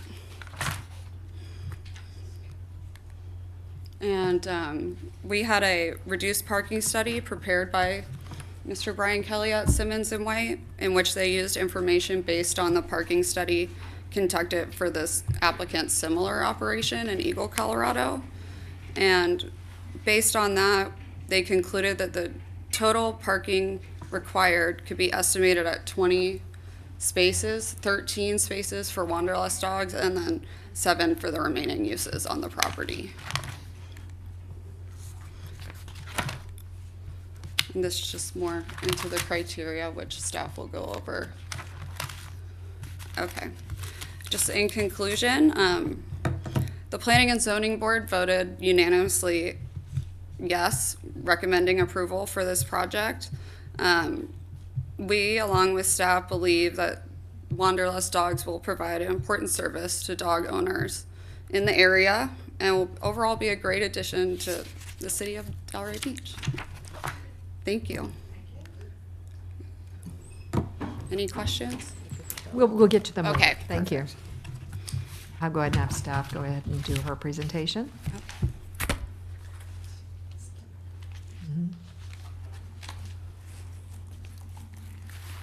Okay, so this is Resolution 120-22. This would approve the conditional use as well as the requested parking reduction related to the use. The location is on North Congress Avenue. It is sort of surrounded by other commercial industrial uses. It's buffered by the canal to the north. It's on Congress Avenue. This is a building that was rather recently constructed, but it's remained vacant for quite a while. And so the proposed use for one of the bays is this domestic animal services, offering both daycare, which is daycare and grooming, and then the pet hotel, which would be the overnight boarding. There is no outdoor use area proposed as part of this plan. So this is the building. The proposal would be to occupy building 1, bays 1 through 4, which is the majority of the development. The floor plan basically provides that there will be no exterior alterations to the building or site modifications that would come as a result of the proposal. Again, the outdoor activities are basically walking the dog in, taking the dog back out under control of a leash, and the lodging is basically through these little dog cabins, which are monitored by security cameras. They're climate controlled, the speakers, beds, cots, and blankets, and the proposal does include someone on site monitoring, which is required by our code.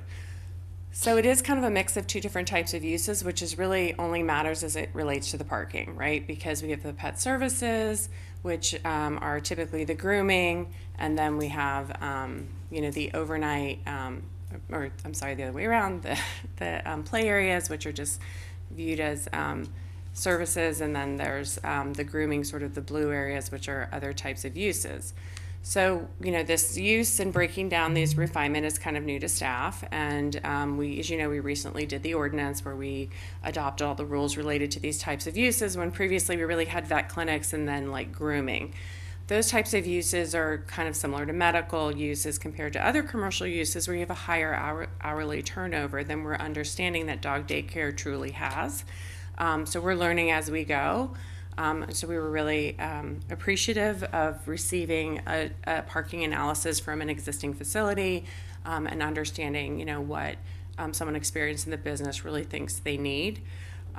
So the parking adjustment is really providing, if you added up all of the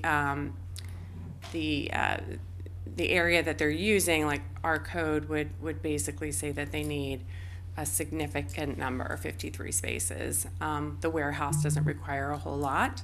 And so they're proposing to utilize the parking that's already developed on the site, which is 27 spaces, and they've provided that background and analysis to show that that should be adequate for the business that they want to open. As part of a conditional use, we have to do the findings related to Chapter 3, land use concurrency, consistency in the LDRs. The area, you know, as I stated before, does not border any kind of residential neighborhood, which has been the concern with these types of uses in the past. Traffic, the traffic statement shows that that there would be a total of 45 morning trips and 44 p.m. trips that would result from a business occupying what is currently a vacant space. And then, of course, you know, solid waste and other things related to this. The staff report provides backup related to the comprehensive plan policies about how to handle the commerce land use and making sure there's compatibility among the uses. And then for the LDRs, we have special requirements for this type of use related to the hours that can be open. I do think it's important to point out with the grooming that this is not to bring your dog to groom if your dog is not also going to stay at the facility, is my understanding, which is why there's kind of that, they're not having those appointments coming in. Your dog is getting dropped off and staying for the day or the evening, and you may choose to have it bathed and groomed while they're there. So it's not a sort of a, you know, an extra service that would be functioning on the same site. The building is fully enclosed. It does appear to have walls that are sufficiently constructed to help minimize noise and odor. It's in an industrial district. The walls are concrete tilt-up, so they should, that'll, you know, hopefully. And apparently soothing music to calm the dogs will be played, but you'll have to ask about that if you would like more information. Again, no outside use area. There's also different technologies that the applicants brought forward to us to explain how they handle the impacts of that type of use. And ultimately what's before you is a determination that approving the conditional use will not have a detrimental effect to the neighborhood or hinder the development of nearby properties.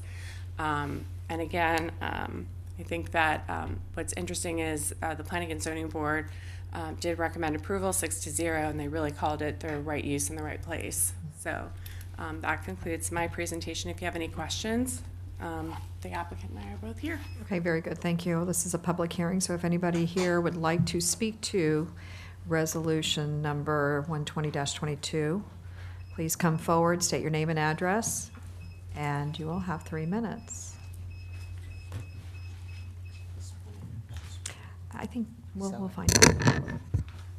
Ms. Finst, were you sworn in? Did you get sworn in? I think so, but you can swear me in again if you'd like. Okay. I think you should. No.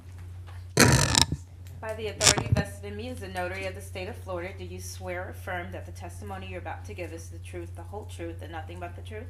Yes. Go right ahead.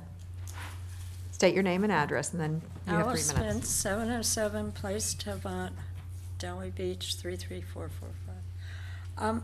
I was wondering if you could put the picture back up that you had of the property? Sure, I think we the can. map and what have you? Yep, we can get it up. Right there, or right there? Keep going. The outside of the building, keep going down. I was just, when I was looking through this information, I was wondering about the safety of the animals if they got loose. And I couldn't really tell what the fencing, if it was adequate or if there was, I mean, there looked like a lot of doors and windows there. And then if you can flip it around some way, I mean, I saw it on the internet, but I'm just wondering how much animal safety is there, if you can get the back of the picture or what have you. I don't know that they're going to be able to change it from that, but there, yeah. I don't know if the applicant has a better slide, but we don't have Google Earth with this Yeah. thing anything. Well, it's a good question. We'll discuss it. Okay, my question is the security of the animals if they get out the door. Okay. Thank you. Appreciate that. All right, so anyone else? No? Any other comments for public? Seeing no one, public comment is closed. We are going to go back to the applicant and the staff member asking if there's any cross-examination or rebuttal testimony. Is this when they would answer Ms. Finch? Yeah, you can answer Ms. Finch here if you'd like. Yep. Good evening. My name is Rich Berry, 2301 West Sample Road, Pompano Beach. I'm an architect. And you were I've been sworn in. in. Great. A couple answers. If we go back to the floor plan that you have there. Okay, go to the one that has the color. Okay, what is happening is each one of those green areas are indoor play areas, and they're all secured by by fences and gates. So there will be a buffer between the play area and the exterior. Now, the ones that are on the south side, those are the large roll-up doors that the owner wants to maintain, but they probably won't be open. And I mean, it's going into an outside area. And again, there would be some metal doors there, but the activities are all inside. And the thing that's unique about this is that if this facility had outdoor play areas equal to the green area, there would be no parking required for those. So essentially what we're doing is we have indoor play areas that if we're outside, no parking will be required. So less than 50% of this facility actually is being hotel service. Gotcha. Thank you. Thank you very much. Any rebuttal or for the staff? No? I mean, typically, we actually do assess parking for outside use area, but, you know, again, we've been learning about this use, and staff does sort of concur that our first try at regulations may be a little heavy-handed with parking, so. Okay, very good. We have no objection to the reduction. All right, super. So to the commission. Start at this end if you want. No? I have no comments. It looks reasonable. I just have one question. Anthea, if you could, with the pictures that actually show the building itself. I'm very familiar with this. I saw it going up, and it just sat there. I think this is a wonderful opportunity. The building you're requesting is the front building, not the rear. Correct.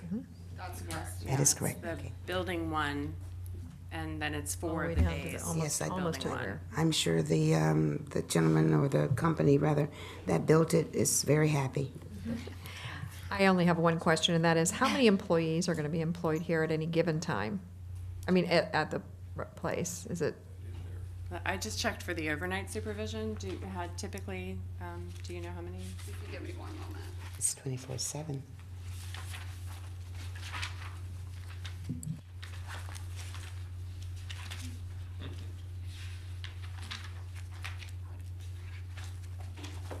I don't think we have an exact number of how many employees right now, but there is going to be staff on site 24/7. Okay. The reason I ask is just because of the parking being, Yeah. shrunk down so much. I just want to understand how many of those spaces will be occupied by employees specifically, and then how many are left over for those kind of coming and going.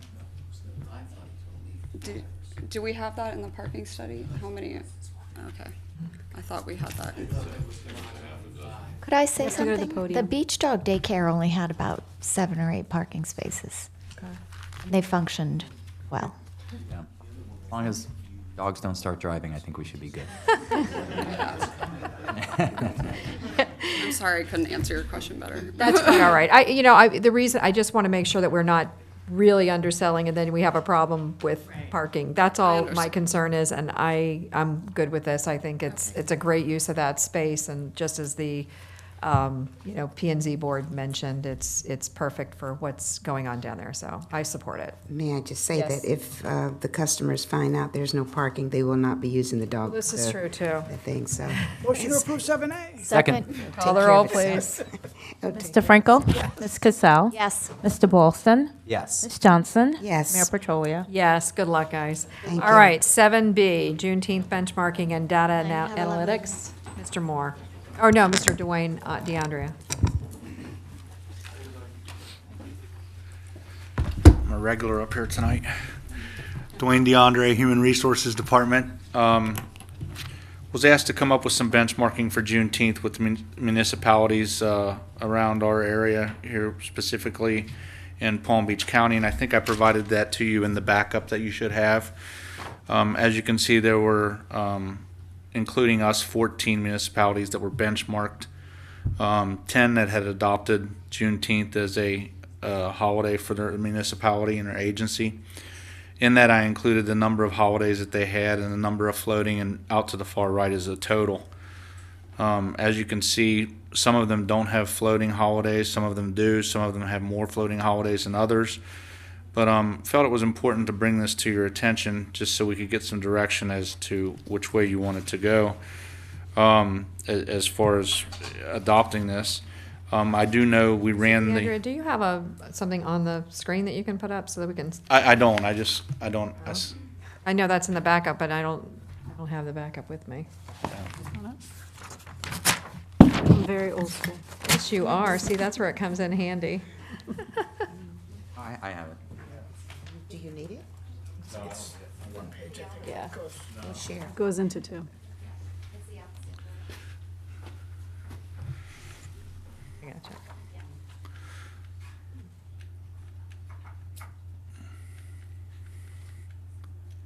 Okay. All right, very good. Anyone else want to see this? You guys need it? Anyone need it over there? No, I haven't. So, Mr. Moore, are we talking about adding a holiday, or are we talking about taking the floating holiday that we have and replacing it? You have a couple options, quite honestly. So the option, some municipalities, to Mr. DeAndre's point in his presentation, one or two municipalities actually made the adjustment relative to an existing personal holiday that employees receive and used that to make available the Juneteenth consideration. And to add an additional holiday, in this particular case, Juneteenth, there is a financial impact to the city in that regard of about a little over $200,000. So that's the consideration. So municipalities throughout Palm Beach County who recently authorized the recognition of Juneteenth made either adjustment. So this is your opportunity to provide guidance. So if we were to, we have one holiday that is a choose your own holiday, correct, right now? That's correct. Yes, so if we were to make that Juneteenth, then basically it would cost us nothing to do that. That is correct. But I would just add that only one city did that, and that's Riviera Beach. So I wouldn't be in favor of taking the floating holiday. Right now, that's a flexible holiday that the employees that the team members are used to, and then just dedicating it to a set day. I would be in favor of. This doesn't come up often. I think, what was the last time we added a holiday? Before my time. It was during mine. Yeah. I know that. Yeah? Do you recall what the holiday? I can't recall, but I do know we added one because it was. Was it Maybe Veterans Day? veterans, That's what it was. maybe yeah. veterans, We yeah. didn't have Veterans Day, and that was it. It was kind of like we were not adding anymore because of the cost by it, and you're also losing that time. So it was a questionable to add. Well, I think when you look across the cities, we have some that are at 13, 13.5, some with 13 and the floating day, some with 11 and the floating day. Green Acres, 12 with the floating day. So Majority are 12, if you look down that list. yeah, without the floating day, there are 12. Majority are 12. Some have floating days, some don't. Yeah, but what I'm trying to say is it's a total of 12. So the way that I look at it is it's a majority is 12, and that would be ours with 12. So. Yeah. I think. May I? Yes.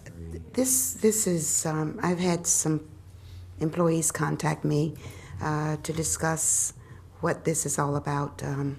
anytime you do something like this, especially if there's no buy-in to the holiday, even though it's a federal holiday, we have lots of federal holidays. I shouldn't say lots. We have some federal holidays that the city does not observe. Perhaps it's time to take a look at our entire listing of holidays. Perhaps if we're going to remain at just 11 holidays, so we're going to have a floating one. Let's just say someone has a personal thing that they want to do. They don't want to buy into the Juneteenth. You start having a forced, I'm taking away from you, you're going to have to go along with it or not. Maybe there's something that we can do that we're already observing that we no longer want to observe. Maybe if we do Memorial Day and Veterans Day, maybe there's one that we want to take away and put in there. It's just something that we did not discuss. We need buy-in. You always need buy-in, and I am in favor of having further discussion. Anyone else? Yeah, actually, it brings up a point that I know there's not many Jewish employees, but I've spoken to a couple. And I know they have to use their, I guess, floating holiday for more so Yom Kippur, because Yom Kippur, yeah. Even the most non-religious Jews, AKA myself, I fast, and those are the 2 days I really observe. So I wouldn't want to impact that, but I also recognize the importance of Juneteenth based on the federal government now recognizing it. So maybe more discussions needed. I don't. I'd be good with that. Yeah, I would just say 5 out of the 14 here have 13 or more combined between holiday and floating, so this would put us at 6 of the 14. I think I would move forward tonight on adopting an additional vacation day. We are really strict in regards to vacation and sick days, and compared to other organizations that we are always competing against, and this gives us the ability to be in that top tier of the other 5 cities that give 13 holidays. I brought this up years ago, but it was before it was a federal holiday. Now that it is, I think it's appropriate. I wouldn't be in favor of taking away that one floating flexible holiday. So I'd be in favor of moving forward tonight, but if my colleagues need more information, I would. Lotus Festival. So may I just have? I just wanted to finish that before I was interrupted by Missy Elliott. Get your freak on right. I'm not going to that concert either. I'm not. Whatever additional information we need, I just hopefully we can give staff specific feedback on what we're looking for to make this decision. Yeah. May I? Yeah. I think it would be helpful, and here it is, just to look at it. We have Memorial Day, we have Veterans Day. That's 2 that are dedicated, and I know I'm going to hear from the veterans, why are you taking our holidays? We, some time ago, combined the presidents. We were observing, and I'm old enough to remember, we observed George Washington's birthday, we observed Abraham Lincoln's birthday. Then they said, we're just going to have President's Day. So maybe something of that type where we have to choose one or the other.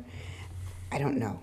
It's just something I think we need to look at. I'm not against adding another day to it, but I just think it's something we need to discuss, because again, we're talking about adding 200,000. That's not a lot, but over time, if it's a budget that we're really going to be looking at, maybe this isn't something. I am definitely not in favor of taking away any personal, floating, whatever holiday that the employees have. That's just not fair. I agree.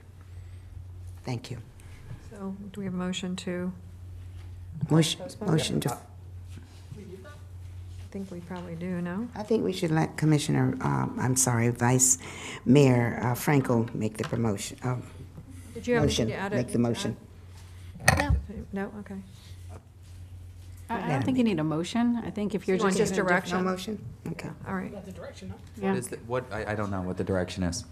The direction is for Mr. Moore to look into it further and to come back and provide you with either sufficient data to determine if it should be a personal day, another holiday, or Yeah, so just out of curiosity, what would be that additional information? We have all the surrounding cities, we have what days, holidays they have, what floating holidays they have. Here's what I'd like to know. I'd like to know from my Jewish employees if they'd rather have Juneteenth off than Yom Kippur. And I know what their answer is going to be. Not necessarily. Well, I have a very good bet what I know. Maybe we'll just add 2 holidays. Is there a way to get like employee feedback? I think one of the big things that changed was that it's a federal holiday, right? A That very was fair big- point. Yes, Very I fair think that was a point. big That's why change. this is so. Very fair So if you even think about who our team members have to communicate with on that day, whether it's, the county or the state, it's, if it's a federal holiday, you're not able to do that on those days. So I think that's been really the turning point, was that when it was adopted as a federal holiday. So I've been supportive of this. I'm supportive of it tonight. What additional information do we need? We need to understand if we're going to take away a holiday from our employees. Well, we can make that decision tonight. That's what I'm saying. But we got no recommendation. We just got data. Yeah. So I think it's because it's our decision, unless you wanted to make a recommendation. Again, the purpose of the data analytics is to give commission an opportunity to talk about it, because you all asked for direction to that effect. You all provided direction to that effect in recent months. So we made a commitment to come back with the data and get us to that place in this regard. I love what was just clarified, the fact that this is now a federal holiday as of June 2021.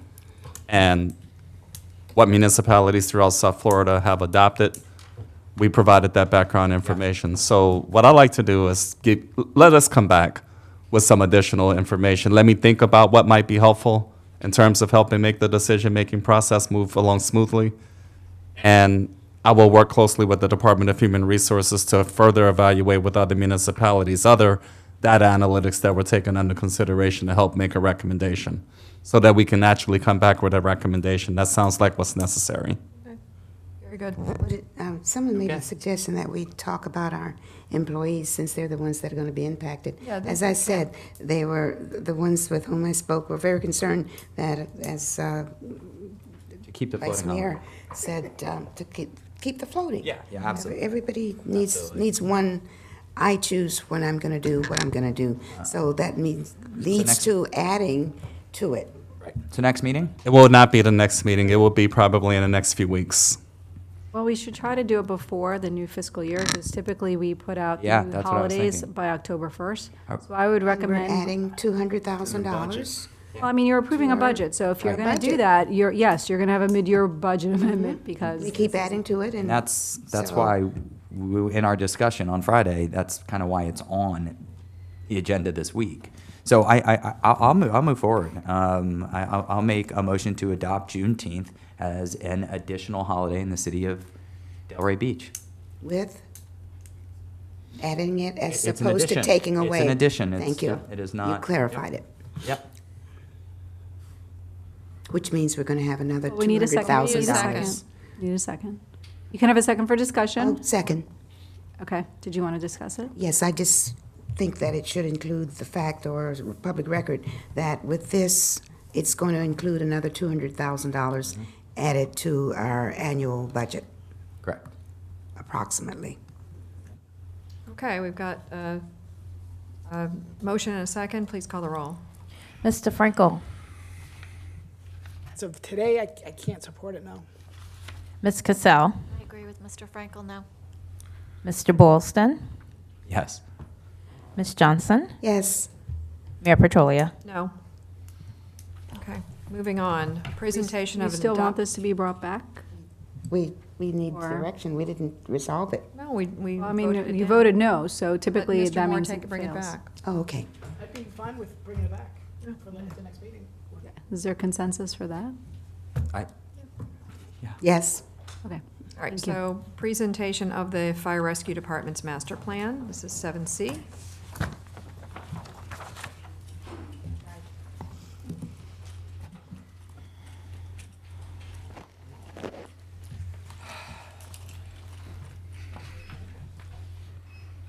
Hi, good evening, Madam Mayor, Commissioners, City Manager Moore, City Attorney Jelen.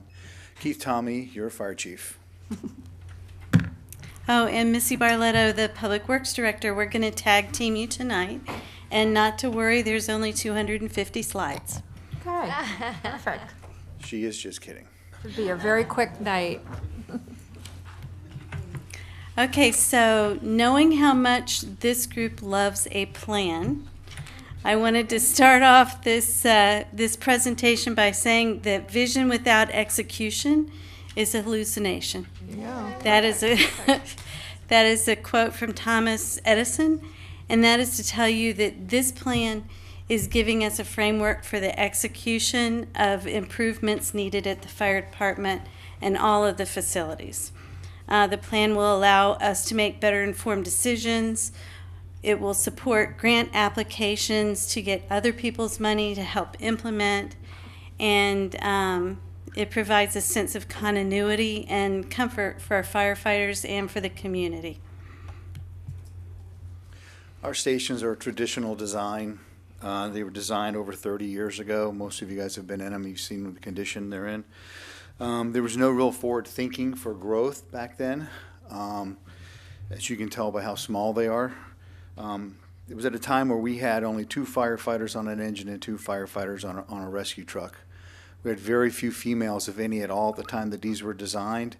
And why is that important? It's important because they share a station, they share the facilities, right? So there's no restroom and showers enough for the females to accommodate them. So they are stuck with usually 1 bathroom with 1 shower, where the guys have, the lion's share of that.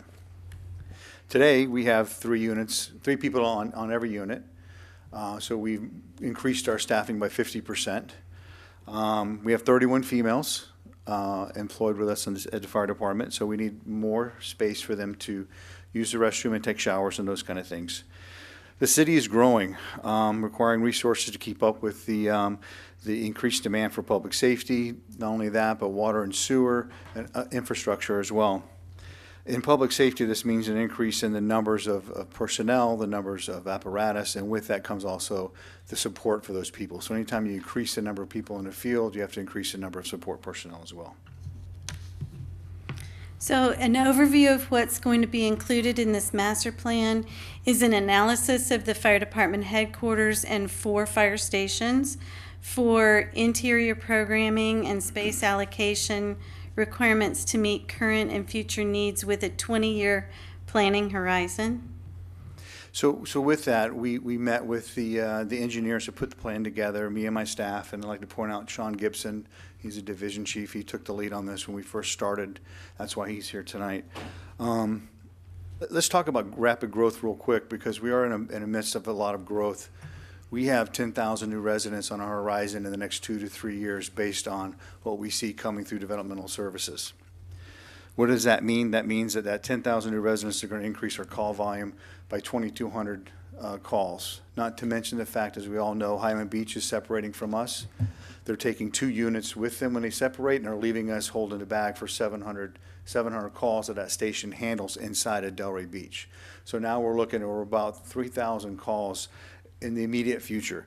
But we're talking long term, we're looking, ways down the future. This plan is, 10, 15-year plan. So some of the things we need to consider as we think about this and look into the future, we're probably going to need to replace that ladder and the rescue that Highland Beach is going to take with them eventually. We may need to add a ladder truck to Station 112. Station 112 is our only beach station once we lose Highland Beach. The vulnerability they're going to have, being the only station on the island, relying on their backup units on the mainland, basically across the intercoastal waterway, is huge, right? So there's only 2 units there. There's an engine and a rescue, 6 people. By adding a ladder truck there to support them, now we'll have 9 people, and we'll have an elevated water stream, and we'll also have a secondary means of egress for them so they can rescue somebody if there's a huge delay with the ladder trucks coming from the mainland. So these are some things we need to start thinking about. The other alternative to think about is another fire station, down the line. As we continue to grow and as we continue to redevelop, we're going to have to consider possibly another fire station depending on our car volume and our increase in residents. And another possibility, which is not as costly as another fire station, is a possibility of doing Alpha Bravo rescue unit in some of our stations. So there'd be 2 rescues instead of 1 rescue. So the second rescue would handle that busier call volume that the station would normally have. And like I said earlier, anytime we increase our personnel and our staffing and our vehicles and stuff like that, that's an increase in our logistics and support staff. Mainly, we looked at this and said we'd have to increase our logistics with the logistics manager, possibly a purchasing person inside logistics, and EMS, look at community paramedicine, which is another option, accreditation manager, a data analyst, increase our training, increase our inspectors for the Fire Life Safety Division, and emergency management increase to an emergency planner and emergency coordinator. So as we're looking at the increased growth at the individual fire stations, we're also looking at hardening the fire stations against storms to make it so that it is a safe place to house employees during a hurricane or other such activity. So we evaluated each of the fire stations for code compliance, and we looked at the building structure and the envelope hardening to resist any potential damages from wind speeds of up to 210 miles an hour. The other things that are included in this master plan are a schedule for implementation, which is, as any master plan, it's not cut in stone, but it is a guideline for us to give us an opportunity to start preparing financially for the impact of having to make these improvements. Cost projections that are based on the current market values, which are high. So hopefully the market is going to begin to rebound from the high expenses that we've seen recently. And one thing you will not see in this master plan is Fire Station 113. We're currently in the design build process on that, and it will be compliant and ready to serve future plans for the fire department for at least the next 20 years. But it will be included in master plan updates as they come along, which will be about every 15 years. So the first fire station that we're going to look at is Fire Station 112, which we know is on the barrier island. It's been in service since 1990. It is basically a 2-story building. Most people think of it as a 3-story building because there's an intermediate storage area that is literally between the 2 floors that you have to walk through that to get to the upper floor. In doing the space analysis needs for this particular fire station, it requires an additional 4,920 square feet in order to meet the needs for the fire station for the next 20 years. That cost will come at between $10.2 million if we renovate it and $14.4 million if we replace it. Some of the issues that are ongoing in this particular fire department are spalling concrete. There's rusting steel areas that have been blocked off from being able to even be used in this fire department. Some of the things that you'll see on almost every building is that we need increased hurricane strapping because of the higher wind speeds that we're planning for these fire stations. This particular one has equipment on the roof that has not been strapped down yet. And one of the other things when you go through this in every single department, one of the things you look at are what we call lay down hazards, which are trees and other antennas, other kinds of equipment that have the potential to be knocked over in a storm and cause damage to the building, which would then mean that our employees would have to evacuate. At Fire Station 112, some of the larger issues here include reinforcement of the exterior. CMU just means concrete block. It's, that's the official term. Concrete block walls to withstand the higher wind pressure, and enlargement of the continuous foundations around the outside to protect it against that wind onslaught. At Ocean Rescue, this is the only building that we have that directly faces the ocean. So this is located at 340 South Ocean Boulevard in Anchor Park. It's been in service since 1996. Currently, this building is 3,240 square feet. It has an upper mixed-use floor that it has all of the lockers and all of the office space for the entire Ocean Rescue Division. It has a lower floor garage, and it also offers public restrooms. To meet the 20-year demand, this unit needs to be increased by 4,060 square feet at a cost between 4.8 and 6.4 million, depending on whether we renovate or replace. And the biggest issue with this particular facility is that the garage floor where all of the equipment is stored is actually below the base flood elevation. So this particular building has a flood hazard that the other buildings do not have. So our thoughts and concepts on this station was to take and make a combination station with 112 and Ocean Rescue being together at Anchor Park. It would be located where the headquarters station is now, facing Ocean Boulevard.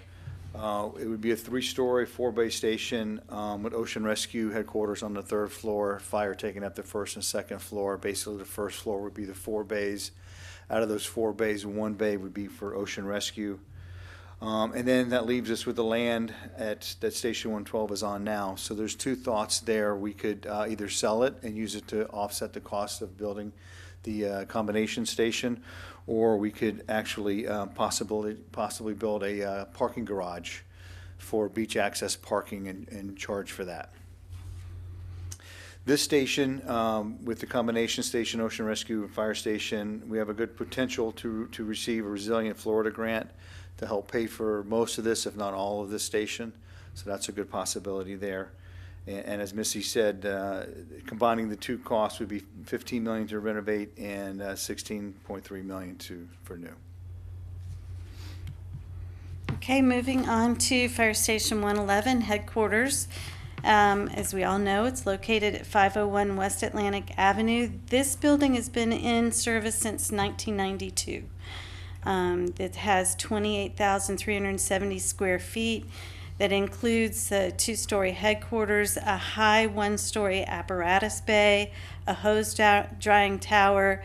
We undertook some hurricane hardening for this station back in 2012.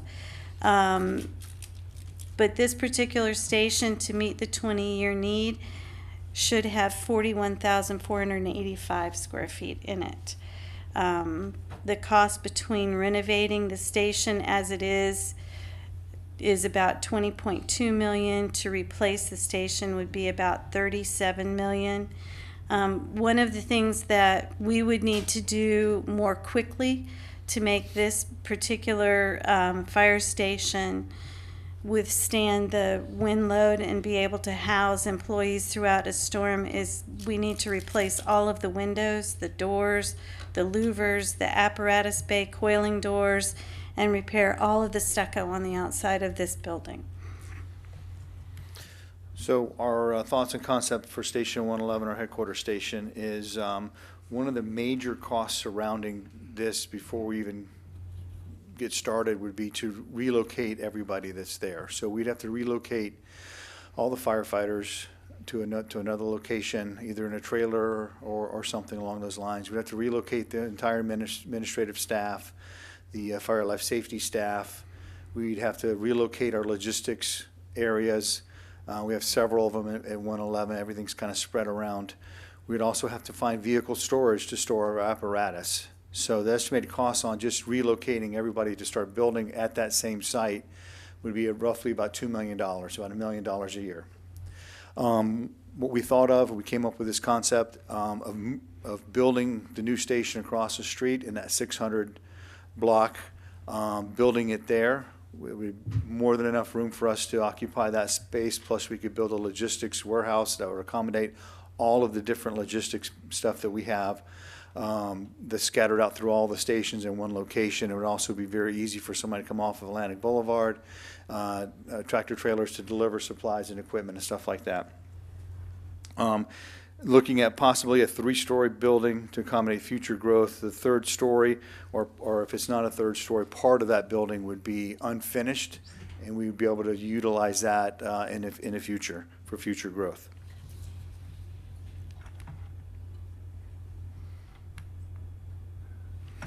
Okay, so moving out to Old Germantown Road, we have Fire Station 115 that also houses the Special Operations Unit.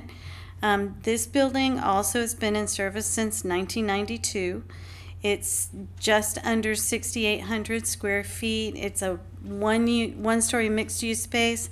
This building is almost all apparatus bay. There's very little actual living space for the firefighters who are housed there. It is immediately adjacent to Orchard View Park. We are considering this as a potential future EOC location at some point in the future. If it becomes an EOC, then it would need to have 31,000 square feet. The cost for combining the 2 units, the fire station and the EOC, would be about $24.3 million to $27.5 million. And again, this fire station is suffering from all the same things as the other fire stations built in the same time frame. We need to reinforce the walls, we need to expand the foundation.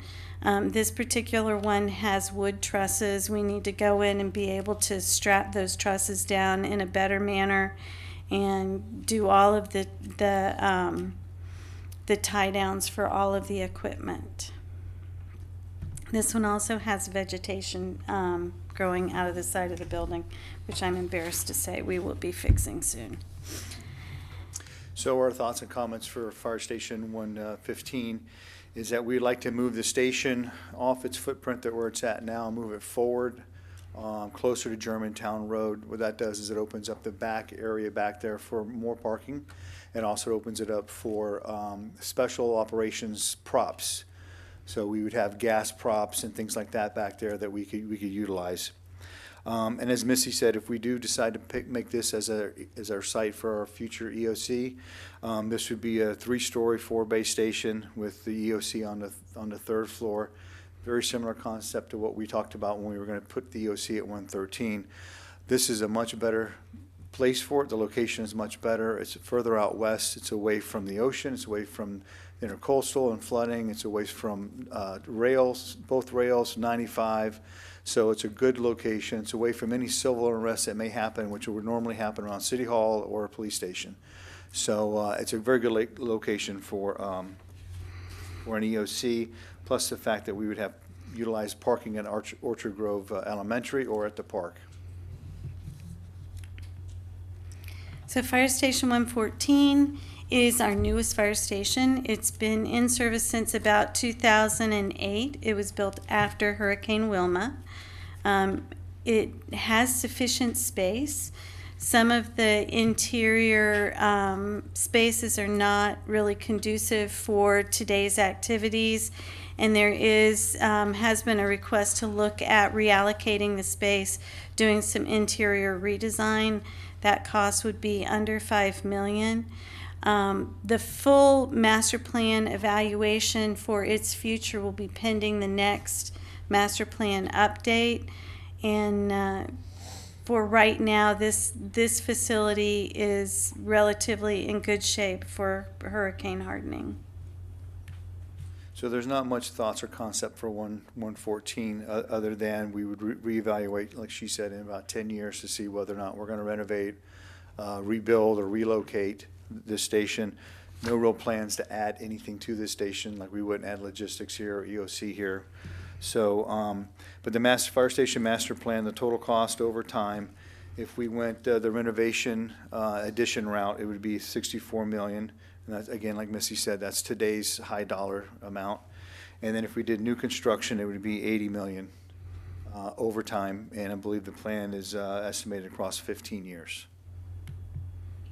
So just to give you a little bit of a look at what that would look like, we would begin design on Fire Station 112 and Ocean Rescue, not in the coming year's budget, but in the following year's budget. Once Fire Station 113 has been completed, we would begin design on Fire Station 112, looking for a 3-year construction build out. Following that, then we would start to look at, oh, I have a typo right there.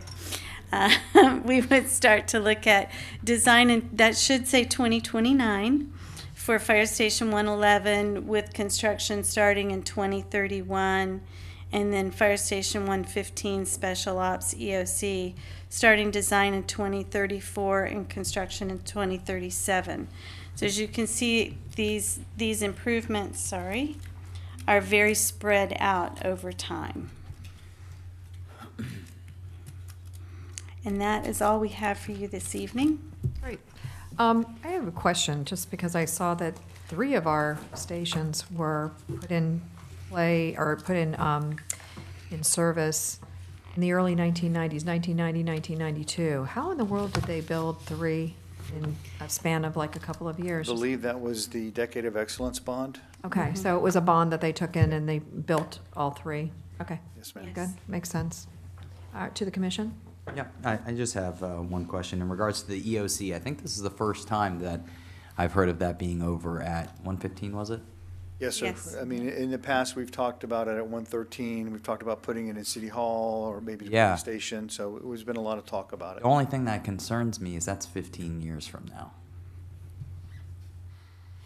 That's true. I mean, again, once it's adopted, you could move up 115 and swap out 111. I mean, you have flexibility in the plan.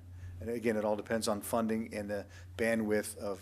So you're no longer exploring the EOC being a part of the main fire station here downtown or part of City Hall? Like, we really feel that that's where it needs to be?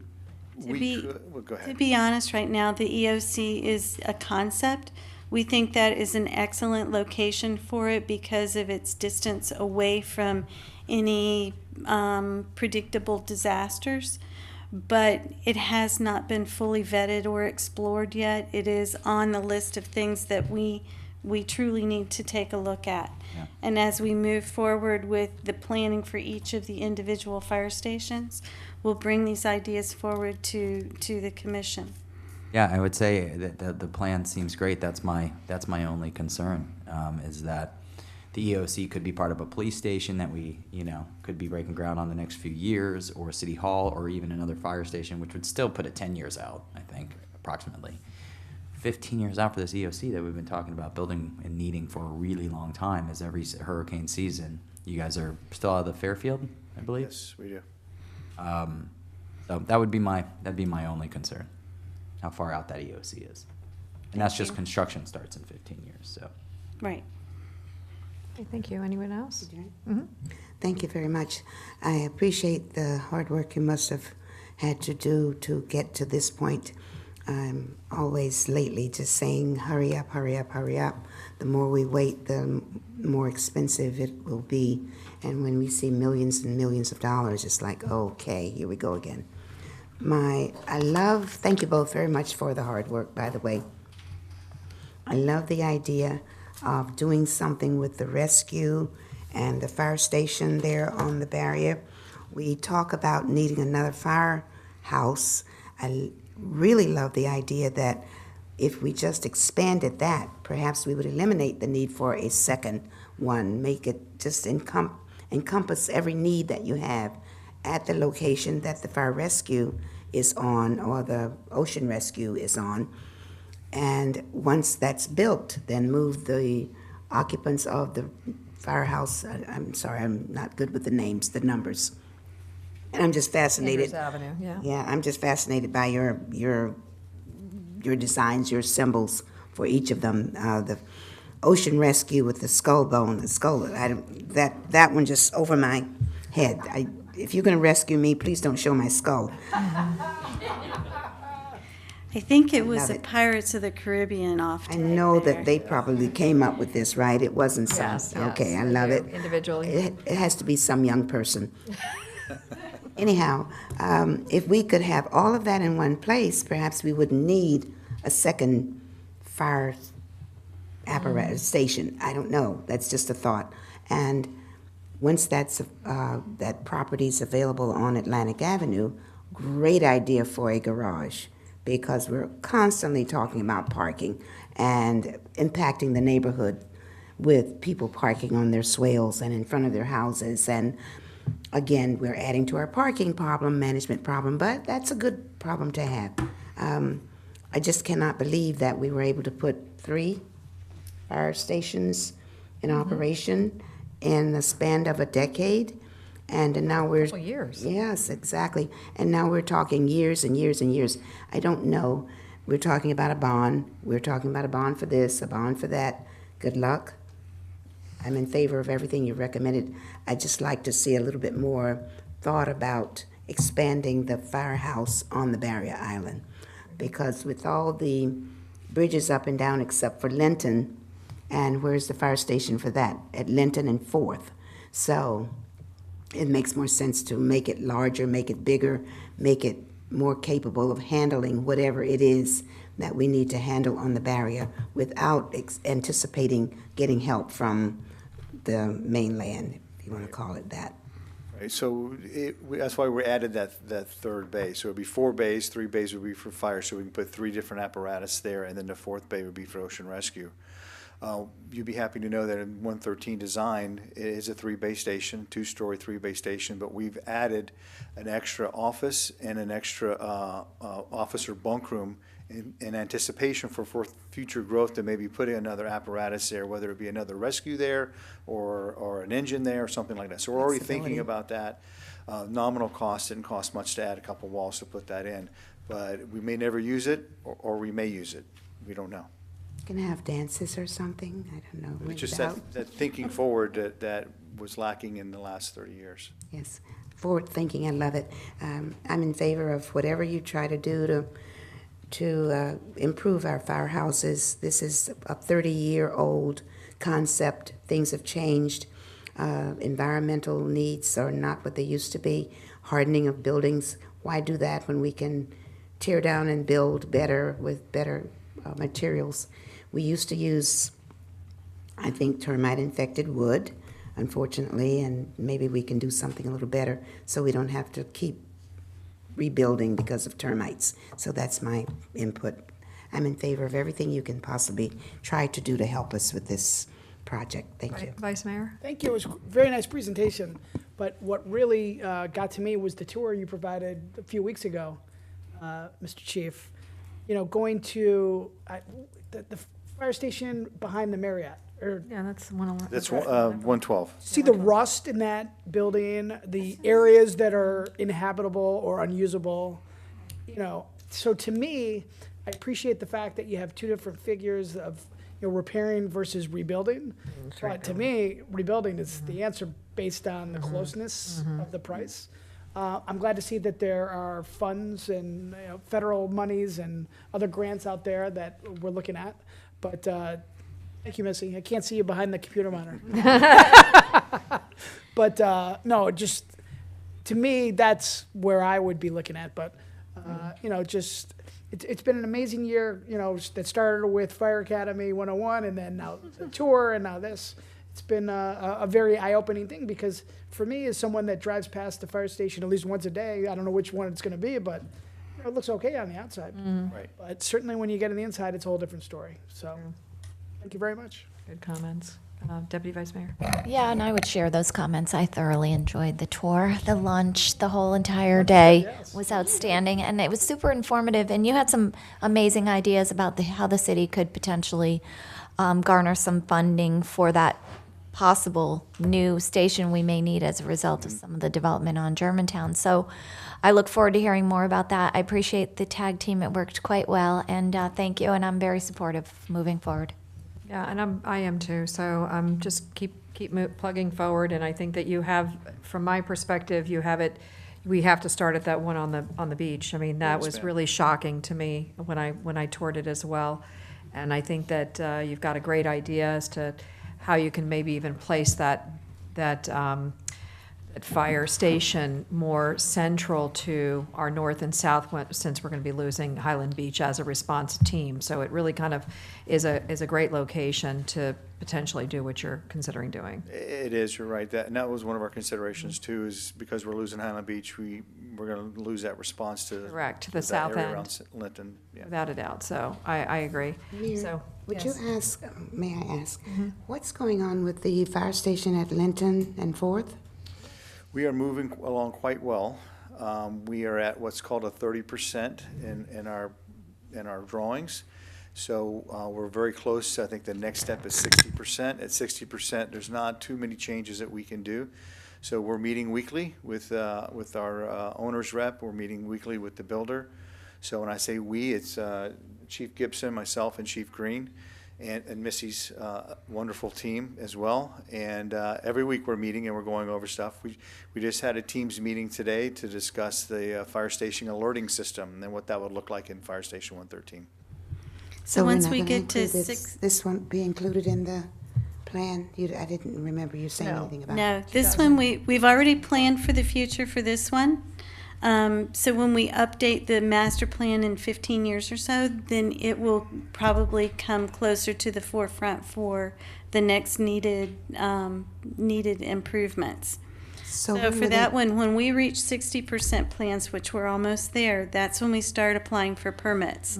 So we're very close when we get to 60%. So what date? Can you project a So year? we discussed at our last meeting that we want to kind of speed up the demolition and the groundwork even prior to getting some of the permits that we need. I mean, obviously we need a demo permit and stuff like that, but before we get to 60%, kind of start that, get that rolling so it goes a little bit faster. But I asked them and they're looking at groundbreaking sometime in March. So that gives you kind of idea where we would be at. And it's been how long since they've been, somebody staying in tents and mobile 5 years. homes? 2017. Yeah, 5 years almost. Like, I want to say June or July Yeah. 2017, Yeah, they've been that's- in I there. think it was 5 years. Well, if you We renovated the trailer that they've been in once. Exactly. If you break ground in 2023, you will have covered my entire 6 years of service. Wow. So, All right, very good. Thank you So- so Thank you, much. sir. Yes. If I could ask you to vote to approve the plan, I have to have a voted on and approved plan to enter for grant applications. All right, very good. Motion to approve the plan. Second. Call the roll, please. Ms. Cassell? Yes. Mr. Boylston? Yes. Ms. Johnson? yes. Mayor Petrolia? Yes. Mr. Frankel?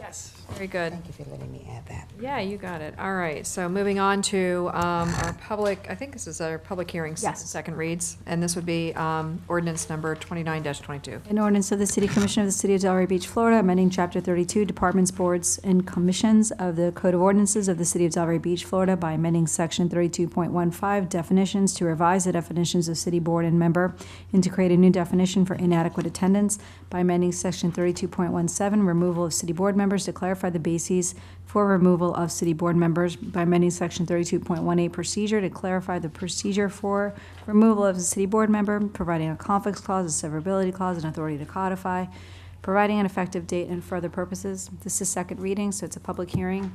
I don't have a slide. Okay, So this is driven by discussions we've had. It essentially just clarifies what inadequate attendance is for those boards that don't necessarily meet monthly and have more sporadic meetings. Correct. Okay, so if anybody here in the audience would like to speak to ordinance number 29-22, now would be the time. Seeing no one, public comment is closed. To the commission? Motion to approve. Well, I have one question. Second for discussion. Second for discussion again. Discussion. How stringent are we with following this ordinance or ordinance? When, yes, I'm saying, just a little clarity. Have we ever dismissed anyone from a board? Sure. Okay. We have. And I think this procedure, I think it's more fair for the boards across because it It was very hard on certain, if boards are meeting more than twice, well, twice a month versus once a month, it's it was almost punitive, you know, if somebody was missing a few meetings because they happened to have something happen, where versus, you know, you could miss 3 months versus just a month and a half for the boards. So this makes it much clearer and fairer. And once the clerk becomes aware of it, she simply sends a notice, she certifies it to the commission, it becomes effective immediately. Another way to remove a board member is with or without cause. I left that in there. This does not apply to you. Ms. Johnson, just so you know, we, as the General Employees Board, Pension Board, we meet quarterly, and we've had a member miss, Mr. Duncan left, but I think 3 meetings in a row. So she hasn't been here all year. Yeah, see, that's what I'm saying. How's that fair when you have people who really want to be on these boards? So it makes no sense for that, and for those that, this just kind of cleans it up. Clarifies it. All right, so we have a motion and a second. Please call the roll. Mr. Boylston? Yes. Ms. Johnson? Yes. Mayor Petrolia? Yes. Mr. Frankel? Yes. Ms. Cassell? All right, moving on to ordinance number 31-22. An ordinance of the City Commission of the City of Delray Beach, Florida, repealing Chapter 133, Offenses Against Persons, Section 133.02, Prohibition of Conversion Therapy on Minors, providing that each and every other section and subsection of Chapter 133 shall remain in full force and effect as previously adopted, providing a conflicts clause, a severability clause, and authority to codify, providing an effective date, and for other purposes. As you recall, this is based on the federal court ruling that conversion therapy is, any bans on conversion therapy is a violation of the First Amendment. I've also included a resolution. As you know, a resolution does not have the same force and effect as an ordinance, but it does express your displeasure with the court's ruling if you want to vote on that one separately after this. Very good. Well, this is also a public hearing, so if anybody would like to speak to ordinance number 31-22, now would be the time. Seeing no one, public comment is closed to the commission. Motion to approve? Second. Call the roll, please. Ms. Johnson? Yes. Mayor Petrolia? Yes. Mr. Frankel? Yes. Ms. Cassell? Yep. Mr. Boylston? Yes. Okay, so do we want to? And then Resolution 138-22, which is the resolution opposing and discouraging the practice of sexual orientation change efforts on minors, providing an effective date and for other purposes. And again, this is a public hearing, so if anybody would like to speak to resolution number 138-22, please step forward. Seeing no one, public comment is closed to the commission. Motion to approve? Second. Call the roll, please. Mayor Petrolia? Yes. Mr. Frankel? Yes. Ms. Cassell? Yes. Mr. Boylston? Yes. Ms. Johnson? Yes. And finally, we are now at our first readings, I believe, and this is ordinance number 27-22. An ordinance of the City Commission of the City of Delray Beach, Florida, updating the capital improvement plan schedule and the comprehensive plan of the City of Delray Beach for fiscal year 2022-23 to fiscal year 2026-27 in accordance with the requirements of policies CIE 1.2.1 and CIE 1.2.6 of the capital improvement element, providing a conflicts clause, providing a severability clause, providing an effective date, and for other purposes. And this is just a first read, so. Correct. Motion to approve. Second. Call the roll, please. Mr. Frankel? Ms. Cassell? Yes. Mr. Boylston? Yes. Ms. Johnson? Yes. Mayor Petrolia? And yes, and we are at the comments and inquiries. Mr. Moore. Nothing further at this time. Thank you. Attorney Gillen. Just very quickly, we have had our staff internal meeting with our consultant who conducted the, who's assisting us with updating our noise ordinance. He did collect the data. He spoke with staff about it. And so I would like to schedule a workshop. I was looking at September, October. I don't know if we have something on the October. We actually have a workshop meeting scheduled to take place October 18th. Regular meeting October 11th. October 18th would be a logical opportunity. So I'll verify with him if that's okay. I'll present the data, and at that point, we'll start working on drafting it. So hopefully it'll start before season. Perfect. All right, sounds good. Anything else? That's it. All right, to the commission. You want to start down here? Sure. I'll be super quick. Fire department isn't here anymore, but I wanted to commend them on the lock program. Oh, sorry. No, he's not. No, they're gone. They're He gone. stepped away. Yeah. I don't know where they are. Sorry. That's okay. So I wanted to commend them on the lock program for seniors. Yes. Very exciting locks on the doors that can be opened from the outside to help us access seniors who may have fallen or gotten hurt much more quickly. Great program, very exciting. Gina, amazing magazine. It was really fabulous, the content, recognizing Missy, exciting, but it was great. I love the content. Parks and Rec got another award, your staff, outstanding. And then Neighborhood Services, Denise and Ferline are very active in the community, and they spent an hour on the phone, on Zoom, with people like 7 o'clock at night answering all kinds of questions well beyond what they're required to do. Remarkably impressive. Thank you all. Thank you. Vice Mayor? Sure. Two things. One, Sam and Missy, I went to the beach yesterday. That new sidewalk or wood thing, I don't know what you would call it. It looks really, really good. It's, a couple times I mentioned how ratty it looked, but it looks great. So I just wanted to give kudos to both of you. And talking about the noise ordinance, I had been speaking to our great city attorney a few times, and I didn't realize that per our code, at 1 a.m., we're not supposed to have any amplified music at 1 a.m., and it's not being enforced. Sorry, I laughed. We have all talked about our concerns with what's going on in downtown. I don't know the procedure of asking if we want this to start being enforced or whatnot, but with season coming along, I know it's something I'm interested in. Would it be something we want to discuss further or whatnot? I think just enforce it. I would be in favor of that. I think So on Saturdays and Sundays, it's the noise, and it's in the code, 1 a.m. is when it's supposed to shut down. My understanding is that in the past, there was a grace period that was given from 1 to 2 to basically, last calls, start turning it down, and then by 2 it started being enforced. If you recall, the last time we addressed the noise ordinance, everybody was very upset because they thought I had changed the hours. Right. And I promise I did not change the hours, it was just the enforcement. And so, I do think that if you want staff to start enforcing it, we should give maybe a 2-week grace period for education, for, to announce it, and then after that, start enforcing it, because it has been this way since before, I got here, so. Yep. So I think that's fair. So is there a consensus for that? Yes. Yes, There you okay. go. Yep, you got it. Thanks, and Coco lost the first set. Oh, all right. Sorry. But Spoiler. Well, Julie insisted. I was taping it, I was gonna go and watch. You can fast forward.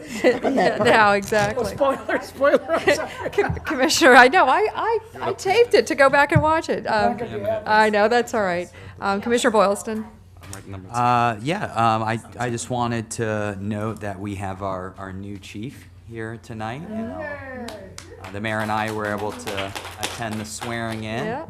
A 4-hour celebration of Chief Sims. Not quite that long. I know all about him. I know all about you. Skipped it. I had my girls with me, and at 2 hours and 15 minutes, I was gonna say, you didn't last the whole time. 45 minutes past their bedtime, I finally said, I got to get them home. Because I do report back to my boss at home. And as we were walking out, they were like, well, we haven't seen him get, the pin yet, get his shield yet. So we sat at the back, watched until you got it, and the second your father put it on, we were out. So, but congratulations. It really was a wonderful ceremony. It was just so great to hear all those stories and all the things you guys have in common. And then the other thing I have is something coming up. We have the Palm Beach Improv Festival is happening on the campus of Old School Square. So it's been a few years since it's been held in Delray Beach. It brings improv troupes from Chicago, New York, LA, all the big markets. They all come down to Florida. They do workshops for 3 or 4 days, and then at night they do performances. So you can Where do they perform? You can buy tickets. So they're going to be in the Field House. Okay. So that's pretty exciting to have the Palm Beach Improv Festival hosted here at Old School Square, and I know Parks and Rec most likely has been working with them on that rental on, I believe it's a rental, it's a rental of the space. So, good news there. So if you have an opportunity, I will be going. I think Thursday night's their first night to welcome. What's the date?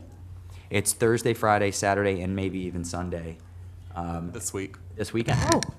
Wow. It's this weekend, and they do have family-friendly shows as well, Gotcha. and things for the kids. So Very good. Perfect. Thank you. Okay, Commissioner I'll Johnson. try to get it all in. I will not interrupt you, Mayor, after you've done yours. If I do, just slap my hand. Hold her to it. Okay, please do. Vice Mayor. I'm watching. Okay. Quickly, in our CRA meeting, we talked about not going forward past October, I think, the opening of the new fiscal year. Correct me if I'm wrong. With the freebie. if the city, I know you've got it, so I'm presuming that you will take ownership, operation, et cetera, of the freebie effective October 1. If not, please let us know, because we're not going to be doing it. So it will be an official shutdown, from what I can understand. I don't think it's specifically October 1, but it's commensurate with the new fiscal year. Upon adoption of the final budget, September 19th, we will be in position to accept that direction, because that does include it. That is included for the upcoming fiscal year. Very good. It's a hard stop. CRA is not going to be doing it anymore. I'd like to address the citizen who was here, and I'm sorry I didn't get your name, ma'am, about the parking on the swale. That is a problem that this city has suffered, and there's been non-code enforcement of it. We would have to probably double our code enforcement personnel in order to address it, because the majority of it happens at night after the majority of them have gone home. So in order to not have it that the citizens are having to come down and complain about something that we know is going on, but we've turned a blind eye, I would hope that, Mr. Moore, this is something you and Mr. Walter will take into consideration. Yes, ma'am. In addition to that, I'd like you to also take into consideration, when our former Neighborhood Services Director was here, he came upon or shared with me with something I thought was really nice.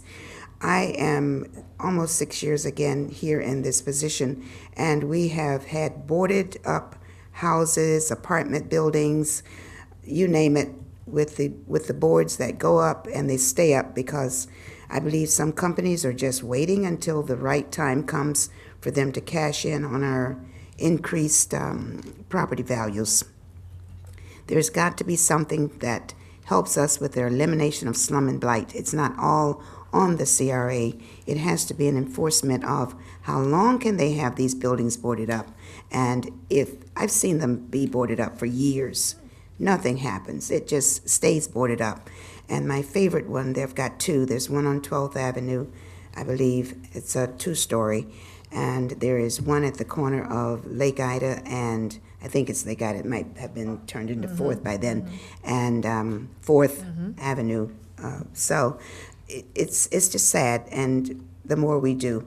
I'd like to thank Ms. Barletto for giving me a great tour. I've given her a great tour. I don't know what we're going to do with what we've done, what we saw rather, but my crumbling fence at the Boy Scout Hut Park. Oh, yeah, Lake Ida. Lake Ida. Forever, but it's still the same and only just rots more. And so I don't know if it's in the budget to do something, but that would be one of the biggest slum and blights elimination that we could ever do. Because whether we like it or not, the more you go into the park, you're walking around it, if you're using that as your exercise, and if you're just happen to have an opportunity to glance over, it's really sad. And so with that, I'm going to say congratulations to the new police chief. I did not stay, I didn't even come, so I apologize, but the night before, I'd had a marathon at the wastewater treatment plant, so good luck. I understand that some of the community don't know you. I would encourage you to do your very best to get to know them. Some are even suggested, well, you didn't tell us and we didn't have an opportunity to give input. I don't know, Mr. Moore, that's in your department. The League of Cities is having a September 28th, come to Delray. And I encourage each of you to come. It's going to be at our Opal Grand. Can I ask you a question? Certainly. about that? So I got an email, I think, today about that. Great. Do we email or You should respond to them tell or them. Dolores? Tell Dolores if you're going to attend, because each meal is going to cost the city a certain amount of money. Yeah, there was that nasty little thing in there, like don't RSVP if you're not going to come. If you're not going to come. In fact, I'm not going to be there, unfortunately. I somehow or another had a family thing, and now we can't change it, so. That's why they put it in the email. All I can say is somebody better eat my meal if somehow or another I put in that I'm going to be there. Let's see, that's no parking on the swales. I have more, of course, but I'm done. Thank you. Okay, very good. I was going to say, first of all, congratulations to our newest police chief, and For those that weren't in attendance, I just want to let you know that our prior police chief in the roasting section, I found out that he was driving on a suspended license as a chief, right? Can you attest to that? It was hilarious. But anyway, so all the skeletons come out of the closet when someone's walking out the door, I guess. Anyway, I just want to also mention, I did have this down as a Swinton. I don't know what you're going to be able to do with that, but the woman that was here, Michelle, she's still here. Still here, and she- so we are. Yeah, okay, you'll talk with her afterwards, see what you can do with that. And then the second thing I wanted to just bring up is, what are the next steps to that parking study? We just left that study and walked away from that presentation without really talking about that. I'd like to have an opportunity to offer an update to you all in the next couple of weeks, and Sounds we'll go good. from there. So I've already made a commitment to do so. Very good. Well, thank you very much. I don't want to extend this any further. Have a good evening, and meeting Good night. adjourned. Good night.